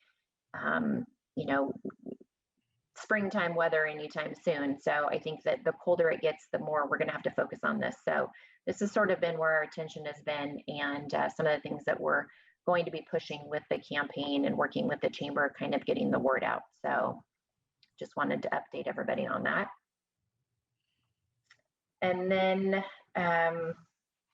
Lorenzo had mentioned Greater Sac, and Greater Sacramento has actually been pushing some information out lately in regards to housing and the Sacramento region in particular. And so I think it's a topic, that's somewhat debated in Galt, and what's going to happen with growth and how we grow. And one thing is for sure, and that is that Sacramento is really on the radar for Bay Area folks. And with the pandemic and a lot of folks who are now working from home, and businesses that are actually just not even renewing leases in the Bay Area because they have so many people who are telecommuting now, you're starting to see a really large exodus of people out of the Bay Area. And Redfin just published an article basically highlighting that Sacramento and the Sacramento region was the most popular migration destination in the month of July. And folks are trying to get out of the overly priced Bay Area, and the Sacramento region is an attractive, area. And so I think that Galt is going to start to see an influx of people interested in this area. And so, families are looking for good schools and low crime and available housing and affordable housing. And that really is sort of our prime, target, I think, in Galt. And so there was an article in Redfin, there was an article in CNBC really highlighting the Sacramento region and the attributes that it has for some of these individuals who are looking to get out of the Bay Area and other large cities. And so I think that housing is going to be a topic of discussion that's going to be ongoing for several years. I think this is going to change the face really of the way that people are working. So that was just one thing I wanted to highlight for everybody. And then also, just lastly, the Fairway Oaks project was approved, and Kimberly, our city attorney, has been working with Tina in the clerk's office. We are getting ready to close on the 5.7 acre city property that we are selling to Arcadia. So that should close within the next couple of days. And that purchase price, I think, was around $356,000. So that will be forwarded over to the finance department, and that is going back into Fund 6. So we did have some success with that project. So, and that's it. That concludes my comments for this evening. So we have some good news for you this evening as well. But I wanted to second what Amy said about the Bay Area exodus. Having recently been caught in the wave, coming over here to the Sacramento Valley region, the housing stock, the rental stocks, it's really tight. And there'll be an article published about myself tomorrow or sometime soon in the Galt Herald. And one of the questions I had was, are you living in Galt? And I had to respond and say that due to the housing stock here and the popularity, there was nothing available here in Galt. So we see it in Galt. We see it in our neighbors to the north and the south. So there is a Bay Area exodus going on, and it is pretty intense right now. Let's go with Public Works Director Mike Selling. Good evening, Mayor and Council. I don't have any updates tonight. Thank you. Just wanted to commend Mike and his team on addressing the water main break that happened at Amador and Industrial. Is that where it was, Mike? So we had thank you, sir. And we had a third-party contractor. I think they were laying fiber optics, and they smashed into one of our water mains. And so Mike and his team had to sort of get into action real quickly and cap off that main and work with the contractor to get things repaired. So thank you, Mike. And I know we've heard a lot from Mr. Hoffman already tonight, but let's go back to him and see if there's anything further from him. You're not going to yank the mic.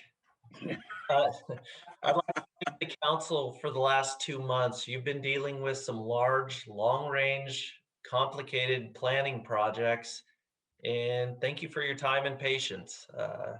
It's not easy. It takes a lot of review, and I do appreciate that.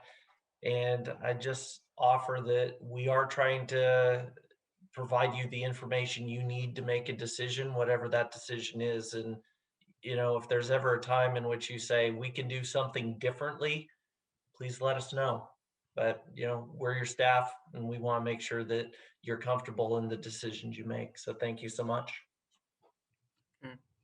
And I can tell all the members of the council that our approach to providing information about these land use issues will change a little bit in the coming months, and we'll reveal that to you as we're ready and as the information is ready. But I think you'll all be pleased with the changes we're going to make.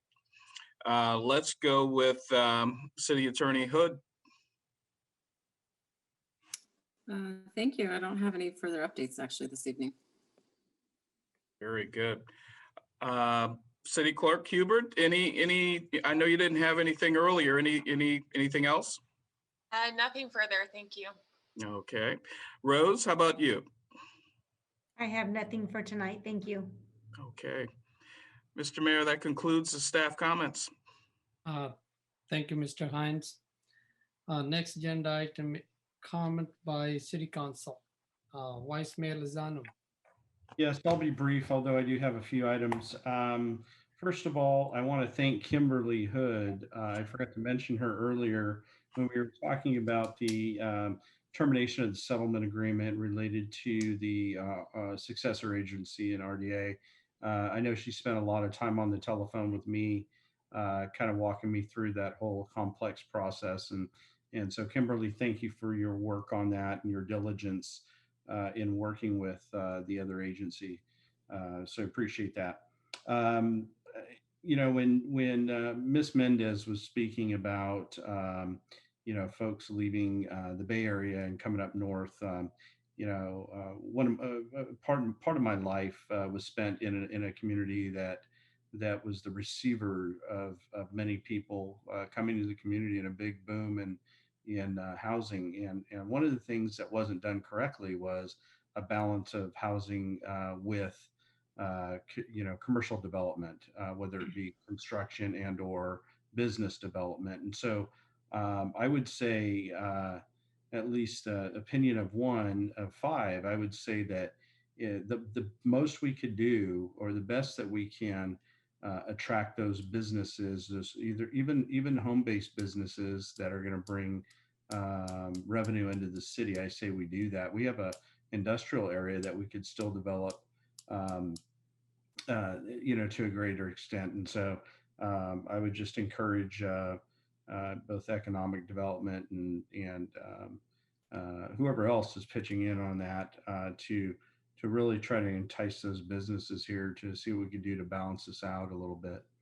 And then I just wanted to talk a little bit. Councilmember Lamson earlier mentioned the Casumna CSD meeting that we went to a couple of weeks ago. I guess it was Wednesday, 2 Wednesdays ago.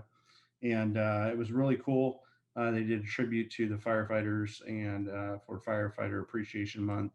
And so I think if you go on the CSD website, there's probably something on there regarding that, a video. I know they were doing interviews of people, but also if we could put something up, if we haven't already, on our city website acknowledging that, that would be great. They've been great partners with us and provide a wonderful service for our community. Lastly, I just want to make the council aware that I have spoken again, well, for the first time, but a subject that's popped up a second time with Mr. Hines the other day regarding the railroad issues and the continued complaints that we're getting from the community members. And I think that although very distracting, and I heard um, uh, my colleagues talk about the mainline railroad and how often that runs through town, but certainly out here out east where we're not used to that. And we're used to the train coming through once a week on a Sunday morning and Sunday afternoon, is now coming through Monday, Wednesday, Friday, beginning at anywhere from 10:30 to 11 o'clock at night, and then coming back through town at 4 in the morning. We are seeing a lot more activity, and so I've asked Mr. Hines to take another stab at that. I know Mr. Selling made a few phone calls a few months back to the railroad and kind of got some information, but whatever we can do to help our citizenry out, and as it relates to the train. And I will say this: I'm not a very light sleeper, and I think I mentioned this before, but I have been awakened several times by it, and it's very frustrating. So that's all I have. Thank you all, the citizens, for coming out and your public comments, greatly appreciated. And that's all I have for tonight. Council Member Campion. Yes, I have. I have nothing, and my battery is about shot, so I may just click off. Council Member Lamson. Yeah, reiterate what Vice Mayor Lozano said. And it's very sad that we can't go out to eat after this council meeting, because I would like to wish a very happy birthday to the mayor's wife, Amy Sandu. Thank you. I can say thank you. She's almost asleep. We usually go out and celebrate with her, but not tonight. Too late. Thank you. Council Member Farmer. Thank you, Mr. Mayor. Just want to touch quickly on something not as fun to talk about, but I just want to say to the community real quick about, there's been a lot of talk, emails, phone calls, texts, people in person, social media, about the landscaping and the grass and everything and the cutting. And I just want to let you know that, Director Solis and our city manager and I, and other council members, I'm sure, are aware of what's going on. We've been having many conversations. Lorenzo and I have had probably 2 or 3 phone calls about this. I spoke to Mr. Solis yesterday, about the schedule, and it's just, we're working on it. We have, hopefully, I can't really say too much about it right now, but we have a couple ideas of things that the city manager is going to be announcing soon, hopefully, to get some community involvement on some things. And so I'm looking forward to all that. I appreciate everybody's patience on it. And it's a multifaceted solution, not just one thing that's going to ultimately be, but hopefully with Lorenzo, because he's got such a fabulous financial background, I'm really, really leaning on him hard to come up with a solution for this long term. So so that's enough of that. I want to, say, thank you, Lorenzo, though, for your meeting with the community. I appreciate you meeting with all the different stakeholders and group organizations. I've heard very positive things from those that you've met with, and you just wanting to assimilate yourself into the community is very much appreciated. That's what we hoped you would do, and when we hired you, and you haven't disappointed so far. So thank you for that. Also, to, for those of you who don't know, our one of our former mayors, Barbara Payne, who served, a 12 years as a council member and a mayor, which is just outstanding public service, has recently going to be moving out of the area, going back to Texas, where she's originally from. So sad to see her go. She's been such a catalyst in the community, even off the council with the beautification committee, and as just a public figure, really. And she's leaving, so we want to wish her well on her move, and we're all going to miss her. Also, I want to thank Travis at Concrete North for his contribution for a small community project that's been trying to wrap up. His crew was out helping today with something. We really appreciate your your help, Travis. Thank you for being so generous to the community on that. And then last, also to the mayor's wife, happy birthday to Amy if you're still up. Also today was my dad's birthday, so it was a good day. So hopefully you enjoy your birthday, and that's it for me tonight. Thank you. Thank you, Councilmember Farmer. First of all, I would like to thank you, all of the staff, city manager, working hard during the COVID-19. It's not easy. You know, when you go, you have to, maybe 10 times you have to wash your hand. You have to wear a mask. It's not easy. Thank you for all the staff, everybody working hard. And also thank you for the council member. We work together. And I also like to thank you for all the public who came there to give us a public comment. It's kind of feedback. They give us some kind of thing, is what they would like to feel, and then we can act as a right way. And we are going through some really tough times right now. Along with COVID, we now have several fires burning in our state. I want to say thank you to all of the firefighters and first responders working in these conditions to keep us safe. Air quality is not that great. Everyone stay safe. Thank you. And keep in social distance. Thank you, everyone. Have a good night. If nobody have any question, then I would like to adjourn the meeting. Good night. Thank you. We'll adjourn the meeting. Thank you. See you.